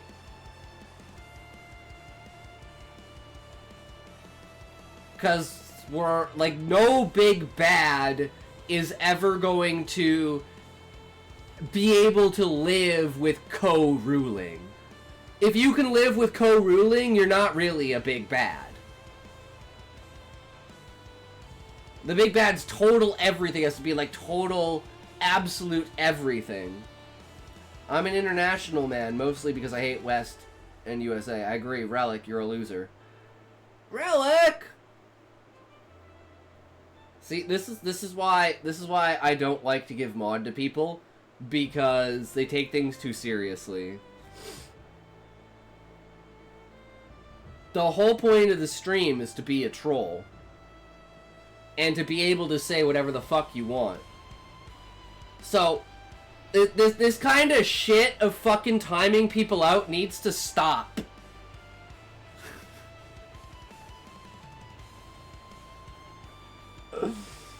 Cause, like, it's funny, sure, but, like, preempt it. Like, build it up, right? Like, make a spectacle out of it. Don't just time the person out. Like, make a huge confrontation out of it, and then do it. You gotta capitalize on it. You gotta make it a show. You gotta make it a moment. You gotta make everybody invested in it. Right? That's how you do it. Well, he has the upper hand with immortality, LMAO. That was part of the terms he negotiated last week. But I'll add backup. Well, my whole thing is like the Plagueis thing, right? We're like, I guess I'll do a spoiler, Senate, for things that I was gonna do, is I have the ability to leave my body.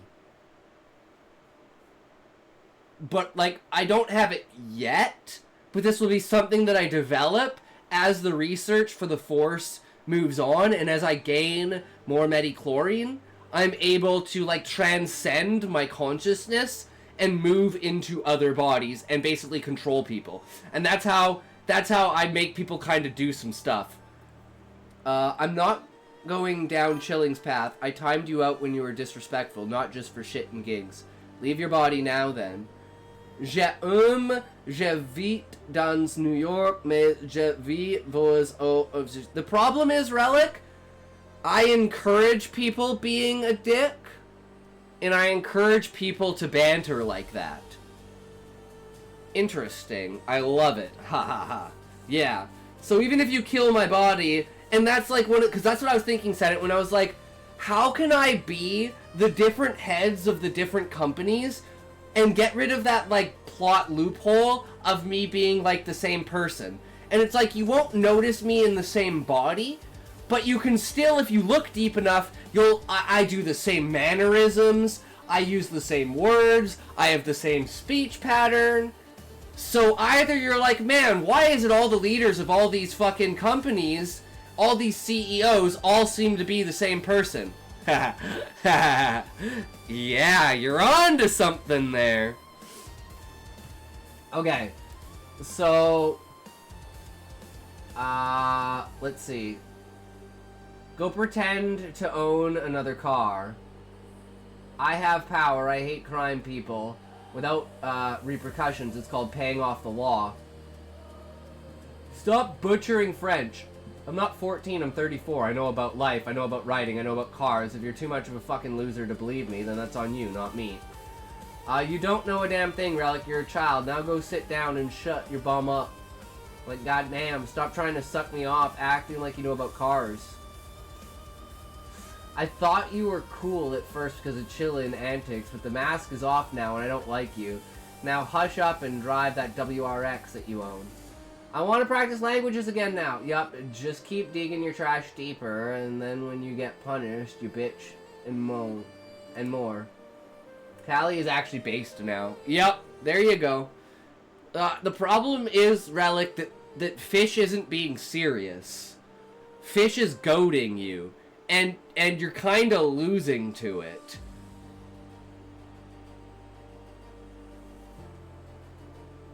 It's kind of like, oh no, I'm very serious. Exactly, Fish. 100%. Totally.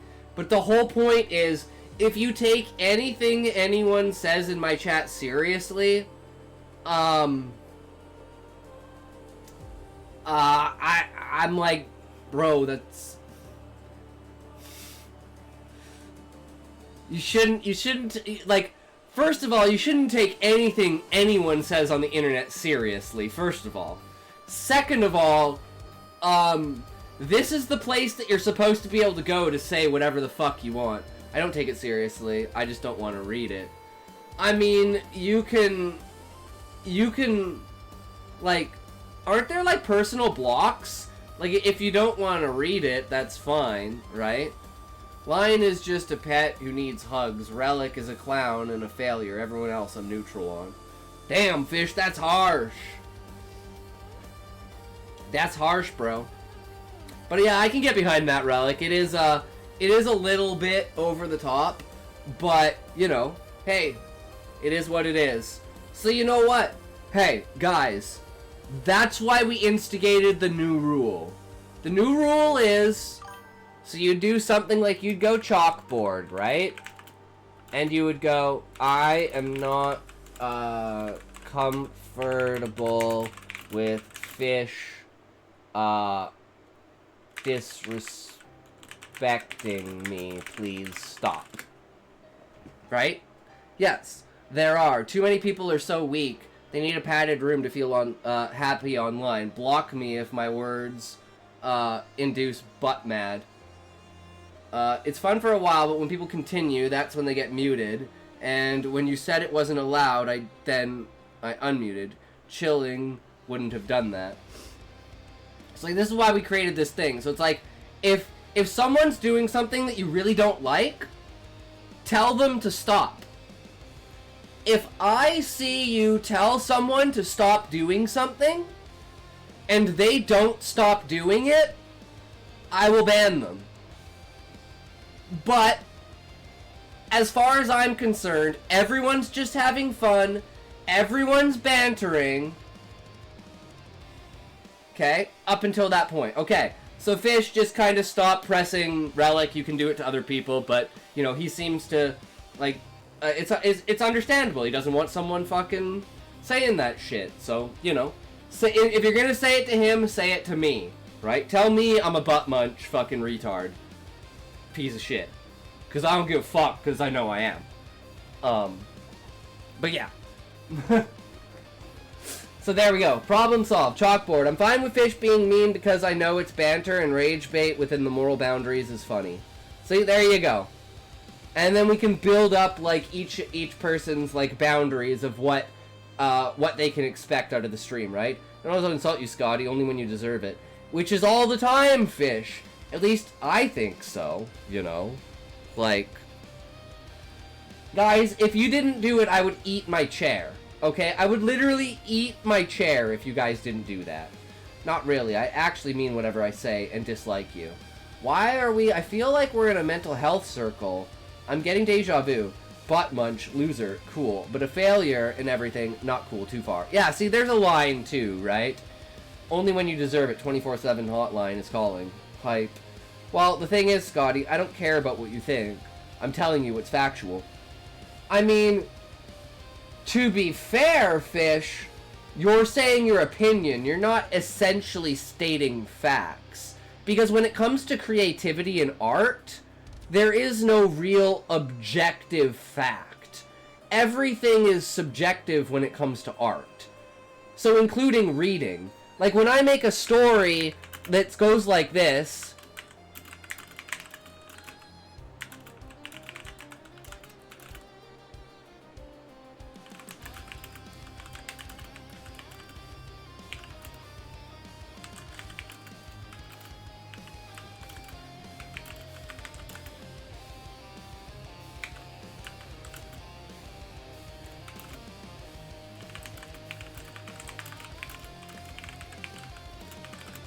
TV was in me at them.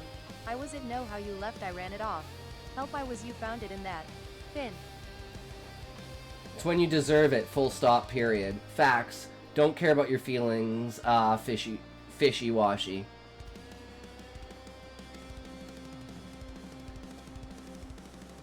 To me, it doesn't matter what the sentence structure is or anything. It's the meaning that you get out of it. And it's not necessarily the meaning that the author is trying to purvey. It's the meaning that you get out of it. What does that story speak to you about? Right? To me, it's a story of loss. That's all that matters. And everything past that point is superficial.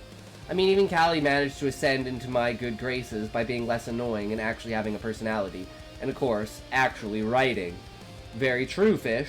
Which is funny, because I think we've only read, like, maybe 2,000 words of your reading, Fish. So I think maybe we need to call you out, and we need to get more of your short stories on here.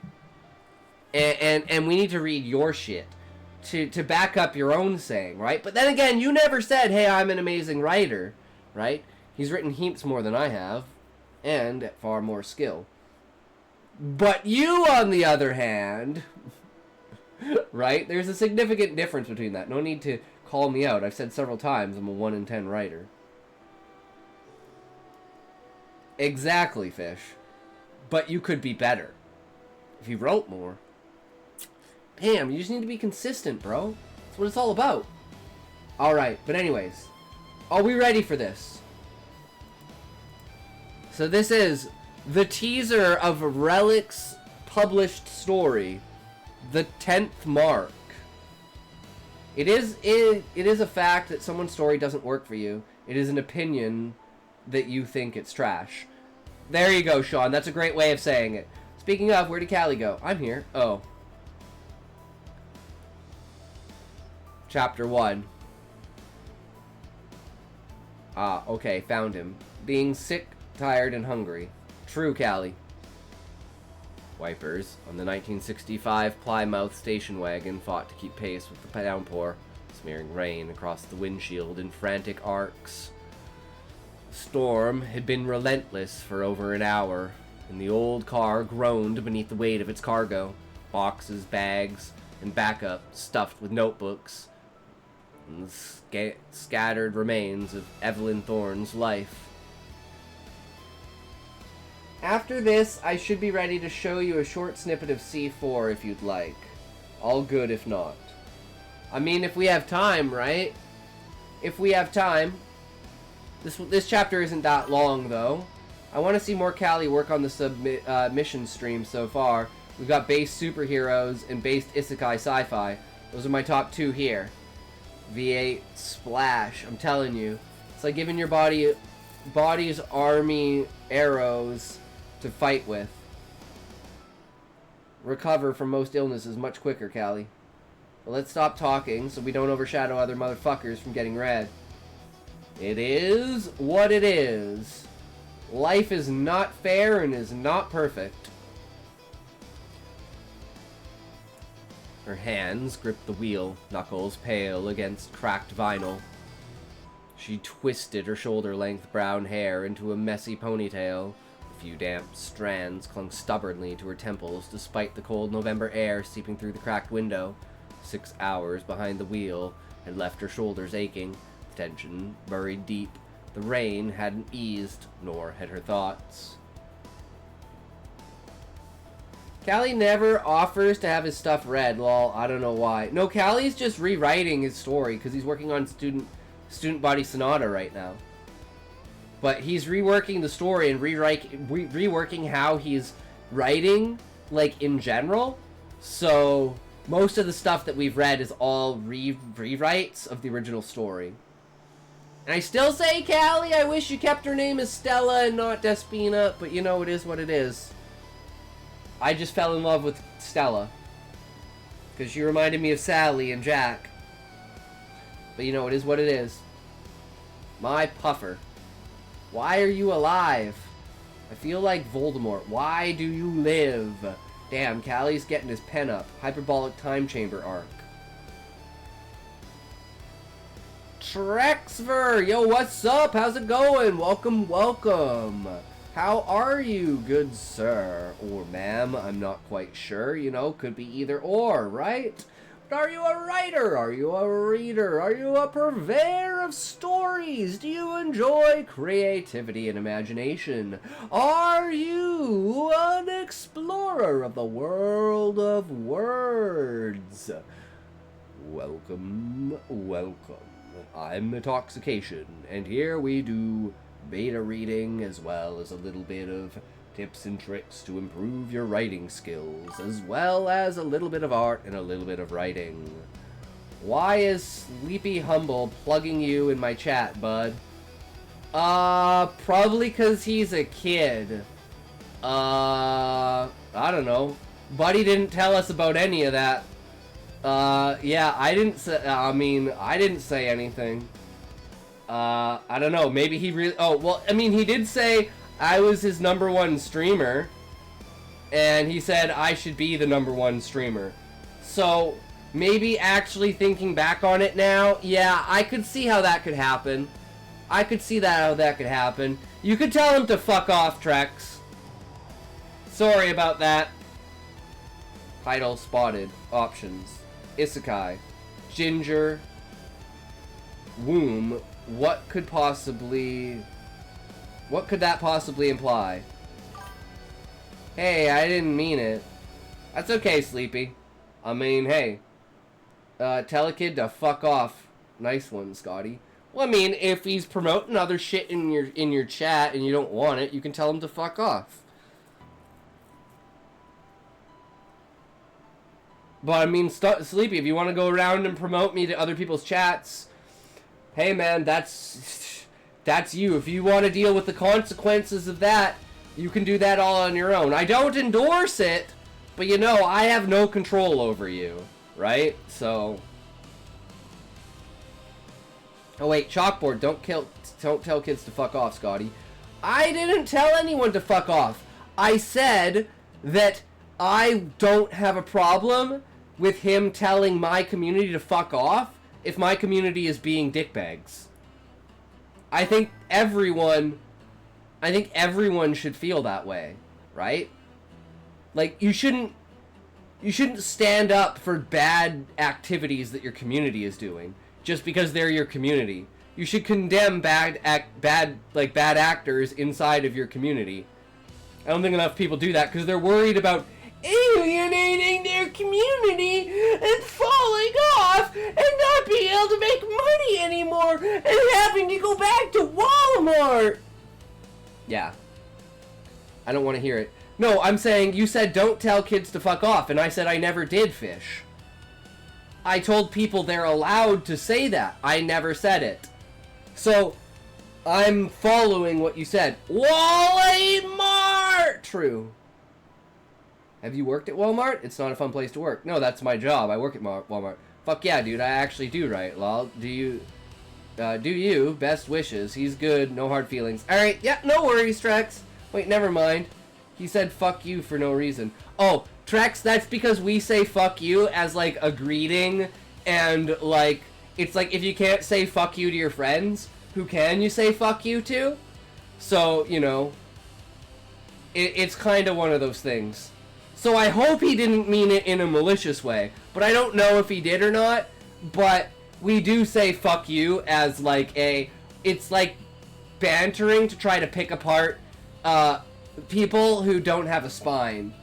I don't want people in my community who don't have a spine because I'm a troll, ass, piece of shit, bitch. Right?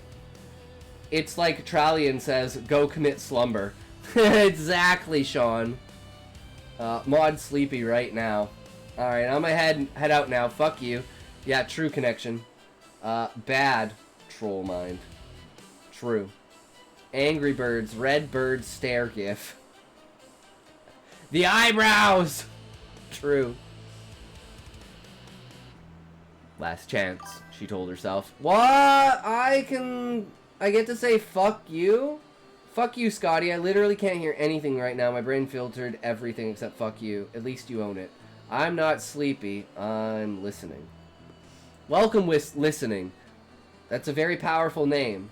Listening. I'm not listening. Last chance, she told herself. Last move. No more bags by the door. No more bruises to explain. As the Plymouth drifted along the winding mountain highway, her mind replayed the last night she left. Clothes shoved into garbage bags, papers were scattered across the floor, the echo of shouting through thin walls, the smell of stale beer. The apartment door had felt impossibly heavy when she closed it for the last time. Never again, she whispered, tightening her grip until the steering wheel squeaked. When? First based thing you said. Sadly, it is ironic. Oh, Angry Birds! That would be a great game. Combination of Flappy Bird, but you also have to snatch good food from the air while avoiding poison food. Finally, my EDH cards are in the post. Nice. Soon. Deal.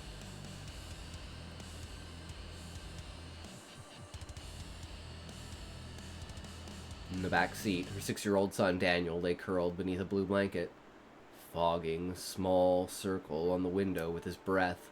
He traced a crooked spiral into the condensation. Beside him, Milo, family's black lab mix, dozed. Is it Milo? Milo? Malo? Like, 1 is Milo, 2 is Milo, 3 is Malo. Because everyone says different names different ways. Alright there, I got off of Bro's stream, I got cooked. Yeah, Sleepy, I mean, it's like cool that you want to go and promote the stream, but it's just a lot of people have a problem with, like, people coming and, like, trying to steal their viewers, essentially, right? No, it's okay, you don't need to apologize, it's all good.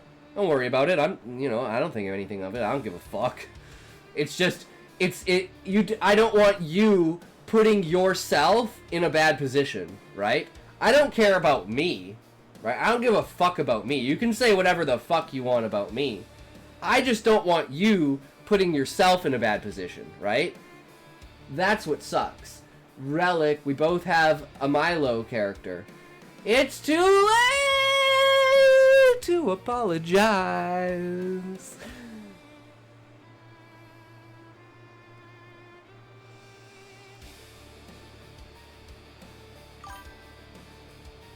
And he gets the references. Yeah, that's my problem. I don't get no references. +2 social credit. Do you have roles in your Discord? Yes, but not really, Sleepy. I don't know. Callie was the one who was dealing with that. Talk touched me and I enjoyed it. Blue Story coming to theaters near you soon. Okay. I don't know. Callie was the one... What's happening? Callie was the one who set up the Discord. So if there's anything in the Discord, I have no idea. I added the beta reading role, but I don't know how to allow people to assign it to themselves. Right? Because it should be a role that you can just pick up and be like, oh, I want to be a beta reader. So, or like, I don't know. I don't know how it works.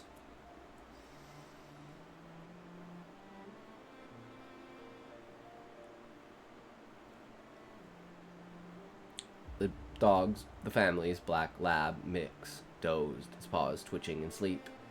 We all should have the role of writer-reader. Use Sapphire. I don't know what that is, Callie. Alright, time for bed. I'll catch the void, the VOD for everything else. Sleepy, keep at your pen. You're a youngster, so now's the time to practice. Callie, keep getting that pen up. Get in that time chamber and work it out. You can set up a channel that will allow people to select an emote which will assign a role. Oh, okay, cool, Callie. Scotty, you're less annoying to my improvement. Good. Yes! Woo! We did it! We did it! We did it! We moving up! We moving up! We doing good! We doing good! We got it! We got it! We got it! We are less annoying! We are less annoying! We are less annoying! We got it! We got it! We are less annoying! Let's do it! We up in it! Got it down! Yeah! Woo! I could be less annoying, let's do it less annoying. We go around a less annoying. Yes, we be a less annoying. Thank you, fish. We be less annoying. Thank you, bro. We try.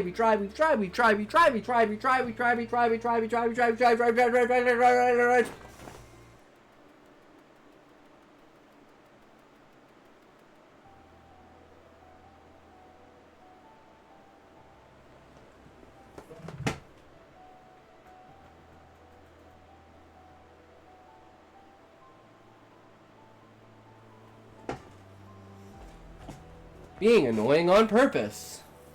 You want to join my Discord? See that? Fish thinks Relic and I are good for our pen.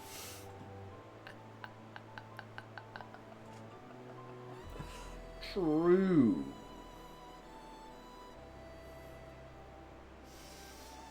Guys, I have to tell you right now, I'm actually the spy. I'm actually the one who, let in the... Yeah, sure, I'll join your Discord. Humble, drop a link in the chat. I'm the guy who you don't want around. Right? So, what I have to do is I have to make a space for myself where I can get away from myself. Right?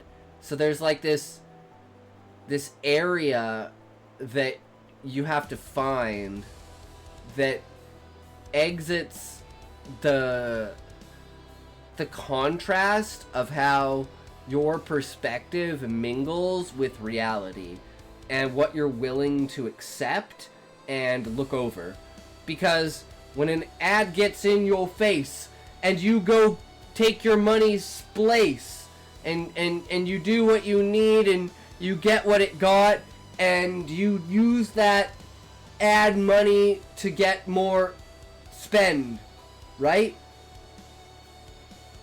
Fucking nailed it. Fucking nailed it.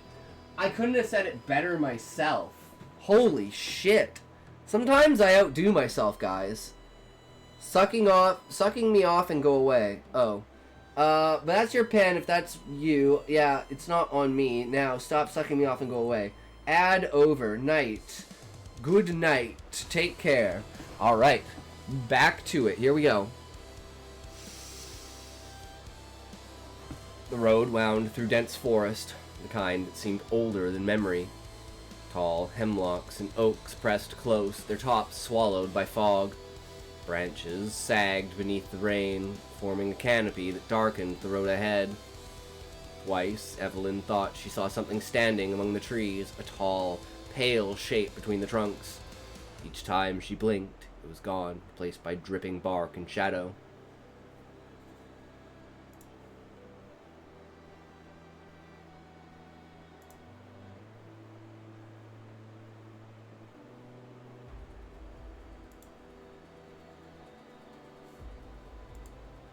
Alright. Just exhaustion, she told herself, but her chest felt tight with every mile.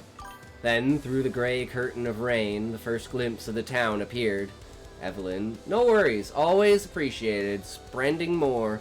Give me another Discord to promote in, right? I mean, what? Then, through the gray curtain of rain, the first glimpse of the town appeared. Evelyn slowed, her heart giving a small, uncertain flutter. A weather-beaten sign leaned against the rock slide, halfway swallowed by pine boughs and moss. Paint had peeled away in long curls. Faded words were still visible if you squinted. Welcome to Hemlock Falls. Gave myself fucking hiccups.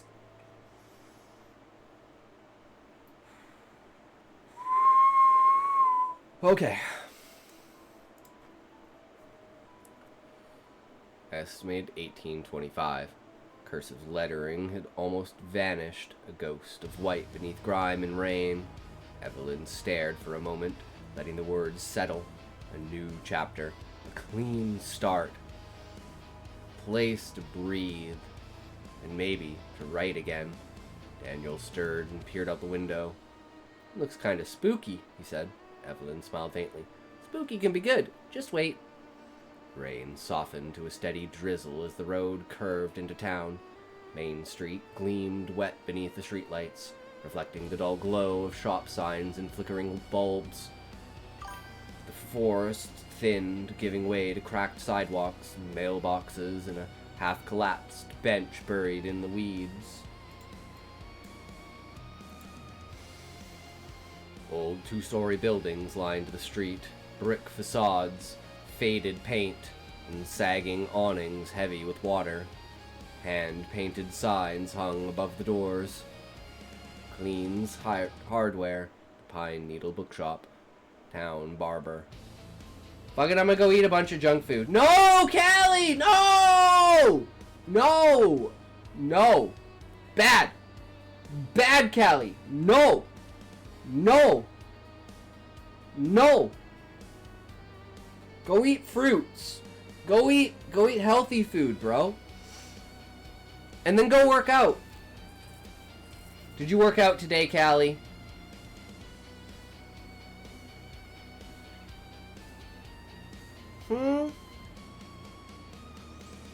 Huh? Hey, it's a do work. To the right stood Hemlock Falls High School, a red brick rectangle with the rain-beaten banner clinging to its walls. Go Coyotes beyond it. The town library rose from the fog, a gray stone structure draped in ivy, its narrow windows glowing faintly like watchful eyes. Evelyn pulled into the gravel lot beside Mayer's Diner and killed the engine. The rain disappeared against the hood. A flickering neon sign hummed above the window, where a handwritten notice read, "Today's special, meatloaf and cornbread, chicken fried steak with fries, Aunt May's homemade blueberry pie." As Evelyn helped Daniel from the car, she glanced across the street. Hemlock Falls Police Department sat squat and square. A single patrol car parked crookedly beside it. The building looked less than a station and more like a relic, a brick husk clinging to routine. Further down, the spire of Grace Fall Church pierced the fog. Its Gothic frame loomed beyond a black iron fence, gate creaking in the wind. A warped wooden sign stood beneath the trees. Grace Fall Church, Sunday Mass, 9 and 11:30. All are welcome. Crow perched on the fence, turned its head towards her, following her every step. It cawed once, sharp, echoing, and then fell silent. The brass bell above the diner door jingled as Evelyn pushed it open. Warm air met her immediately, thick with the smell of coffee, grease, and old vinyl. Daniel followed closely, Milo's nails tapping softly on the checkered floor. 3 booths lined each wall, red vinyl patched with duct tape. A counter stretched along the back, 5 stools in a row beneath the blackboard menu. Behind it stood a woman in her late 50s with auburn hair streaked gray. tied in a loose braid. A faded blue apron hung at her waist, embroidered with maize across the chest. She looked up, smiling in the easy, practiced way of someone who'd been greeting strangers for decades. "Well now," she said. "Her 2 faces, or 3, if we're counting the pup." Evelyn smiled politely. "Just got in. Is it alright if he stays? He's well behaved." The woman waved a hand. "Long as he doesn't steal anyone's bacon, we'll get along fine. I'm Martha. This here's May's Diner, named after my mother." Daniel darted forward toward the window booth. Martha grabbed 2 menus and followed. "Not many travelers this time of year," she said, placing them down. "You moving in?" Evelyn nodded. "Just needed a fresh start." Martha's smile thinned slightly. "Starts are easy," she said. "It's the staying that gets tricky." "It's a hell of a motto," Evelyn replied, slipping off her coat and hanging it beside the booth. Martha chuckled. "Mama used to say the secret to a good diner was cheap coffee, cheap food, and a smile that looked real, even when it wasn't. Try to hit 2 out of 3 most days." Daniel perked up. "Do you have pancakes?" Martha leaned in conspiratorially. "Kid, we have towers of pancakes with chocolate chips and whipped cream. If Mom's okay with it." Evelyn smiled. "Sure, and I'll take a grilled cheese and coffee. Coming right up." When Martha left, Evelyn exhaled and leaned back, the tension melting from her shoulders. The dinner felt safe and lived in. Hum of fluorescent lights and the faint coon of a Patsy Cline record filled the air. The smell of butter, rain, and nostalgia hung like a comfort. Across the street, police station's front door opened briefly, an officer stepping out, cigarette glowing in the dark. But he didn't look their way. Beyond him, Grace Fall Church loomed, steeple cutting through the mist like a blade. So I'm gonna say here, Relic, this has been enough of a point out that I'm like, there are 2 possibilities here.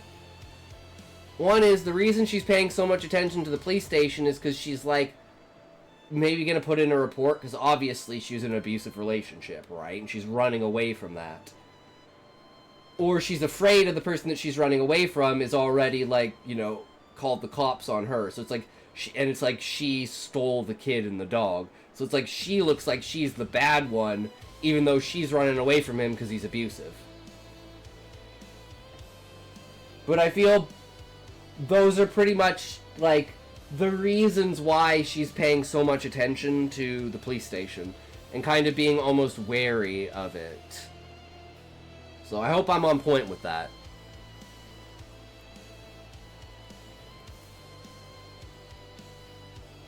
Or it's just her jitteriness and she's always looking out like that because she's so used to being like in an abusive spot where it's like she's just like trying to find some way of like calling out with just her eyes, basically, right?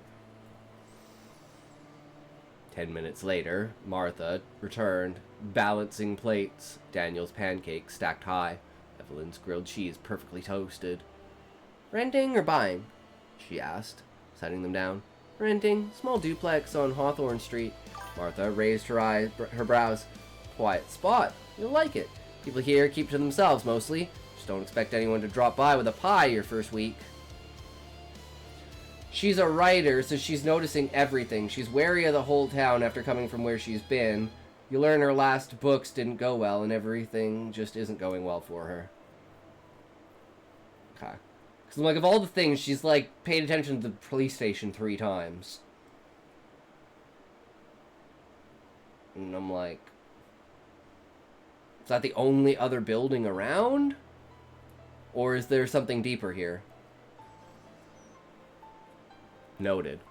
"And if you're the type who asks questions," Martha added, "expect some folks to answer with their eyes instead of their mouths." Evelyn smiled faintly. "That sounds like a warning. Just advice." Martha turned away, her expression softened, but not entirely. Something cautious lingered behind her eyes. Evelyn sipped her coffee. It was bitter and too hot. Perfect. Outside, the rain had dwindled to mist. clung to every surface. The power lines, the cars, the black iron fence around the church. Evelyn held the umbrella over Daniel as they crossed the lot. Milo trotting ahead, nose in puddles. May's diner faded behind them. The town felt quiet now, as if holding its breath. They passed the police station again, empty. Grace Falls' steeple loomed crooked against the sky, just enough to make her uneasy. Police station is a main point in the book for her safety. And Ally will soon pop up from there, without going into too much. Okay, so it is important to pay attention to that. And it's not just like a one-off, right? Because whenever someone says something too much and it's a one-off, I say, if it's a one-off, don't mention it so much. It's like, well, the character's paying attention to it. It's like, yeah, but don't. Because you make it seem more important than it is. And then the readers will like, why did you even put that in there? And it's like, well, it was the character. It's like, well, at some point in time, you have to balance, is what the character's paying attention to going to ruin the story? And if it is, just don't write it. Right?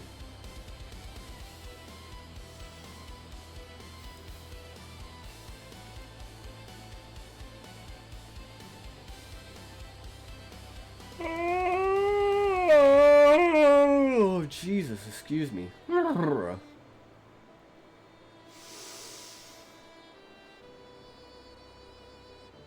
Where's our house? Daniel asked sleepily. Not far, she said, smiling. Just a few more minutes.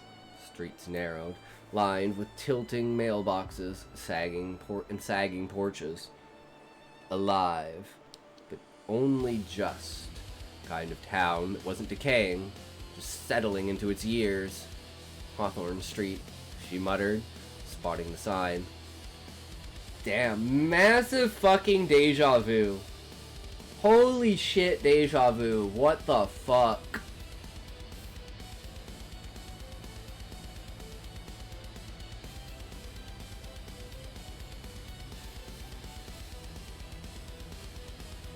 Well, that was something else. I think you already read this chapter before.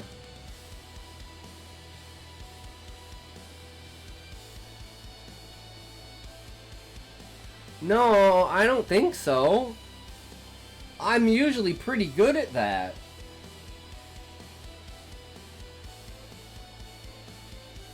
But damn, no, that was some like... You know, there's like one-hitters? That was like a... It was like... And I was like, what the fuck? It's just my future self and my past self colliding in memory. Station wagon bumped over a pothole as they turned onto the sloped road. Towering oaks reached across the cracked asphalt like clasped hands. Number 287 sat near the end of the block. Pale green duplex with white trim and a rusted mailbox leaning at the curb. A weathered wind chime swaying under the awning. Its notes lost in the fog. Evelyn parked, engine tickling as it cooled. For a moment, neither of them moved. This is it, she said quietly. Sometimes I touch myself when getting deja vu in hopes that one day I'll get deja vu and feel something touching me, but without anything, you know? It's like getting a hand job. I made that up. I don't do that. Connection line. I know you're trying to cover your ass, but don't. We're all super fucking weird here, okay? You'll fit in perfectly. This is it, she said quietly. Milo jumped down first, tail wagging. Daniel followed, taking in a house with wide, curious eyes. Connection 100% does that.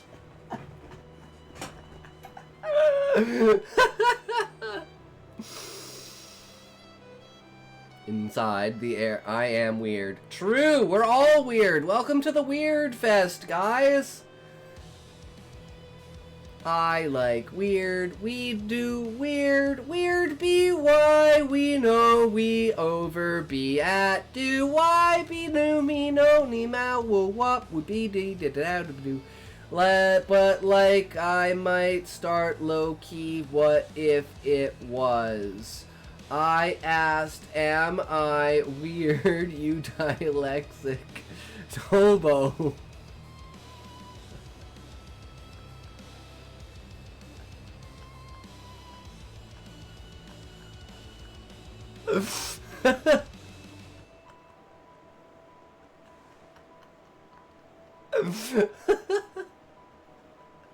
Yes, you're weird, Callie. That was the implication from saying I am indeed weird. Dill sex what did I say? Dial sex. I don't even know what word I said, but it was fucking funny. Just out in public and you pause to start jerking it. Why? I'm flap flap getting deja vu flap flap flap. Oh my god. Guys, I think my stream is gonna bring back the true degeneracy of the internet. Wait, yo, we have cookies. Chapter 2 sets the stage of the book and starts the eerie, slow dread build for the book. Nice. Hell yeah, Relic.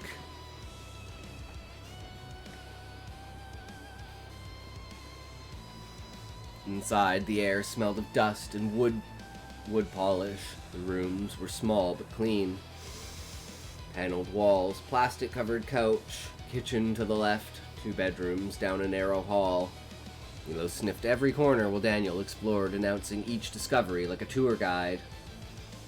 Oh, I should have gotten oatmeal raisin. This really does feel like a nice little community. That's what I'm trying to, create. That's what I try to promote, Fish is the old grumpy conservative guy. Absolutely. I'm Jar Jar Binks, apparently. Yes, but you're Jar Jar Binks as like Darth Plagueis, which is like very, very different. Connection is the town whore. What does that make me then, Relic?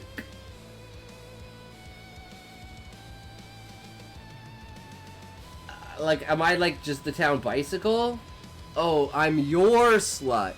Oh, I'm personally... Okay, perfect. Perfect, okay. Who am I? Callie, you are... Big Bird. Callie, you're Big Bird. Come here, lil connection. Give me a title. You're Big Bird, Callie. No, I want a description. What is Big Bird? From Sesame Street? Big Bird?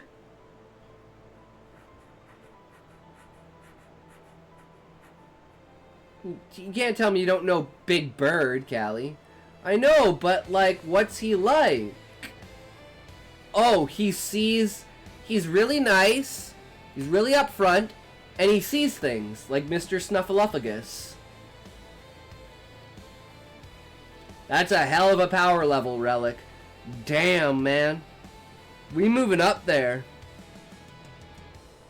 Ooh, you tightened up a little bit on that one. Just a wee bit.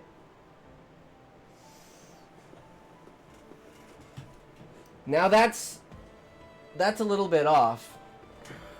Relic doesn't quite reach all the way in. Relic, you got 69. 609. So nice, I feel like that's flat as fuck. I said you're up front, Callie. You say what you mean. You interact with people. You're very friendly.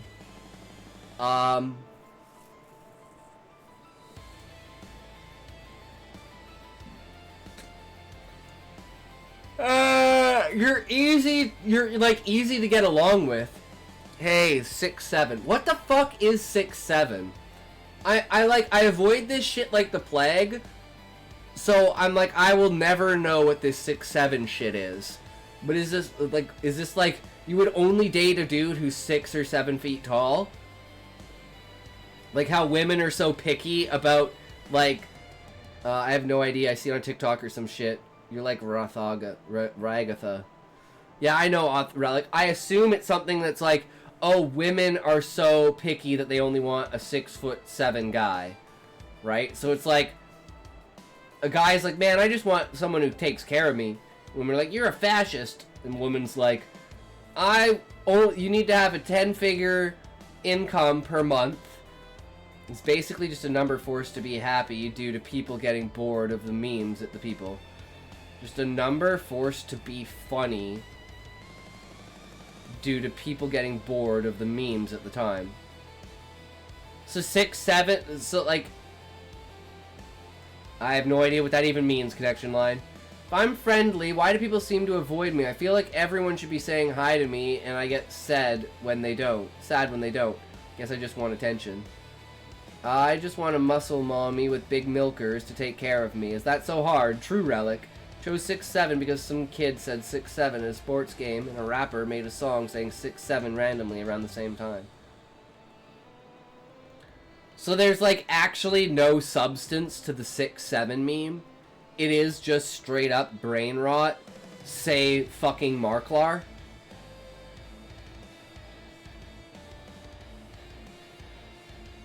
And here I am thinking there's a depth to it about making fun of women and misogyny and like how the generation is like fuck women. Well, I guess I can pull depth of the shadowless anywhere, right? Relic, why are you trying to hide your power level? We all know you're super strong. Stop trying to fight Krillin. God, I'm all over the place tonight. Read chapter 2. I mean, guys, do you want me to read chapter 2? Is there anyone else out there who wants me to read their stories? Touch. Relic. Connection line, you cheater! How dare you! How dare you touch someone else? I thought we were exclusive! I thought you liked me!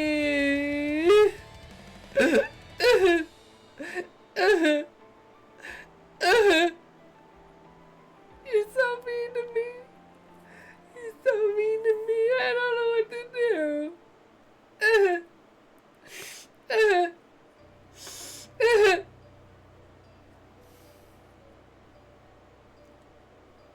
C4 is done. Could you read the very first chapter so that the cliffhangers leaves? And then read his C2.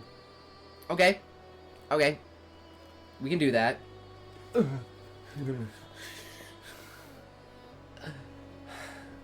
mean...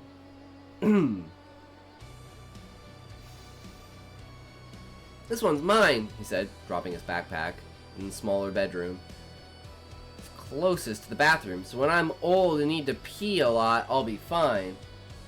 Evelyn laughed softly. Her own room was plain, faded curtains, a twin bed pressed awkwardly against the wall. But it would do. Everything here would do. That was enough. So remember to comment on the cover art and description before you plunge into reading. Okay, I talk. Now you need to add a touch command. I mean, I'm so lazy. There was like a period where I kept pulling queer, goth, alt women after a Discord call, and it made me realize that I am scared of getting close to people.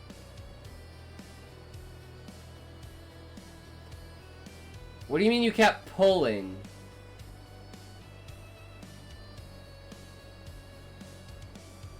After a Oh, do you mean fapping?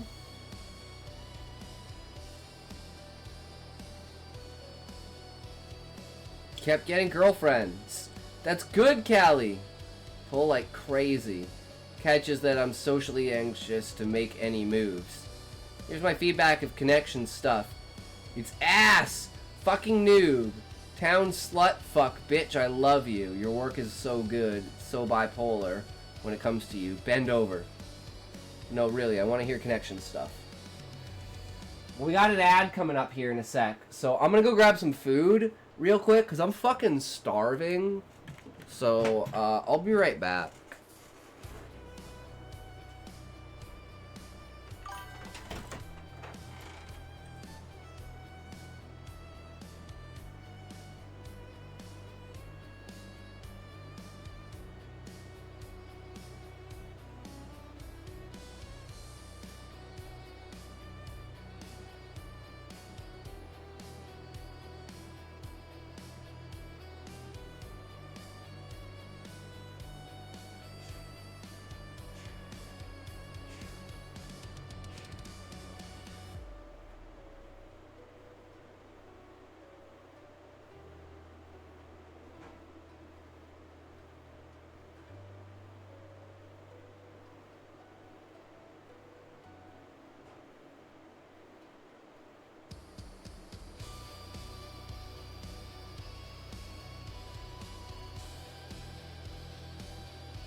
We back. Oi.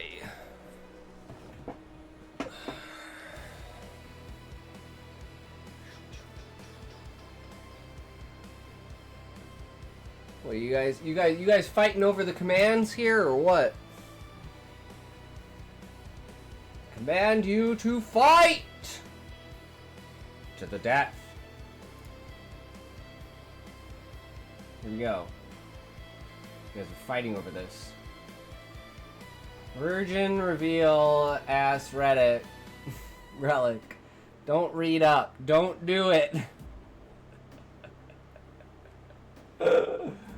Oh. That was private! You weren't supposed to know! Alright, let's have a toke and we'll read connection lines. I gotta wait for my food to cool down. 3, 2, 1. Toke!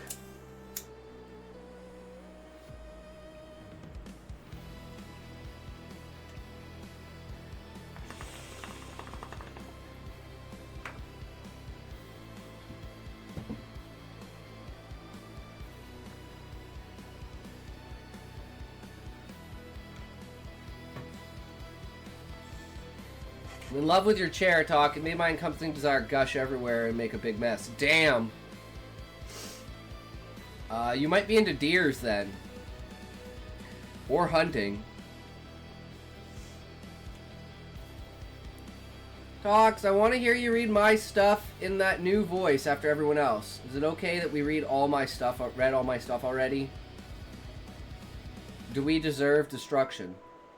I mean, Callie, they haven't necessarily heard your stuff, so yeah, I don't know if I wouldn't mind rereading it. We already read chapter 1, didn't we, Callie?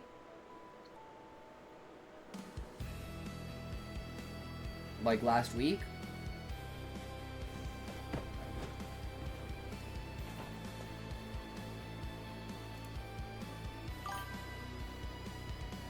Yeah, I don't mind.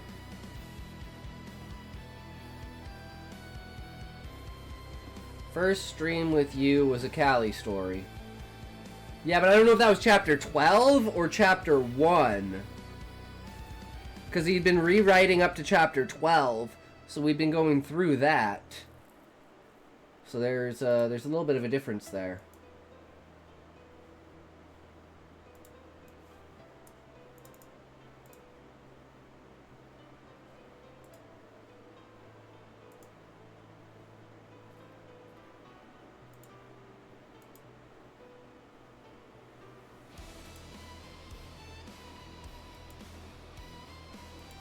Why can't I just add...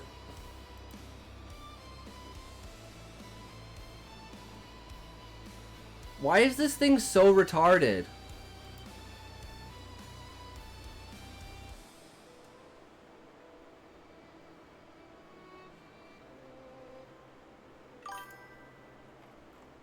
I tried connection line. I don't know how. It won't fucking let me do it.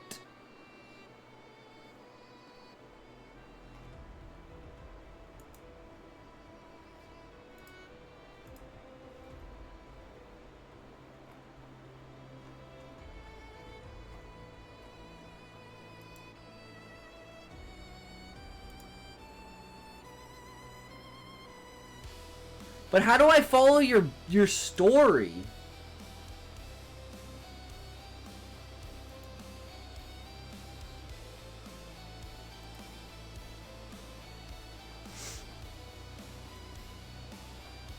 Like, I should be able to add it to, like, my reading list, right? Like, how do I add this to my reading list? I'm gonna power up and fuck him up. I don't fucking know. It's easy to access, though. I put it in the series.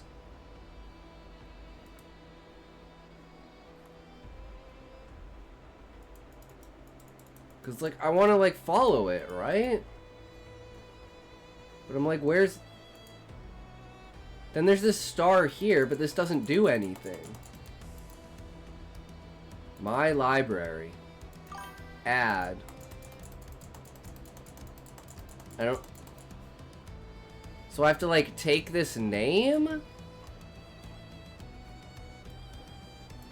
And, like, put it in here?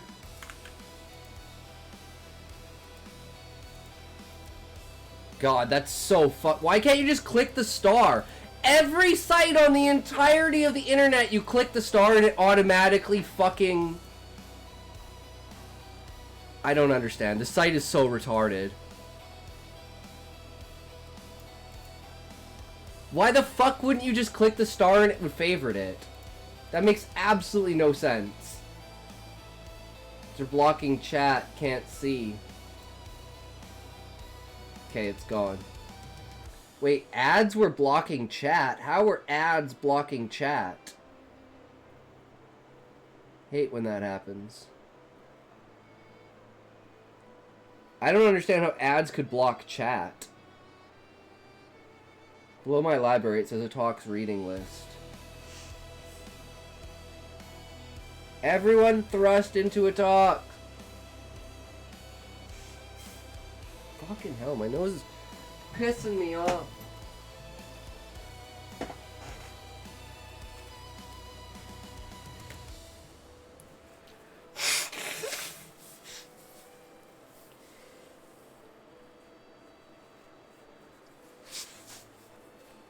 Get wrecked, son.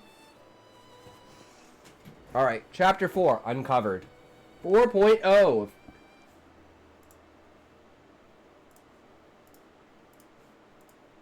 Connection Line Story 4.0, Uncovered. Callie? So the first thing came out of Araya's mouth as she saw me. We have been trying to keep this side of myself a secret, for obvious reasons, but I guess when defying fate, you have to be punished in some way or another. That secret was out. Real quick, check the description and stuff, please. I don't know what you mean by that. What do you mean by that, connection line?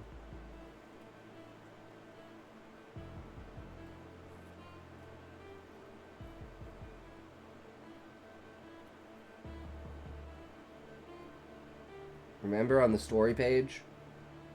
Wait, I don't know what you're talking about. Don't know what you're talking about. Story page at the top left.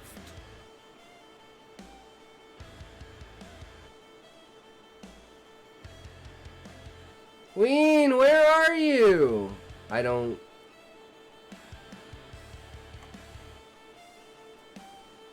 Isn't that report?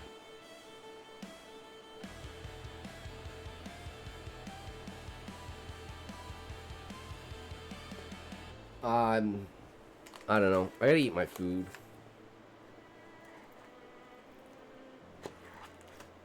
On the top left.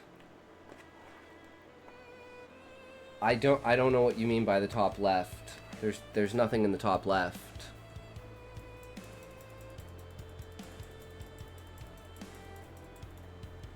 I don't understand.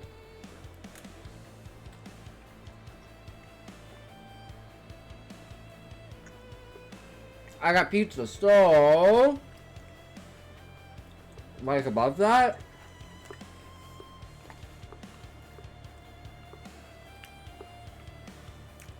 Oh, this?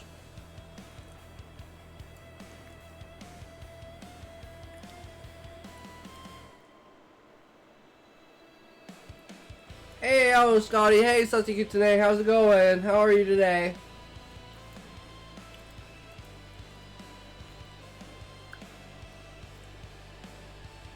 Oh, here?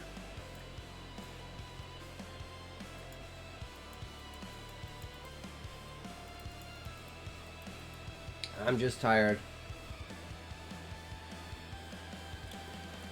So, connection line, if you want people to actually read this, just put this in front of the story on the chapter. Because no, like, no one reads this. So if it's important, put it in the chapter. After Araya loses a friend and finds out about Callie's side life, to work to keep their sister ship intact while they figure out how to take down Keys once and for all.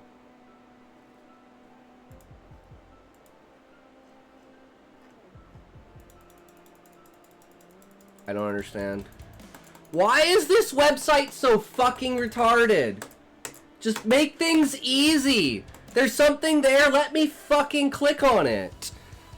Oh my god.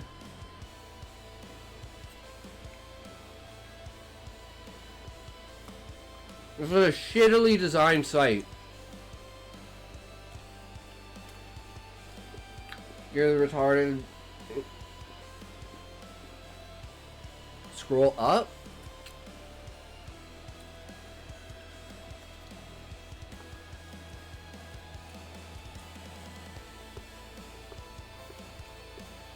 I don't understand.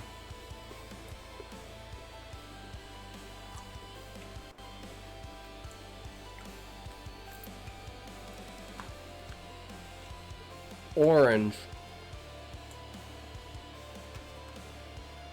Orange.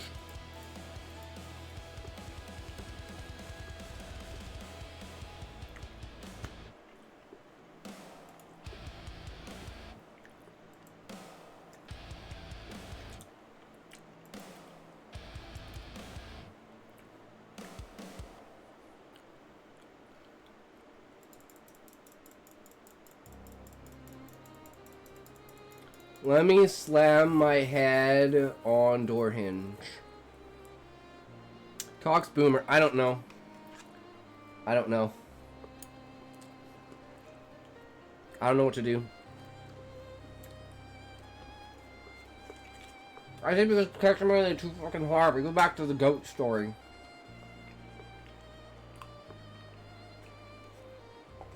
Isn't this what I clicked on before? See, I'm so confused because this is what I clicked on before. Hey Hugo, how's it going? Welcome, welcome. So like, that's what I did last time, but for some reason, it's just not working now.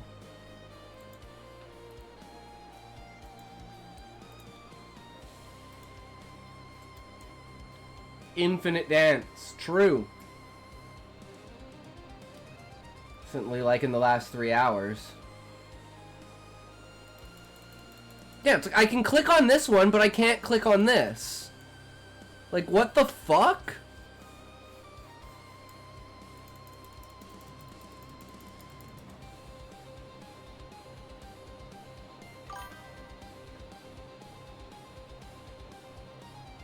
You can't click on it.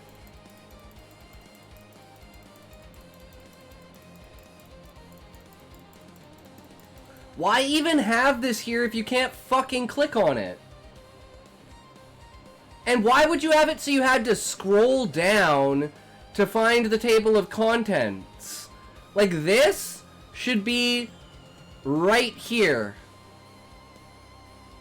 Like, why is there this... Wait, what the fuck? There's stuff here? Wait, there's stuff here?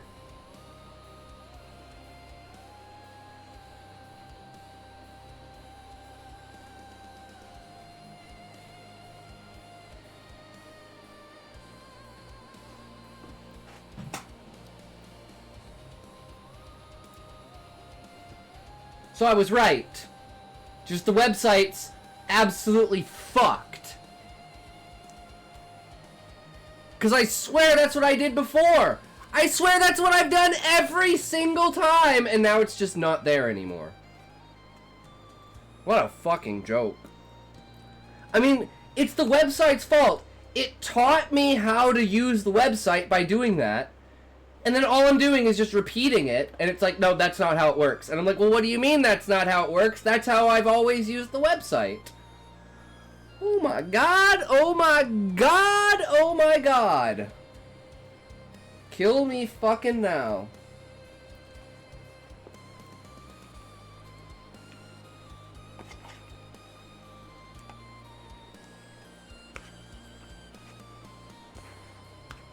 You know, I'm absolutely blind. Why does Scotty have to break everything? Because I'm blind! My god. Oh my god! Oh my god!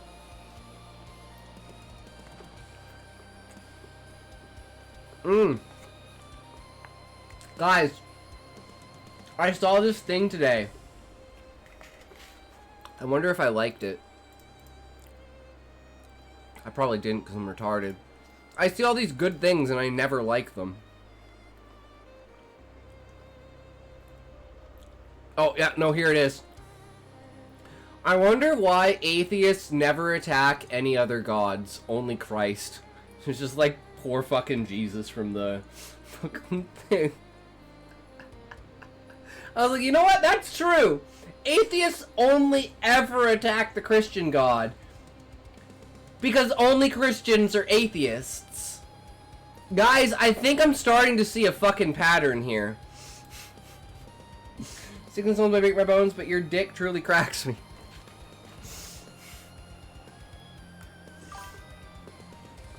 Look bad for connection. Don't hear writing 8+ smut sex stories, and Scotty can't even grace us the awesome story because they're too stupid to learn how to use the website correctly. Fucking noob. This Christian God is the most flawed.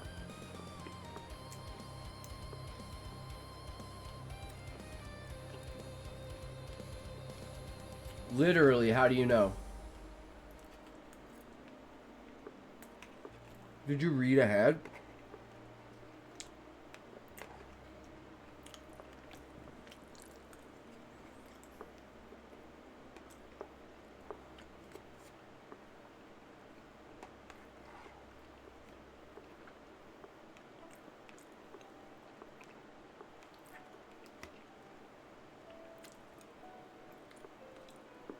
I mean, you're not wrong.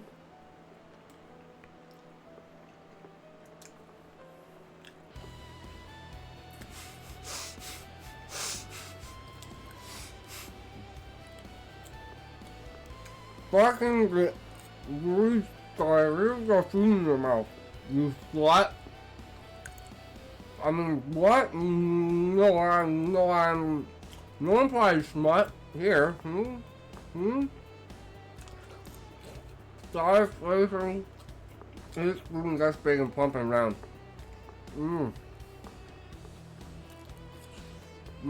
True. I'm doing art. Someone's doing art immediately.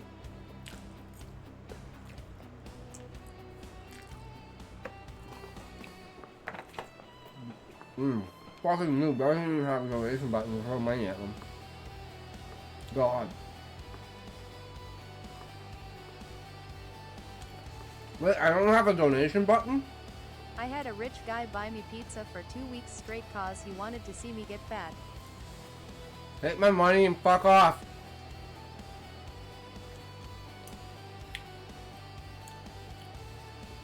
Wait. Isn't there a donation panel down there? I swear to God there's a donation panel down there. Isn't there?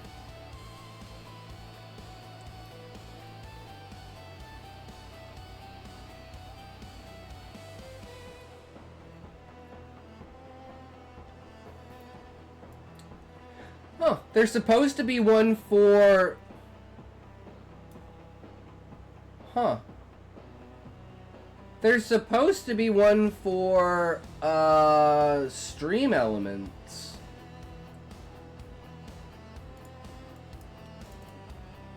I'll have to look up on that.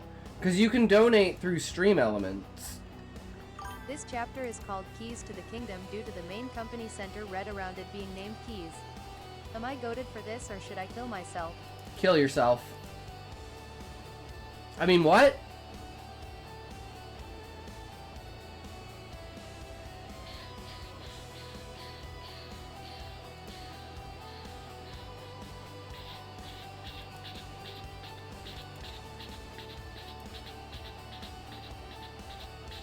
Tipping settings.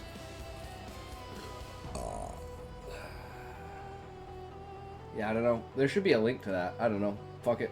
I don't care. You guys want to throw money at me? Too bad. I don't want your money. Your money's useless to me. Yo!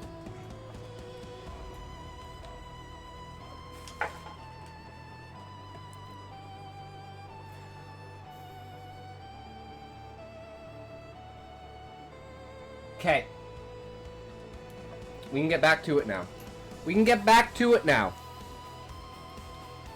11. Damn. The secret was out. I struggled to find a response. Instead of just staring awkwardly at Araya as I Windows error her in front of her. As I Windows error in front of her. Oh, like that's just like, you know, blue screening, right? I just say blue screen. I think that gets it across a lot easier.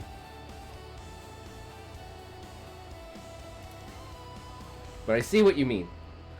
Getting up with painted grunt. Araya sits on the couch, looking at me and to everyone else. Where am I? She asks, frustration and confusion dancing together in her tone. Probably a flamenco. In the glass city, Mira replies, looking at her. Yeah, but where? She repeats. I can't tell you that right now. Mira crosses her arms, keeping her eyes on my sister. Groaning, Araya looks back at me. What the fuck is happening? Why were you at the mall? I thought you said you'd be somewhere else. She suddenly pipes up, which throws me out of my state of stasis. I shudder. Are you mad that we saved you? I ask. I don't know why that's what I said in the moment, but that's what I said. No, I'm not mad that I'm upset that you would lie to me like that. And by the looks of it, you've been lying to me for the past, what, 5 months now? Araya taps her leg. The one that wasn't hurt as much in the fall. I failed to give a reply. Only looking at her the same way I'd looked at my sister on Earth when she was berating me.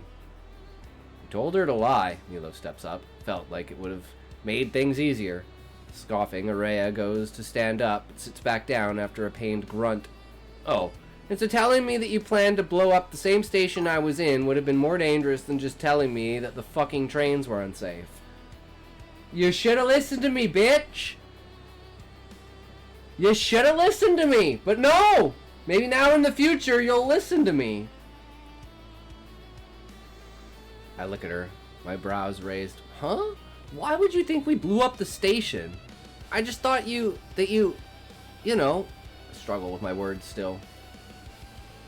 That I what? Araya looks back at me. Well, I try to find the words, but in the moment nothing comes up. From what it looks like, you all plan to blow up the station for whatever reason and have been doing shit like this for a while now. Araya gives up on trying to get up, lying back down on the couch and looking up at the ceiling. It was blurry, but that fucking tech, it's not something you can just get, I think. She pauses for a moment before continuing. You had whole fucking suits on, helmets and everything. I haven't really seen the side of Araya up until this point. She always seemed relatively laid back, not observing much or caring enough to argue. Well, most of the time.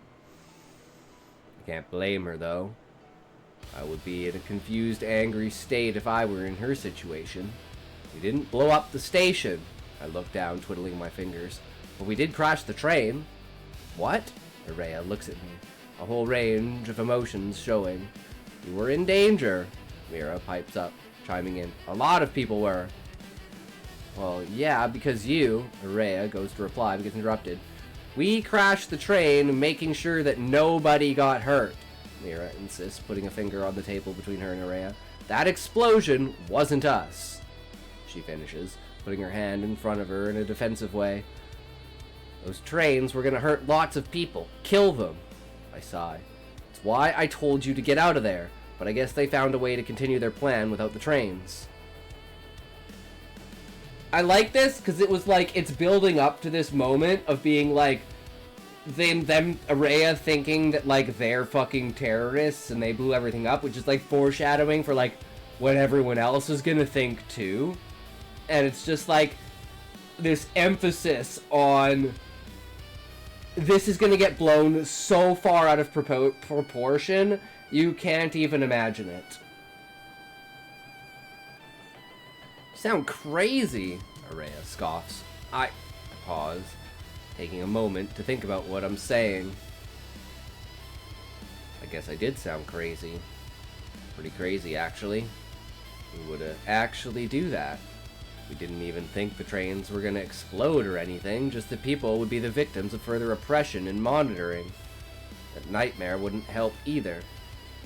Pretty sure, even ending up exploding anyways. Ah, fucking ads. I didn't even notice. I'm the worst streamer in the world, guys. I'm the worst fucking streamer. I'm such a bad streamer. I should just.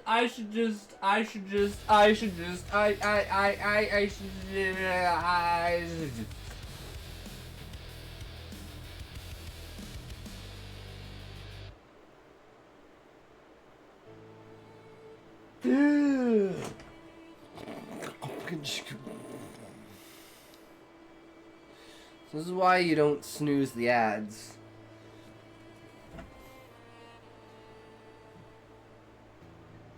Fucking ads. I don't like ads. I never will. I'm not a participant in the economy, so thus I will never know. Ads are powerful, they bringing you down up here. If I had my way, I'd have no ads, but you know me as it's so sad. Why we do what we got do, and we do what we want. Yeah, 3, 2, 1, toke.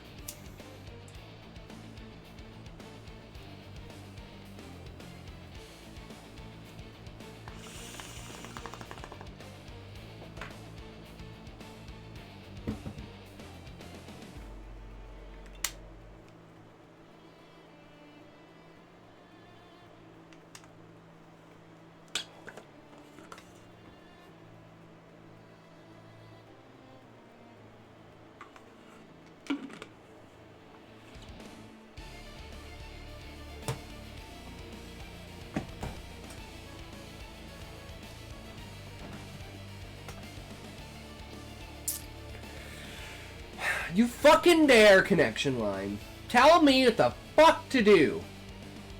Fuck you. You sound crazy, Araya scoffs. I pause, taking a moment to think about what I'm saying. I guess I did sound kinda crazy. Pretty crazy, actually. Who would actually do that? We didn't even think the trains were gonna explode or anything. Just that people would be the victims of further oppression and monitoring. That nightmare didn't help either. Pretty sure nothing even ended up exploding anyways. Araya looks at me with her eyes wide, arms crossed as she taps her unhurt foot against the arm of the couch. Stammering, I try my best to explain the situation in a way that doesn't make me seem like a middle-aged parent you'd find on social media sites and apps. Look, I don't know how I'll get this to make sense, but a world with a transit system integrated into the same security that kills people for false flaggings and discriminatory prejudice, especially when said system is completely safe, is not a safe world for me, you, or anyone. I get out. I kept getting this feeling that those trains would cause more harm than good. Silence. Can be a lot of things, but before all, it can be awkward.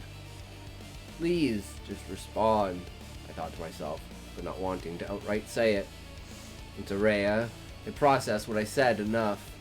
She sighs, groans, and shakes her head. You truly believe that the same people that literally give us our homes and afford us our safety created a fake security system designed to spy on and harm people, then be my delusional guest, she replies. It's literally the truth, Mira steps up. Why do you think protesting is illegal? Why all of these areas on planets, hell, even entire planets are off limits and kept a secret? She continues. It's because these saviors are corrupt. There's power in numbers, and they know if they keep that number at a reasonable state and in a positive light, they can't lose the power they have for themselves. Oh, Araya pipes up, raising her voice further. They're bad for wanting to keep the power they have, making sure that nobody fucked up in the head tries to rise up and kill us all. She continues. Sure, a lot of people might not feel safe living in these worlds, but that a lot seems an insignificant ant mount when compared to the rest of us. Why are you on that ant mound? Voice went from angry to worried in the span of seconds. Still a hint of frustration. Huh? I looked at her, a bit confused. It's not that I don't feel safe, it's just that I don't want others to, not feel safe, I reply, the others mostly nodding. Looking around, Araya keeps her hands up, almost like she was shocked in a way. Really? Seriously? You guys put your lives at risk just because? Why? She asks. Because by turning a blind eye, we'll be just as bad as the oppressors, Mira responds. Even if one person is stripped of their safety, that's still a problem we'd need to fix. Right, Araya nods, willing to get up. I'm not saying anything to anyone, but I'm disappointed in you, Callie. All of you. Feel my heart sink, and the end of my mouth tugged down as Araya tries to stand up again just to fall back on the couch.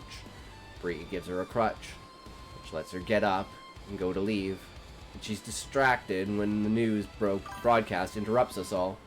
I'm disappointed in Connection and Araya. Highly, Relic. But hey, she's brainwashed. She's brainwashed as fuck by society to thinking that this is a good thing. Isn't letting me bang Araya. Wait, is Araya even of age? Guys, we're talking, these people are teenagers. They're in school. Like, I could understand, Relic, why Connection Line would want you to wait. Oh. Fuck!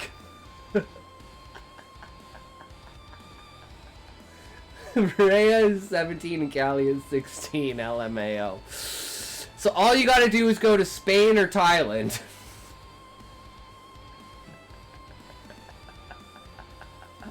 As of now in the story.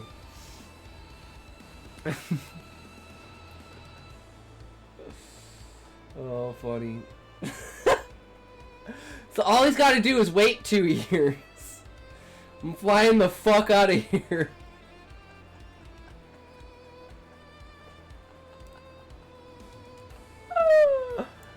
Oh my god. I'm going to jail.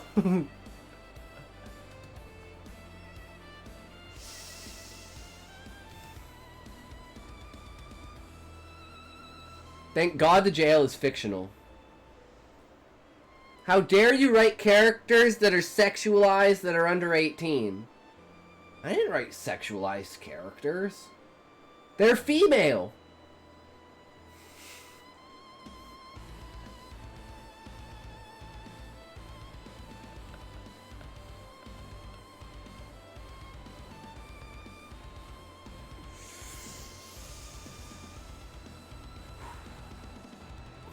Okay, back to the story.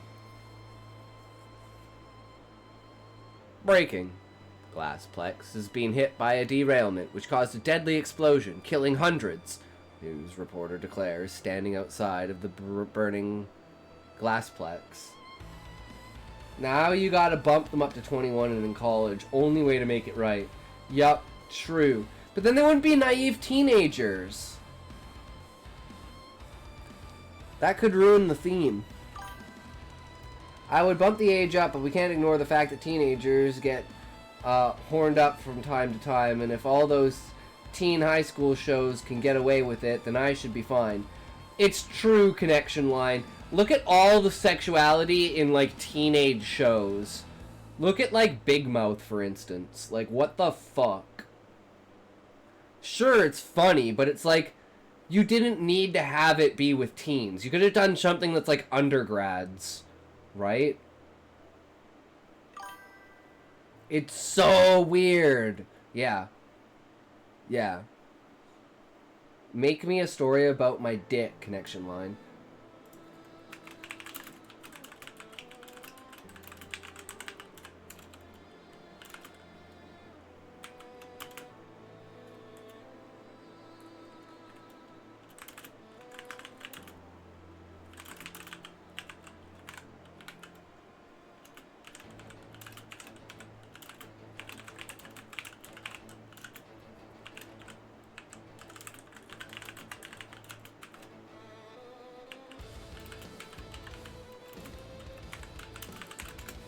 I am big, I am round. I am never in a frown. Up, up, that's my way. You'll never see. It is in fin. I'll write you a smut story about you banging a girl or something.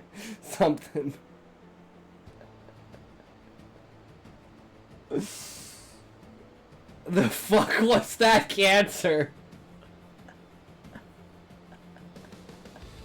I feel literally stupid now.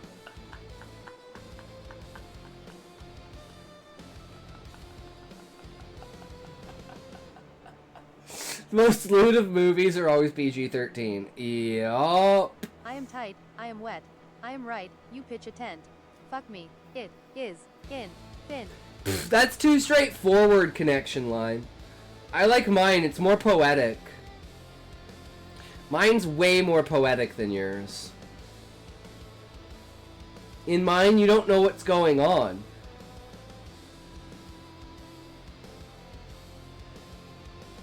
It could be anything, right?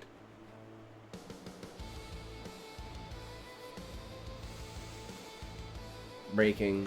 The Glassplex has been hit by a derailment, which caused a deadly explosion, killing hundreds, the news reporter declares, standing outside of the burning Glassplex. What? Araya scoffs. Hundreds? I barely saw more than 20. See? Mira points out. Manipulation. Lying. Fuck, sex, ass, titty cum. True. The train in question was confirmed to be the new El Cordia trains that were set to be the grand opening of the new security system. It is all but certain that this was the work of one of many terrorist groups whom have been responsible for past attacks such as the violent events of Sharondale last year. The news reporter continues. We do not know currently how they rigged the train with explosives, but we will update you when we can. Araya stands there, somewhat shocked, but mostly confused. I saw the train didn't blow up, she stammers. And did you really think we blew the place up? What would we benefit from committing a terrorist attack? Mira sighs. I don't know. She looks around Do us all a jaggedly. favor and take that lava lamp behind you. Unscrew the top and drink the contents. Thanks. Bottoms up! Go, go, go, go, go, go, go. Streamer dies after doing worse than Tide Pod Challenge. Bro think he fish. Fish is the same. I'm a fish out of water, okay? At least I got that going for me. She walks around jaggedly, her movements sharp and abrupt. I have to go. She goes to walk off. Worried, I go follow her. I just crashed a fucking train for you. I don't care how much you don't want to see me right now, but I'm seeing you home, I tell her, a weird boost of confidence washing over me. Thankfully, there was an easier path to the hub, with more of a natural incline than a set of climbs and jumps. Whatever, sure, Araya mutters, walking away as we go home. Walking home gave me deja vu, racing thoughts in your mind that continuously tell you that you messed up, that you did something bad, terrible. Every state in my direction shifted from, oh, it's because I'm popular, and it's, oh, it's my sis, to, oh, they know what I did. They know. Paranoia. Getting home, our parents immediately run to our side, giving us hugs and asking if we're okay. We both quietly nod and hug back, making up a short story on what happened. This trash. No page numbers is horrible. Someone open up their computer case and lick the running CPU fan.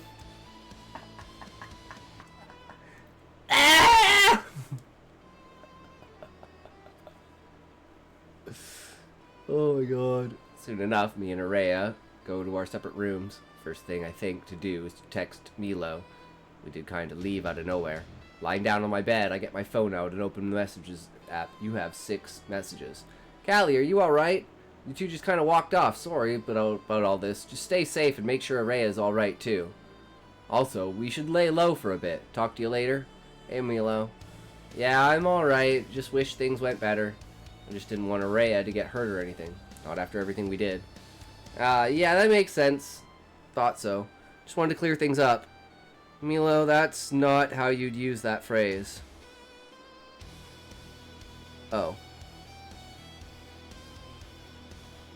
I'm confused.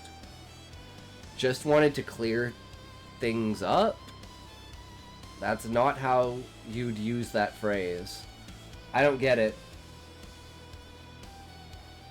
Oh, I mean, like... You did not just fucking grammar me, you tiny shit fuck. I thought you loved me. Stop now, come back. Liar. You were with him.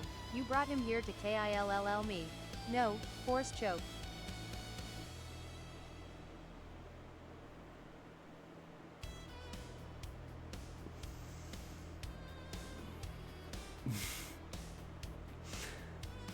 Yeah, I know what you mean. Yeah, I do. Can we call? Yup. Milo started a video call. We talk for a bit, talking about an array of things as I wait for dinner to be called. Eventually, I get a text from my mom saying that dinner is ready, and I mentally prepare for leaving my room like I was still on Earth about to confront my little sister and the others in my family. I gotta go eat. I'll talk to you later, alright? Smile at Milo through my phone. Alright, talk to you too.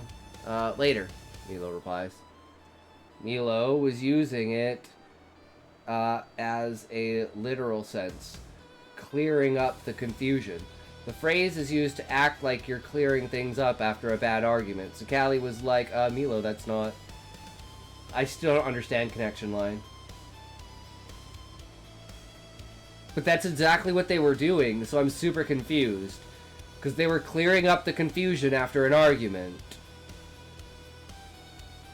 So, like, I feel like he did use it properly. Part 2. Let her go, Anakin. Let her go. I have brought peace, freedom, justice, and security to my new empire. I don't understand connection line. Explain this to me. Argument between Milo and Callie never happened.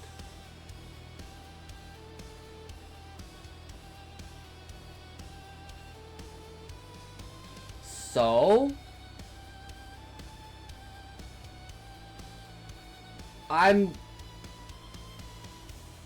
Anyways, the joke is that Milo used it in a way that seemed Milo and Callie had a bad argument. Wait, you've never used that saying in a third-person way? Connection line?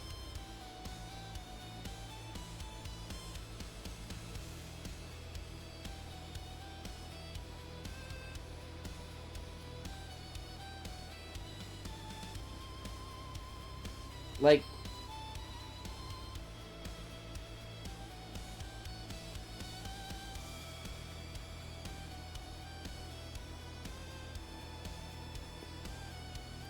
Part 3. Your new empire? Don't make me kill you. Anakin, my allegiance is to the Republic, to democracy. If you are not with me, then you're my enemy. Only a Sith deals in absolute. I will do what I must. You will try. And then say, oh, just clarifying.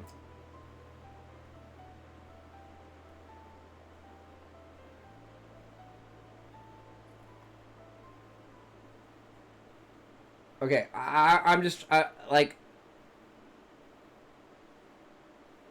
What I'm confused about connection line is because he said exactly what he was doing.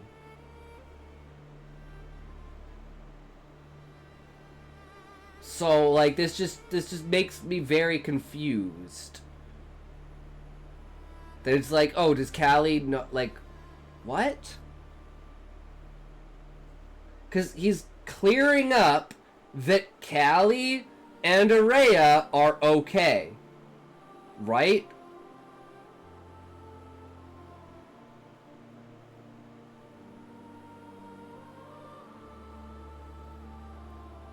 Maybe as a Canadian, I don't know. But you're Canadian too, Connection Lines. Like, what the fuck? Is this like an East Canada thing?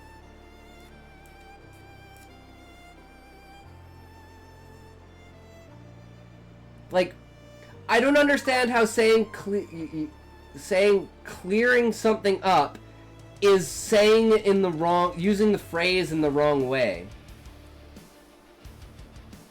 Ontario lingo. Okay. I guess so. Cause like cause to me what Milo is trying to do is get information and understand what's going on, i.e. clear things up. And to me it doesn't matter where the argument was. We know that an argument between Araya and Callie, and technically between Araya and everyone, happened.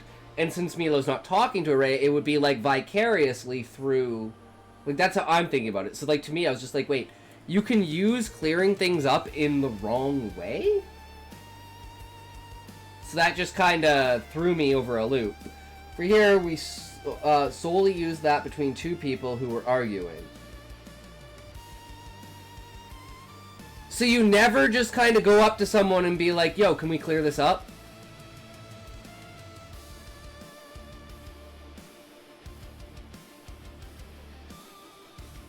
Like, you want to clear things up? Like, just as like a saying for like I say that shit all the time at work. I'd be like, no, like make that shit clear. You want to clear that up a bit? Like,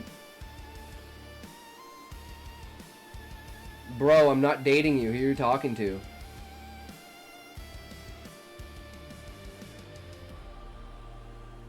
That's a weird stigma to have, that clearing something up is only something you can do in a relationship. He writes stories about 16-year-olds, okay.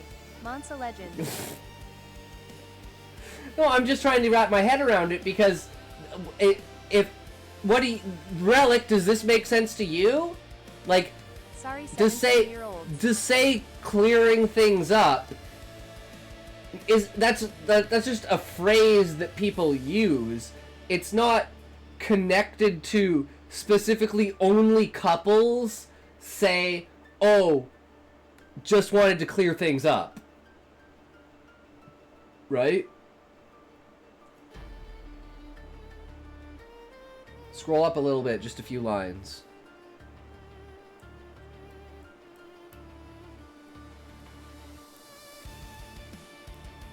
So he says, you know, she says, like, just want to make sure he gets hurt. And she's like, sorry about all this. Just stay safe and make sure Araya is all right.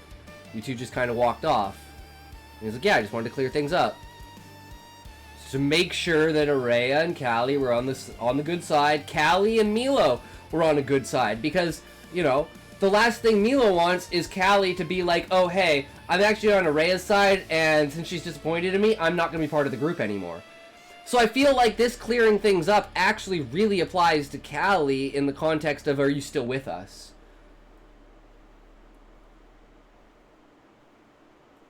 So I feel like this ruins it. Like, it's like, you got a +5 with this, and then this was like -10.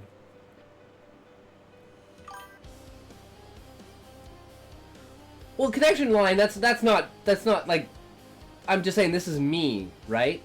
So you have to take a step back and say, is this, you know, an actual real thing? Right? And if in this world that's how it is, remain consistent to that, right? ChatGPT said, ahem, connection, you suck at writing. Uninstall your computer and drop it in the bath water. Just kidding, Barami.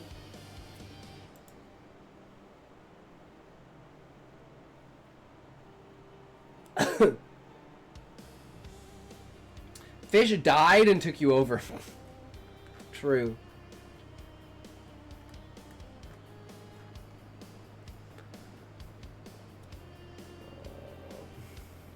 Doesn't make sense to me, but I'm also not reading the full story. I don't like broccoli.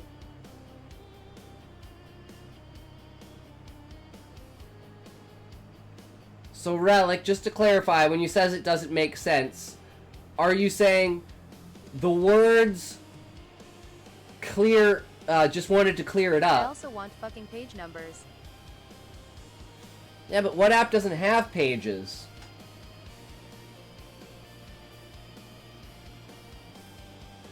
Imagine your numbers. Smiling a little more, I leave the call and put my phone away as I head downstairs. Mom made lasagna, which is one of my favorites, so at least that was working to lighten the mood. Hey, honey. Mom greets me as she finishes setting up the table. I give her a hug and go sit down. Hey, Mom. Thanks, by the way, I reply. Araya walks down soon after, sitting down on the opposite end of the table. We eat and trade glances at each other, but Araya pulls her phone out and Putting scrolls just wanted on to it clear after a it up bit. just sounds off to me in the sentence. It say something like, I just wanted to make sure we cleared this up.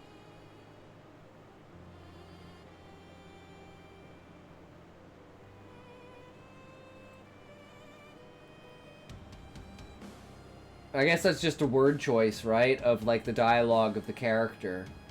But it's like at the end of the day, you're still using the same word, which is cleared, right? Where we want to clear this up. We want to make sure that like we want to get back on the same page, right?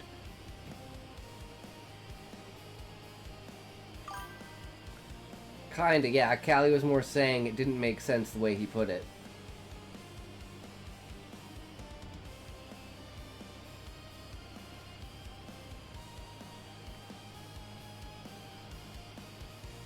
And that's another thing, is it's like if the character doesn't understand it, the character doesn't understand it, right?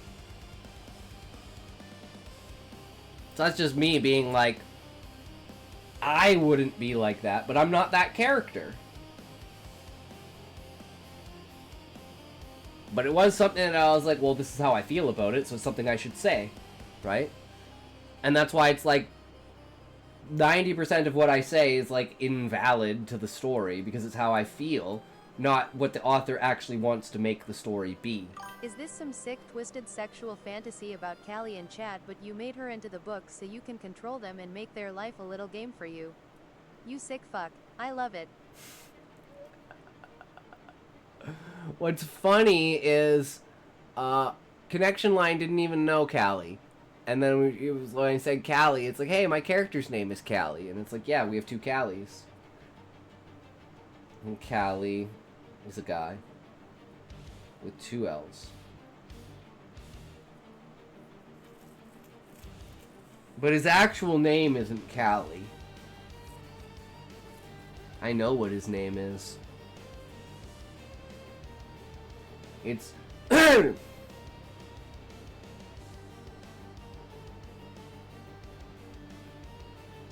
Oh, I get it. You stalked them, made the story, found out they were a man.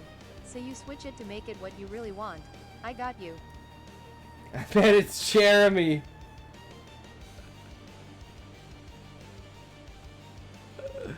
Callie does not look at all like a Jeremy, but I will also say he doesn't look like what his name is. He doesn't look like a...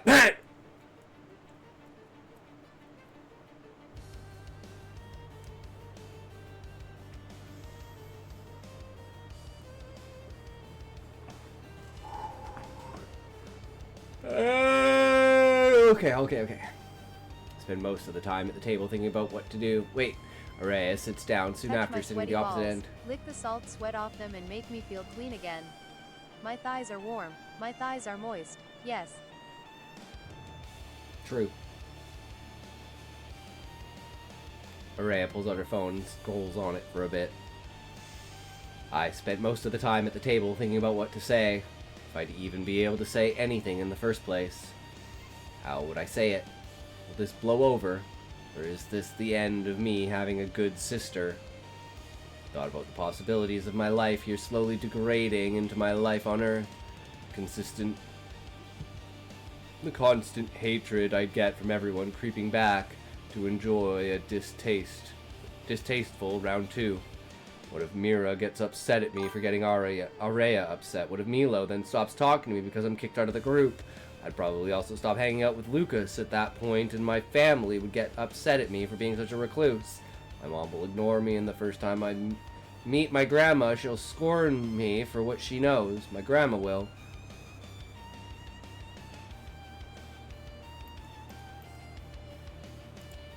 What is this?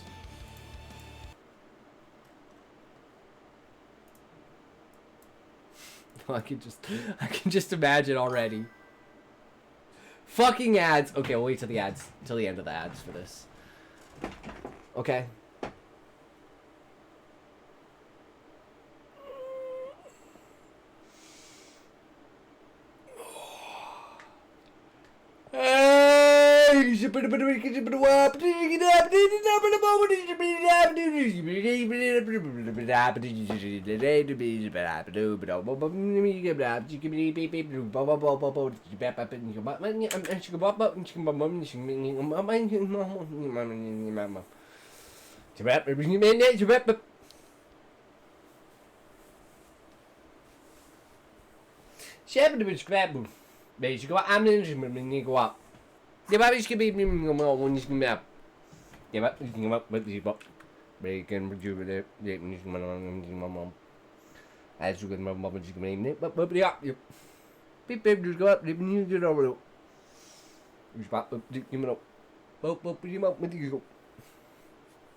Ready for the dogs? Okay, dogsers, get your dogs ready. Okay, here do we go. You think Amish pussy has healing properties? Probably. Doesn't all pussy have healing properties? I'd assume the Amish would be freaks. Right? Like, they getting some down and dirty. They get like 13 kids, right? Like, you gotta be on the pump and dump for 13 fucking kids. They're still going hard. They love to fuck. You're welcome for this. What is this?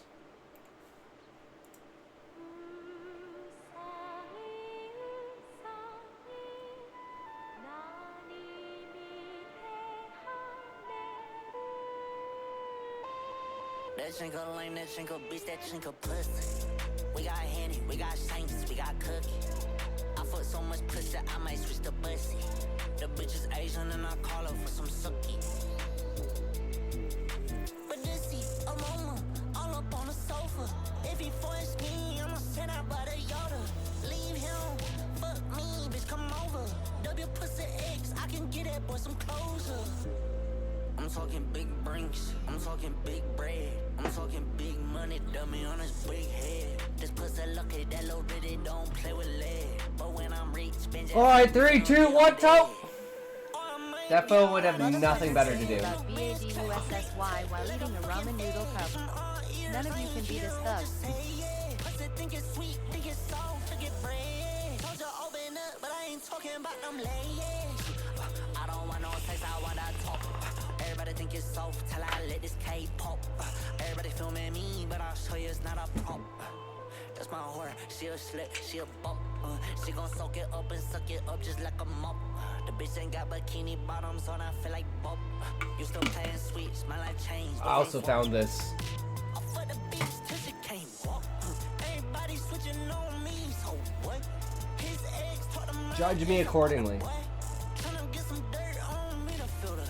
What? That chinko lame, that chinko bitch, that chinko pussy. We got Henny, we got Saints, we got Cookie. I fuck so much pussy, I might switch the bussy. The bitch is Asian and I call her for some sucky.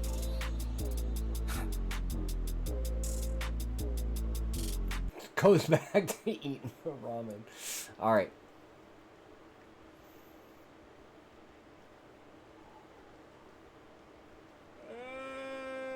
Okay. Spend most of the time at the table thinking about what to do. Wait. Araya sits down soon after seeing the opposite end. Lick the salt sweat off them and make me feel clean again. My thighs are moist. Yes. True. Araya was on her phone. Oh, I love it. Woo! We have some funds up in here, boys!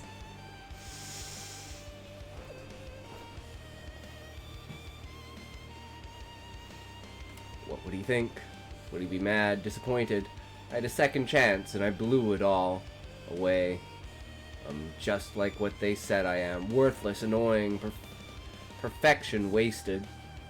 That's assuming my grandpa is the same in the first place. What if my new grandpa is dead too? What if he's alive and is just as bad as my grandma? What if...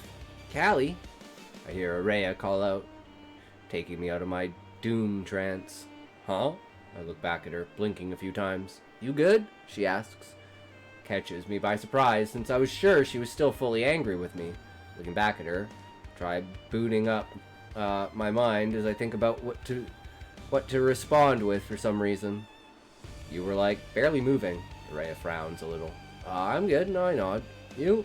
Me? Araya points to herself, giving a somewhat nervous chuckle. I'm alive. You good? Right? I glance down at my plate. I'd already eaten, so I pick up my fork and continue to eat. After we finish eating, the moment of silence plays, and after that, we all head to bed. It is in these moments that we'd like you all to stand in a moment of silence for those who we have lost within the hours since this broadcast was last shown. Please stand for a moment of silence. Thank you. Spend silence thinking about those who died in the attack and how easily they could still be alive if not for whatever Keys and the rest of his corporate buddies did. You may continue what you were doing before the moment of silence in memoriam. Thank you. I text Milo for a bit before making a post promoting some school event, turning off my phone, and after... Wait, turning off your phone? Wait.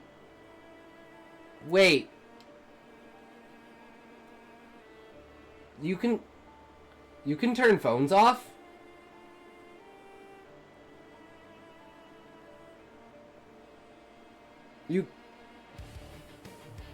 Wait, I can just turn my phone off? Wait, what?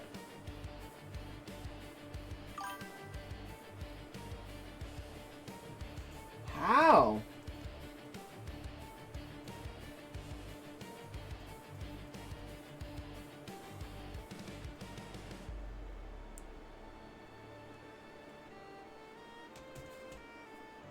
That's news to me. Why would you ever do that? Yeah, that seems so dumb. Then you gotta wait for it to, like, turn back on. And it's like, oh my god. That's why I never let my phone die, because it's so fucking annoying. Wally.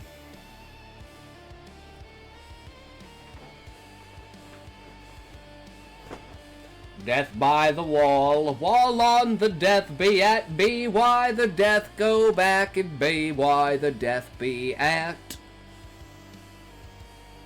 Slowly fall asleep. My mind was racing, but I managed to focus on the upcoming event and fall asleep. For the first time since I got here, that nightmare didn't plague me. There were no malls, no trains, no bodies. Just a vast open field and distant shapes that formed it now in and out of my vision. At least the heist was successful in most regards. Nice, we made it through! Alright. Yeah, I love the back and forth, the untrustworthiness, the instant, oh shit, they're lying, so you guys could be telling the truth kind of thing. And it's just like throwing everything back and forth, like super ping pong style. Super love it. And then it's like Callie being all like, oh my god, Araya's gonna hate me now because I'm a bad person, even though it's like, now Araya's gonna start thinking about what the world is actually like versus the bubble that she's been in. In my day, if you were in trouble, you were kept inside. Now, when a kid's in trouble, you kick them outside without their phones or other tech. I guess that's true, Sean. How the times change.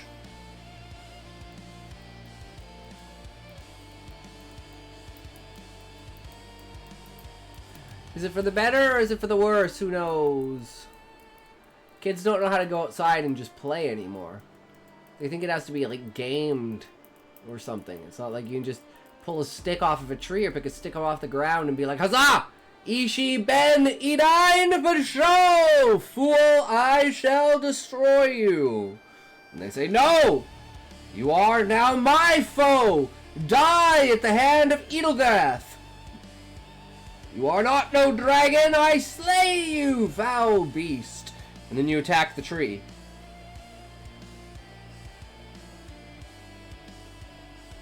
I'm gonna touch you all, VRO. Congrats, you have the stage now. I gotta go if we're not continuing. LMAO. Ban all toy guns. We still had sticks that looked like guns. True. And we can just imagine having a gun. Ban all guns, bitch? Ban this motherfucker. What are you gonna do? Cut off all my fingers and my thumbs so I can't make guns? Huh? Huh, bitch? What about this? What about my double barrel? Motherfucker? Huh? Huh? You getting it down now? Huh? Pew pew pew pew pew. Butters. It's not pew, it's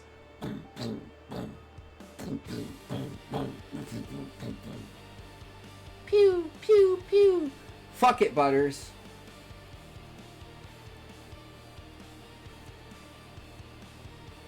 Alright, so we're on to Relic's story now. And have a great night, Connection Line. Thanks for sharing the story and hanging out as always.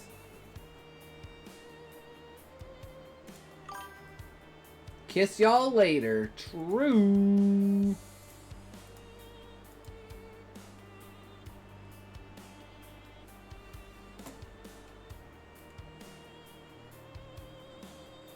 Anytime. Thanks for the interest and thoughts. Fuck you. True. My story.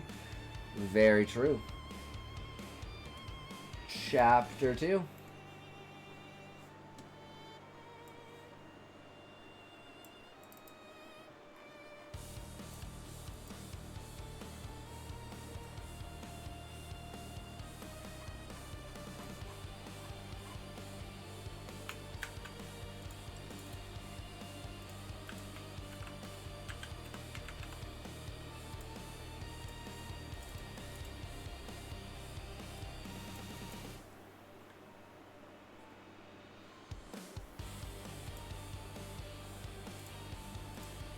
Alright, and now we are on to Relic's story. Here we go. Chapter 2 of the 10th Mark.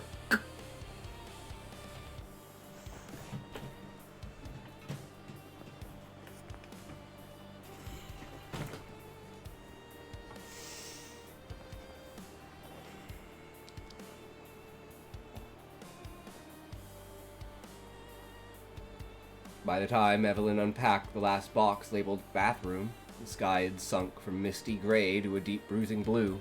The rain had returned in soft, uneven bursts, trickling against the windows like fingers testing for entry. Somewhere beyond the apartment, a dog barked twice and went quiet. Daniel sat cross-legged on the floor, surrounded by a sprawl of action figures and an unzipped duffel bag. Milo lay nearby, chin on his paws, eyes flicking toward every creak in the floorboards above. "Mom," Daniel said, not looking up, "can I have the big blanket for tonight?" "Which blanket?" she asked, wiping her hands on her jeans. "The red one from the car, the soft one." "Sure," she said, stepping into the hallway to fetch it. Opening the hallway closet and grabbing the blanket. As she closed the door, a draft moved through the narrow corridor, a cold, brief sweep that made the back of her neck prickle. Taking a pause, "These old houses do get chilly," Evelyn says as she brings the blanket back to Daniel and drapes it over his shoulders. He smiles. "Thanks." Little do they know, I'm secretly still on the kick stream. Wah! You just don't want to give me your 3 cents, Connection Line. You steal my 3 cents, but you won't give me your 3 cents? What a dick bag. Dick muncher. Clock on the wall ticked louder than she remembered. She looked at it. 5:52 p.m. Dinner. Something simple, something warm. Evelyn managed to pull together something that passed for dinner, even though the kitchen was left half unpacked. Spaghetti. slices of bread, and homemade sauce from before the move. They ate on the couch, plates balanced on their laps, the television on low in the background, playing one of many cartoons Daniel enjoyed. I mean, I try Connection Line, right? We don't get them all, but some of them, you know, just forgot to close the tab. Talk to you later, guys. Fuck you. Fuck you! What, were you fapping with my stream open for real this time? Jesus Christ, Connection Line. I thought we had established you have to do it with only the stream open. That's the challenge. You can't have it on a second monitor or just the sound on. You can't just fap and goon to my voice. You gotta goon to the entire stream. God. Kids these days don't know how to do anything properly. Just half-ass everything. Daniel poked at a strand of spaghetti, twirling it slowly around his fork. Mom, why did we have to move? He asked, his voice small but clear. Evelyn paused, her fork halfway to her mouth. She set it down carefully on the plate. We needed a new start, remember? Somewhere quieter. Because of Dad? He asked, without looking up. A lump formed in her throat. She reached over and brushed a crumb from her cheek. You know, sometimes people need to find a place that helps them feel better, she said softly. Daniel chewed, silent. The cartoon characters laughed on TV, their bright colors flickering across the room. Evelyn watched him, wishing she could bottle up his innocence, keep it safe from the world, and from the darkness lurking in Hemlock Falls. Will we stay here forever? He asked suddenly. She swallowed hard. I hope so. She lied. Milo rested on the floor between them, ears flickering every time a car passed on the wet road outside. Evelyn's mind started to drift to the dinner, to Martha's warm smile and the way it didn't quite reach her eyes. She thought about the way the town looked, almost like an old man looking in a mirror he didn't recognize. Then, a knock at the door. 3 short raps, firm, intentional. They both froze at the sudden sound. Milo stood up and gave a low chuff. Not a growl, just a bark, then padded to the door, tail sniff. Stay there, Evelyn told Daniel, setting her plate down on the couch. She tossed to the room, crossed the room and looked through the peephole. Tall man stood on the other side, broad-shouldered, with a brimmed hat sparkled by rain, a dark uniform, sheriff's badge on the chest.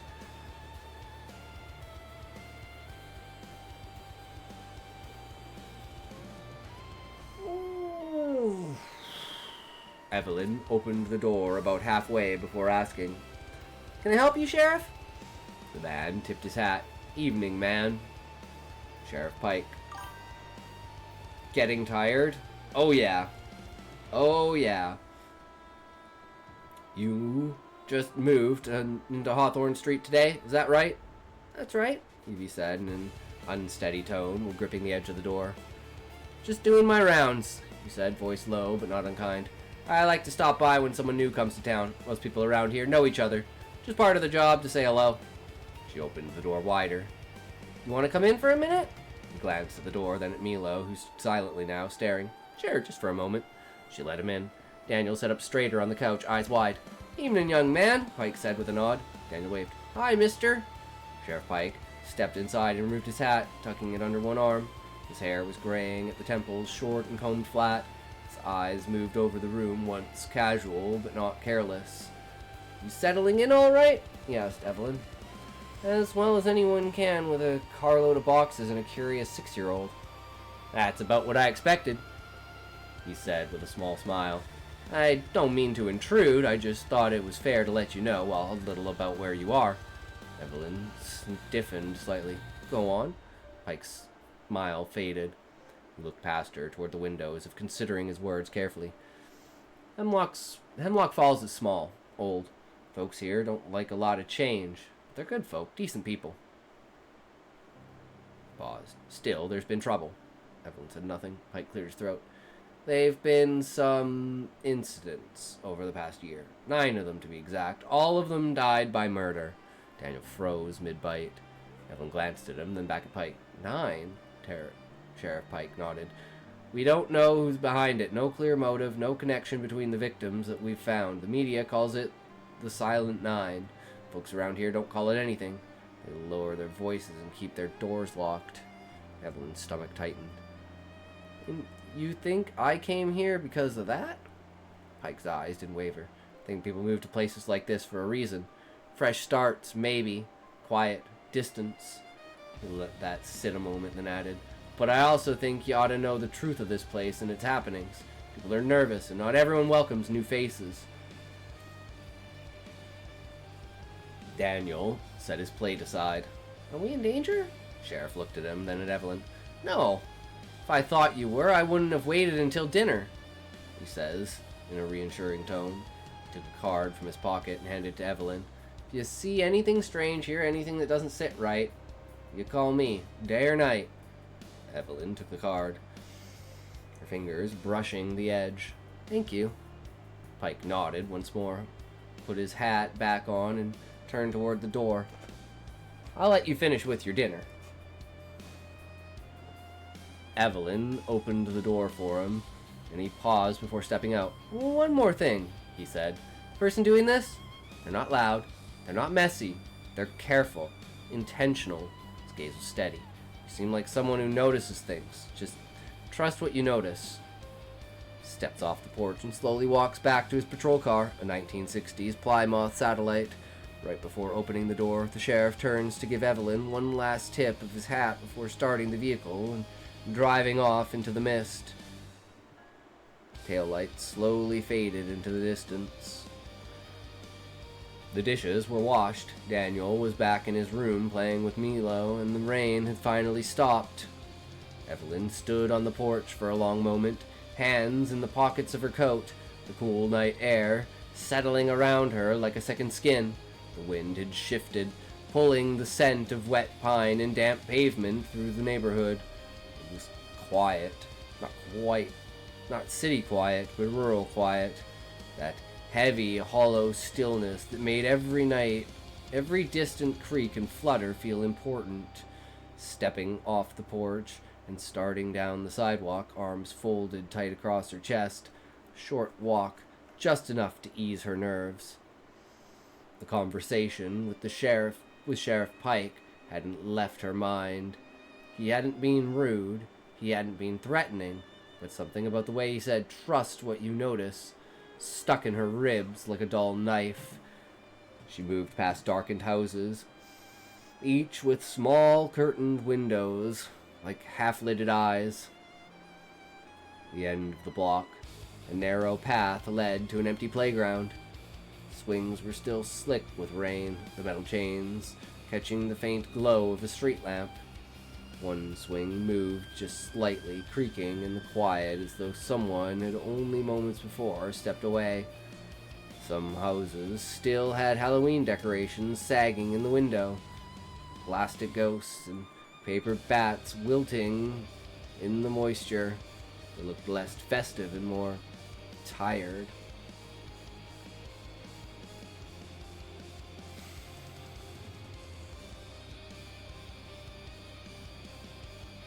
A light flickered on behind a second-story window across the street.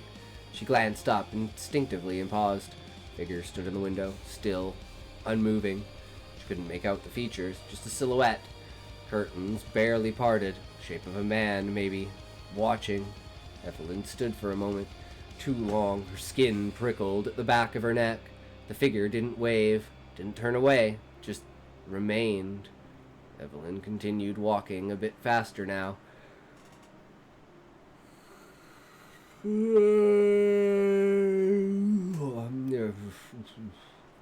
Her boots scuffed the wet sidewalk, passing rows of mailboxes, numbers peeling. A garbage bin rattled faintly in the night breeze behind one of the houses, even though it wasn't trash night.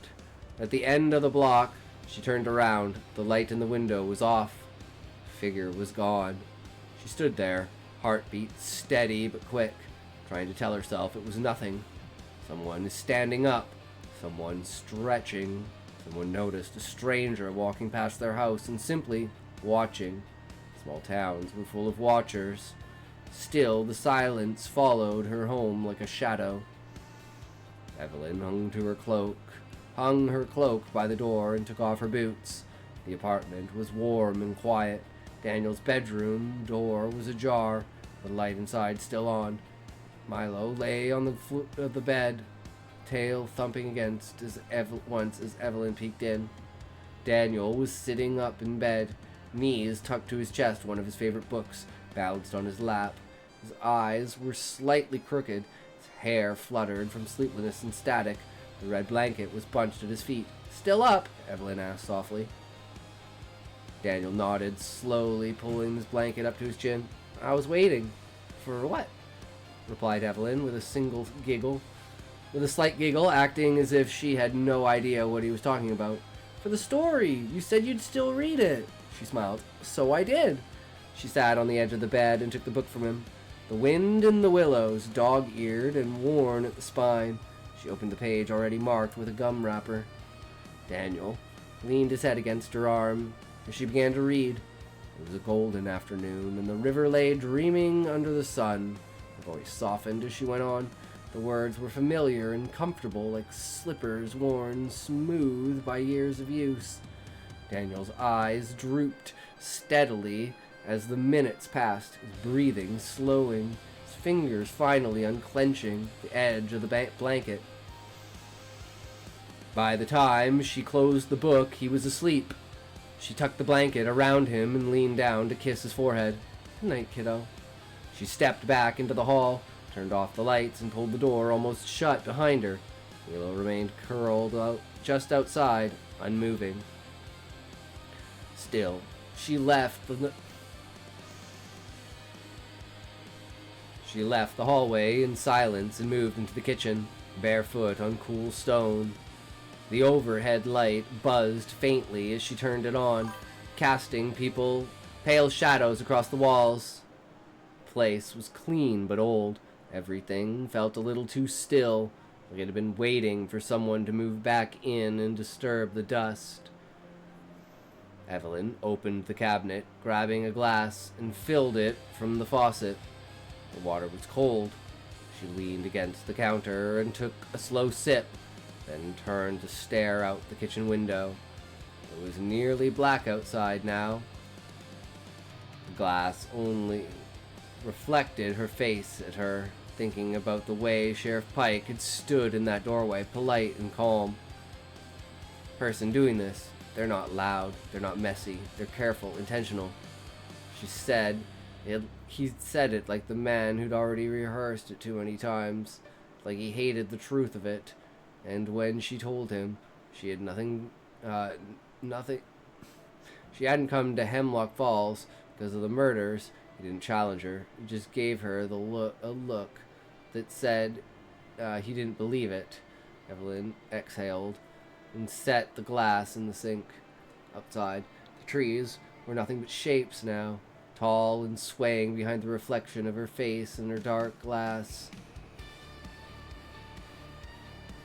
The appointment was made too still.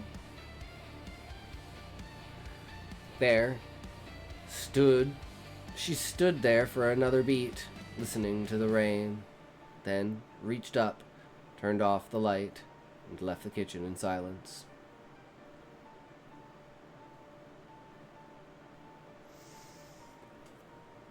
Ooh, it's nice and short and concise. It gives you that feeling of almost dread with it, where it's like, oh, what's gonna happen, right? Is there going to be this leap coming out of nowhere? And now I'm Oda Blowy. It's got you to sleep. No, I'm like passing the fuck out. Oh. I feel like I'm at this place where I'm slowly losing my maximum battery life again. 13, what's up? Yo, bro, not much. Just finished reading chapter 2 of Relic's new story, or published story. So I guess his old story. And if Callie's here, we're about to read chapter 2 of Student Body Sonata.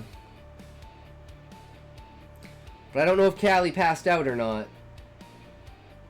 But how are you today, 13? What have you been up to, brother?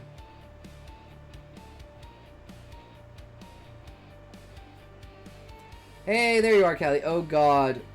Are you gonna make it through that? I have to. Relic, I have to. There's no ifs, ands, or buts. I just straight up have to. Finish chapter 4 of my story? Fuck yeah. That's at fucking ads.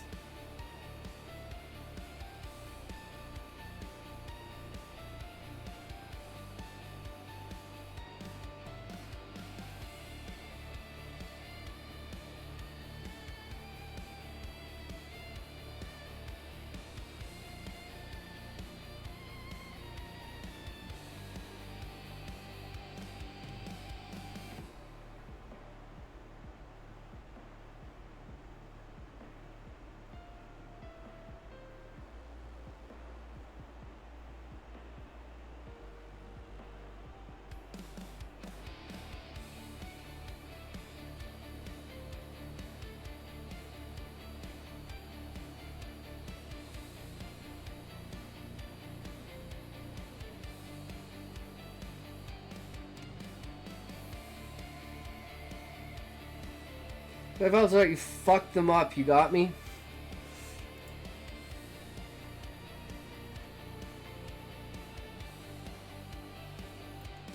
Is this chapter 1 and 2, Callie? No. Callie, you're gonna have to post the chapters again. I don't know where they are.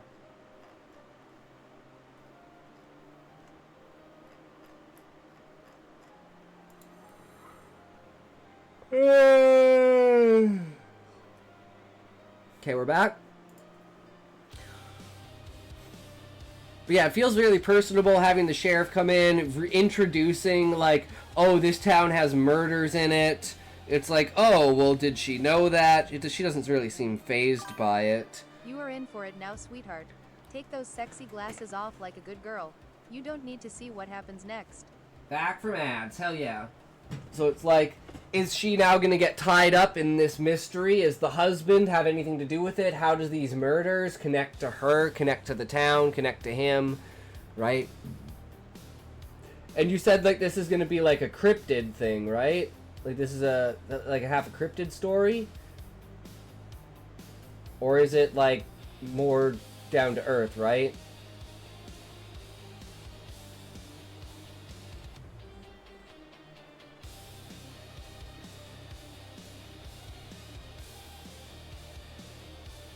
And yeah, I don't think we're gonna get to Wheel of Time today. Like, I'm just so tired, and I've been talking like all day because I'm at like 6.5 hours making audio and recording the stories for I miss the my videos. sexy librarian. You can put those sweet sight setters back in place, slut.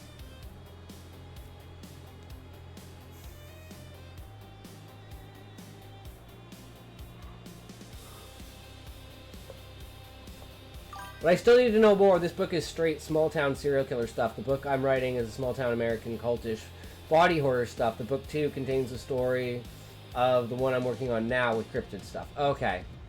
You deserve some rest. I don't deserve shit, 13. I just need to work harder. I need to stop being a little bitch and like get more done. Somebody gonna get hurt real bad. Very true. It is what you do. Callie, I don't see. I don't. Oh, did you put it in general chat? No, I don't know. I don't know where you put it, bro. And if you did, I don't know. Did you put it in? Oh, we have this too. I didn't see these, Callie. You sent this to me. I will see these now. I do not know what this is. What is this?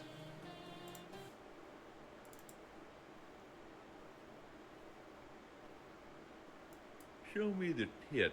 It's vegan because it's strawberry milk and not like cow milk. You know what I mean? Show me the tit on a strawberry. It's vegan because it's strawberry milk and not like cow milk. You know what I mean? Show me the tit on a Wake strawberry. up, you dirty, filthy slut loser. It's vegan It's not time because for it's you to go to strawberry bed. milk and not like cow milk. You know what I mean? Go back to normal, Show bitch. me the This shit tit ass accent on is a killing me. strawberry. Thank you for redeeming vegan chair dance. because it's strawberry The dots milk will and now not dance like for you. cow milk. You know what I mean?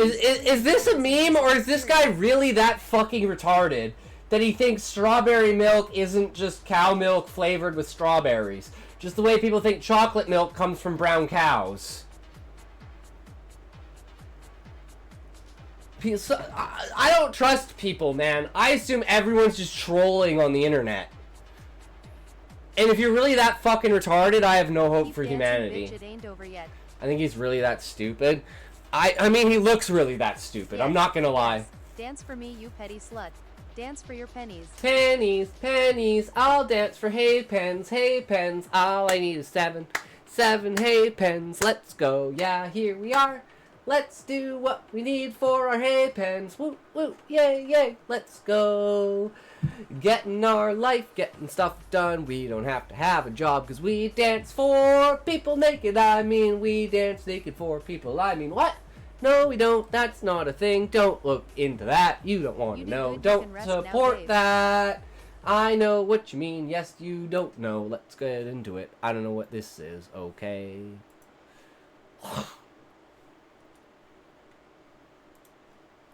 Okay, Callie. I'm really confused because I don't see your story. Bitch, stupid streamer can't even get his camera right. Fuck freeze frames.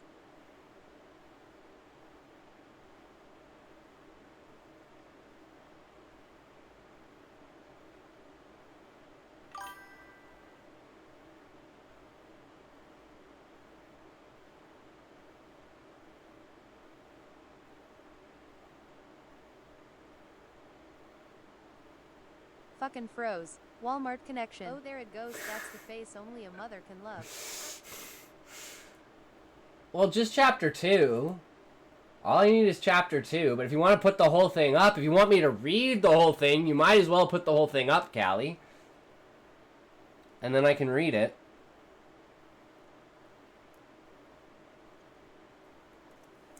I need to grab a drink, though. I'll be right back.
I get paranoid, yo.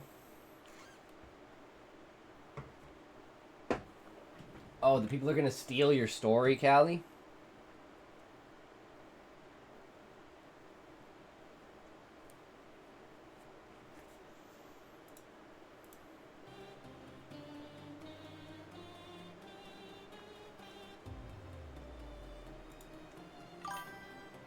It's just that good, yo. I mean, true. You could DM it to me, No Callie. Can you bullshit. DM Give it to me? Is this something you would pay $10 for? No bullshit. Give it to me. Is this something you pay $10 for? What? You mean your book? Your book? Would I pay $10 for your book? Is that what you're saying? Relic? The book, you fucking slut. Yeah, 100%. 100%. I mean, I bought Callie's book.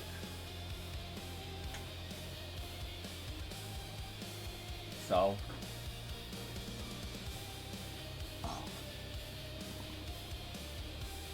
As long as your book's not like fucking...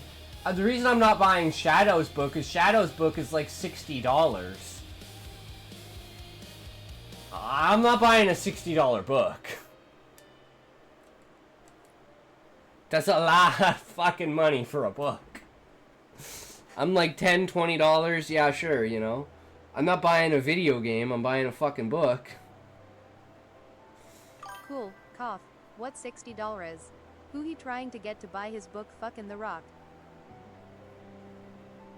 I know, right? It's one of those things.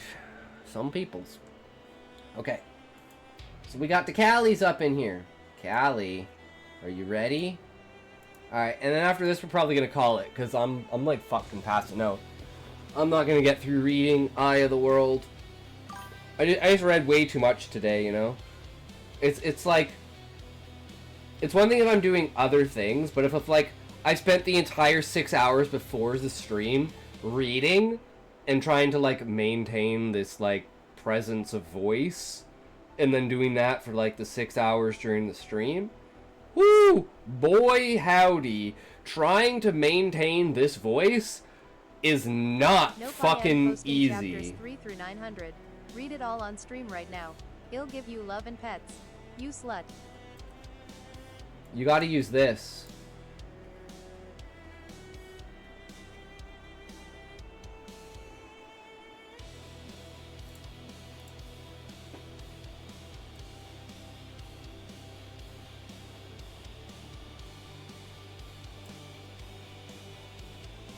I gotta do one that's read me after, like bump up the list for 10k.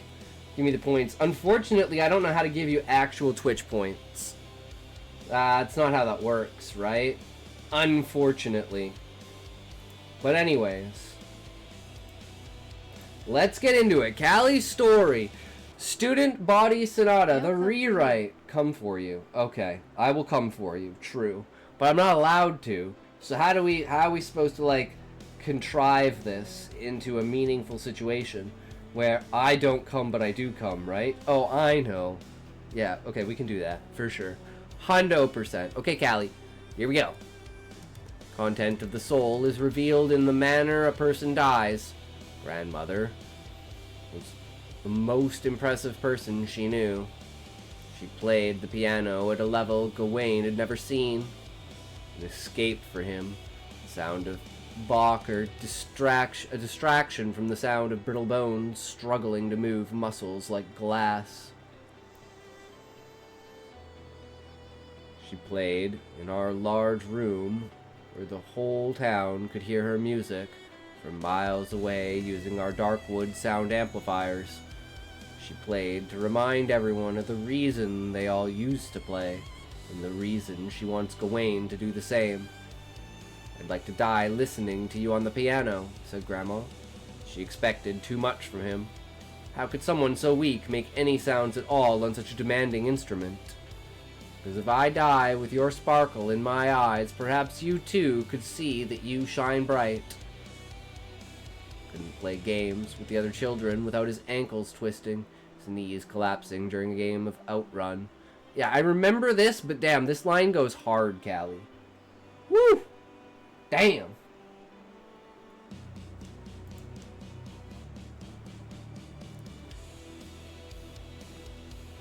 His wrist screaming. screaming at him to let the ghosts take him as he pulled himself out from the decaying maze of prickly deaththorn bushes. Grandmother got up from her bench. She's quick, both with her fingers on the piano and on her feet. She's a benefit of the house of... That's a benefit of the house of Bellowjaw. We grow old with our dreams to keep us young, get sick with our loved ones to keep us healthy, and suffer wounds by ourselves to be reminded by our family that we aren't alone. We are never forgotten, my little one. The world forgot why we need performers. I'm sorry you have to carry that weight. His grandmother came from a time that considered sound the gift of movement. They thought it to be a sign of general wealth and well-being. Now they've pivoted their worship to an earth blessed by apparitions. The buildings are made of it. Our now sacred flowers grow from it, and because of it, children have new games to play. Outrun, the game teetering on terrifying and exhilarating. A game Gawain can't play because the others worry for his life. I need you to sacrifice what's left of your childhood for this. It's not just my dream, Gawain. A peek out of their only window, and he could see the other children play with their ghosts. His grandmother owned mazes of stone walls and metal gates. They got a little exercise when one of the phantoms made an attempt at possession, or burning, slicing, or suffocation. It was only House of Ember Cage that could play without worry, which made the games a bit less fun for them. Corwin walked up from behind Gawain. You're lucky, Gawain. My mother owns the most elaborate mazes in town. I used to play here, too. Granted, I wasn't as sick and the ghosts were faster back then. Ghosts bless the earth not only helps growth, but more unique flowers. It also makes life safer for us. It also makes Outrun a bore, said Gawain. Corwin laid her hand on his back. His hair turned red. If you want, I'll invite Belfry, and he'll protect you from the ghosts with his charms. They get faster when they're chasing something they care about, don't they? Corwin took a piece of jewelry from her neck. This is a compass Belfry made for me. It's capable of slowing down, fast-forwarding, and reversing the blaze, and blare of resonance. I could never get it to work, but maybe you can, said Corwin. Ghosts of our own town lost a bit of their light force with every blessing and possession. Here, I'll even give you the cane I used to get around. You'll make more use of it than I can. Belfry was a talented spiritualist and metalworker. He sold products made of whatever metal ghosts held most precious. They'd possess the charm instead of the person wearing it. He always wore a bell made of so many different metals that no ghost could resist him. Corwin made the call to Belfry's graveyard, where he started his business of burying and resurrecting. He'll be here right away, Gawain, said Corwin. I want the whole room spotless, Gawain shouted. House of Embercage prefers a clean room. Shadows grabbed brooms and dusters and mops and buckets. It was a room that could accommodate the town in its entirety. The town had spiderwebs and dust. The room had spiderwebs and dust on every shelf. Paint on the walls had chipped and cracked, but it was quick work for the House of Bellowjaw. Dust rose into the air, only the mouths of banshees. Paint was replaced with a more robust, vivid and popping color, an almost crimson pink, and spiders no more made a home in our corners and shelves. Of this, the shadows had more reason to clean the room than for the child. A man covered in dirt arrived just as they finished. Osric, I thought you'd never make it back from the lab, said Corwin as she embraced her partner. Osric took in the scent of flowers in her hair. You always smell like Sleeperwell, said Gawain's father. Osric, not the only flower I leave to leave us exhausted, she responded. My daughter wouldn't be the Feargorda she is if I fell so easily to exhaustion, he said. And our son, so different from her. Corwin's eyes lost a bit of their shine with his every mention. She turned around and walked towards the window next to me. You do not speak of their relationship, Osric demanded. To Mother. Osric had appeared in front of her in an instant. I apologize. The love was strange to most, but the House of Bellowjaw was familiar to lovers who needed each other to be vulnerable to feel strong. They had a weakness for each other, and that weakness helped Osric open up when his love life was at risk. Nell became more independent ever since she took in more students. She became distant, as if she no longer wanted him. All she ever needed was to be at a piano and the student to teach. Gawain heard the story of this conflict one too many times. Corwin likens Osric to a mosaic, a beautiful display of colored glass. She knew Nell had broken him, and Corwin would return the favor. Corwin, I need one of your shadows to bless this flower for me. Most of them experience the same reactions as the others, but I made adjustments to this one. Perhaps this will be different. A ragged shadow returned to Corwin and threw a high chin away from him. Shadows don't listen to my commands from House of Shamblefoot, even if I made the request. It originally came from you, said Osric. Then we'll wait for Belfry. I saw him turn around and head this way. He should be here, responded Corwin. Osric turned from Mother. Bellowjaw is the house with the most potential, if only because they are considered the most unfortunate. Shamblefoot is ranked second in these of riches, and first is Embercage. Speaking of Embercage, a howl at the ivory door. Belfry! Yelled Gawain. He ran up to him and gave him a hug. He barely laughed, but always wore a grin. One of the things that made him so cool was that he had hair that changed styles depending upon his mood. Since he was in the House of Embercage, he aged faster and died younger. He only ever went out when he was in his mid-20s. Belfry had a skewed sense of time for this reason, but always made room for people. During days of celebration, he knew Gawain turned 15 today. When he looked me in the eyes, his hairstyle went from a fun curly fringe to a more professional undercut. A look Gawain only saw him put on when he sat at his father's grave. Corwin's tether to this world is weak. He can't play, said Belfry. What did he mean? Gawain has always been weak. Really? My mother asked, with heavy breath, as if the ceiling had collapsed on her. But to someone who had grown used to the sound of grief, this was a feigning. Hearing her grief. It's more like the whole of the sea burning in your lungs, all the earth refusing to touch your feet. When Gawain sees your grief, he chokes, his body gets a little lighter, and he panics. He doesn't want to take it in. Belfry, could you have one of your ghosts bless this flower? Maybe Osric found a cure. Mother took the ghost bell from Osric and knelt down to meet Belfry. Okay, make sure to cover your ears. She always comes out screeching. Belfry took off his instrument and shook it. I call forth the Banshee Isabel. Out from the bell came a banshee, jaw out of place, body covered in wounds. It screamed as it flew forward towards him. Before it could reach him, Belfry grabbed its tail. I'm sorry for disturbing you, Isabel, but we need you for this.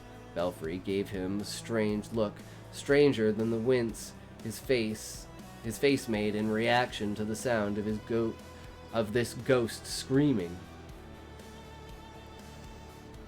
Because his ears weren't covered and the screaming didn't bother him. I knew something was wrong. You two knew about this. Belfry rung the bell again and the ghost returned to it. Not only that, but the ghost went straight for him. You addicted him to flowers. What is wrong with you two? Why would you do this to family? Yes, the ghosts would prefer a sick boy afflicted with the symptoms of experimental medicine. Dying before he ever learned to scream, before he could ever grasp the afterjoy of fear. Blood came out of Osric's ears. As a fear Gorda, his senses were especially sensitive. The scream must have disabled his hearing. Mother doubled. He could hear her words next. Because only family can save us from this plague. As for what they knew about, no one else was supposed to know, but Gawain told him, I volunteered to be exposed as a potent strain to the plague of Howling Red. Wait, Gawain did it to himself? He volunteered to be infected by the plague? What?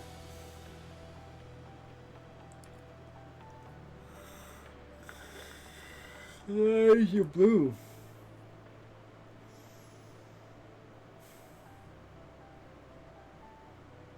I feel like I don't remember the grandmother being a main character before Callie.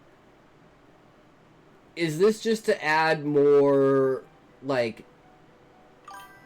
ability? You're gonna die anyway. I mean, it's true.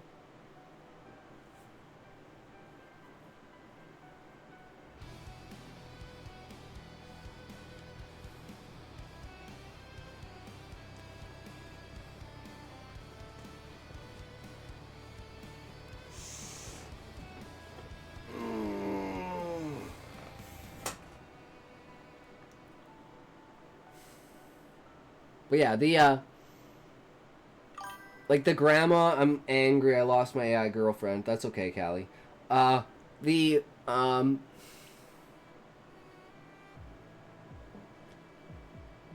grandmother's, like, connection to Gawain and the reason why Gawain wants to become a pianist, I think is the motivation that was lost before. So I think you definitely added in that, and like, from what I'm feeling, what this is coming to, right, is this is going to be like, he's going to lose her, and then he's going to be like, well, I want to live up to her expectations, and then even finding out about Nell, he's still like, well, hey, even maybe being an instrument, I can help people, because that goes along with, like, the volunteering for the Howling Plague.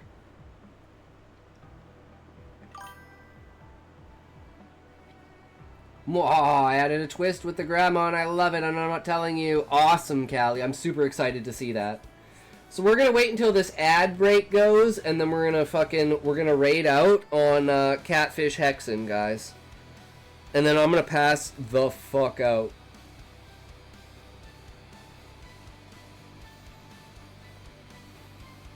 It's like worse than a food coma. I don't know why. Well, I do know why. It's because I've been like holding myself up, trying to do these breathing exercises, like trying to talk from my diaphragm. Like, I'm putting like a lot more effort into just talking. So it's like actually kind of like, and then I'm like trying to make sure that like my shoulders aren't stiff, you know, that I'm just like relaxed. So like every 20 seconds I'm like taking a step back, being like, all right, are we in the position that we need to be in? Are we building good habits? Are we maintaining with the voice? Are we going back into our original voice? We need to be able to maintain, and not only maintain, but also fluctuate to it, so we can still maintain the tone, but we can add inflections to it. So we're not monotone, but we're maintaining the same tone. Does that make sense? Who knows? We'll figure something else out to add, right? Because it just keeps stacking things on top of each other, training, and I feel like now I'm at a comfortable point where I can immediately tell, am I using the voice or am I not using the voice? And the more that I use it, the more that it will coalesce together. It's also like, I feel like I am accentuating my jaw a lot more, and just like moving my mouth a lot more, and it's making my jaw sore from like talking like this. I'm like, that's how fucked up I am. Using the voice that I should be using the entire time, and the way that I talk is completely fucking me up because it's so far off the normal structure of what I'm trying to do and what I do, right? It's like, fuck! Super annoying, but you can't help but get over what it's going to be when you fall back and then get on and go, what the hell was that when you fall back? So I was like, well, there's nothing else I can really do but just kind of sit there and be like, shit. I mean, some things, like I said, sometimes you win, Callie, sometimes you get fucked in the ass. Right? sometimes it's just better to win or lose or die. You win or you die, pretty much. And we're pretty much dead. So I'm going to feel that way. I do feel that way. I feel like my eyes are like, you ain't going to open no more, right? How are we going to find the buttons to get to the raid if I can't? Yo, keep working on your voice. It actually got better. I'm thinking in your voice now.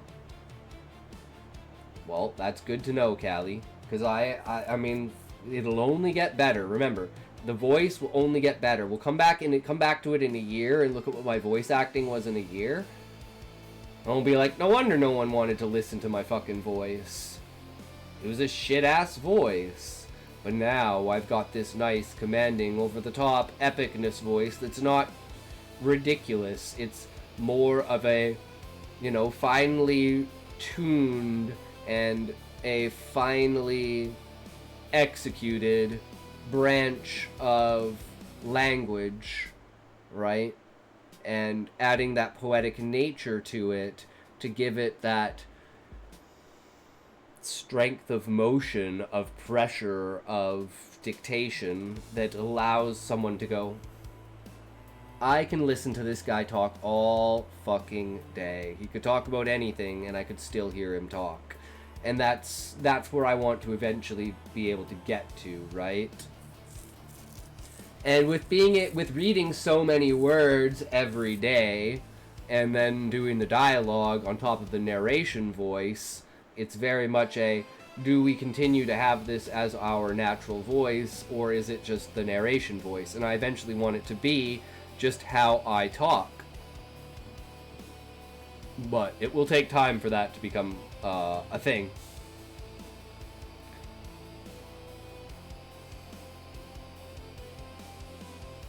But Callie, how do you feel about doing an ASMR stream when you get your stuff? I mean, do a collab stream of ASMR, and we can practice and critique each other for our skills at ASMR. What do you think?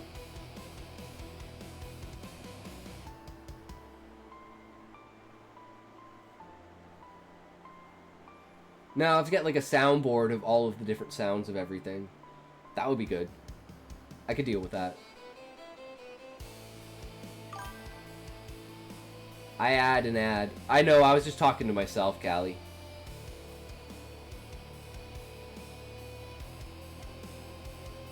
You just happen to be the topic of the conversation.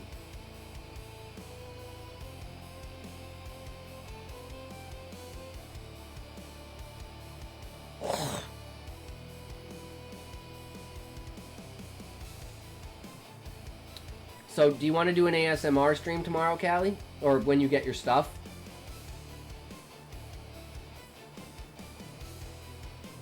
And then we could do, yeah, that's what I mean. When you get your stuff.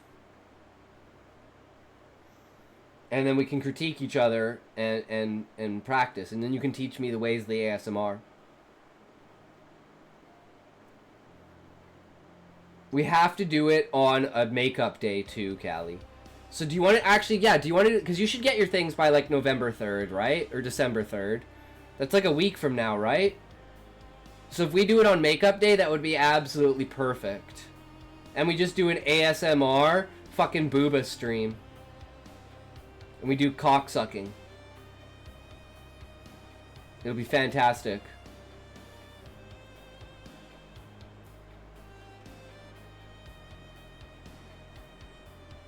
But anyways, we're going to raid out now. Getting everything Saturday. Okay, perfect, perfect.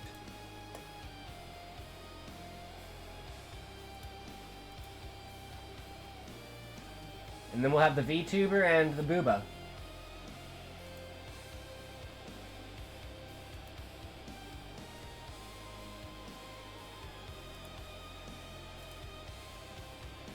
Alright, get your wheels ready. Here we go. Remember, thank you for hanging out, guys. You guys are fucking amazing. Never stop being you. Never stop being creative. And remember, even if those who aren't not your audience do not know what you are capable of, Never let them discourage you, because they need not see the light at the end of the tunnel. But you can show them what it be with your creativity. So know that we absolutely need that in life. So remember, if you can't say fuck you to your friends, who can you say fuck you to? Fuck you. All right. Here we go. And we'll be back again, as always, tomorrow. Peace. Do my best. Do everything you can. Well. Thanks so much for dropping by. How are you doing? Thanks so much for the raid and for bringing in your community. I will take very good care of them. How are you doing?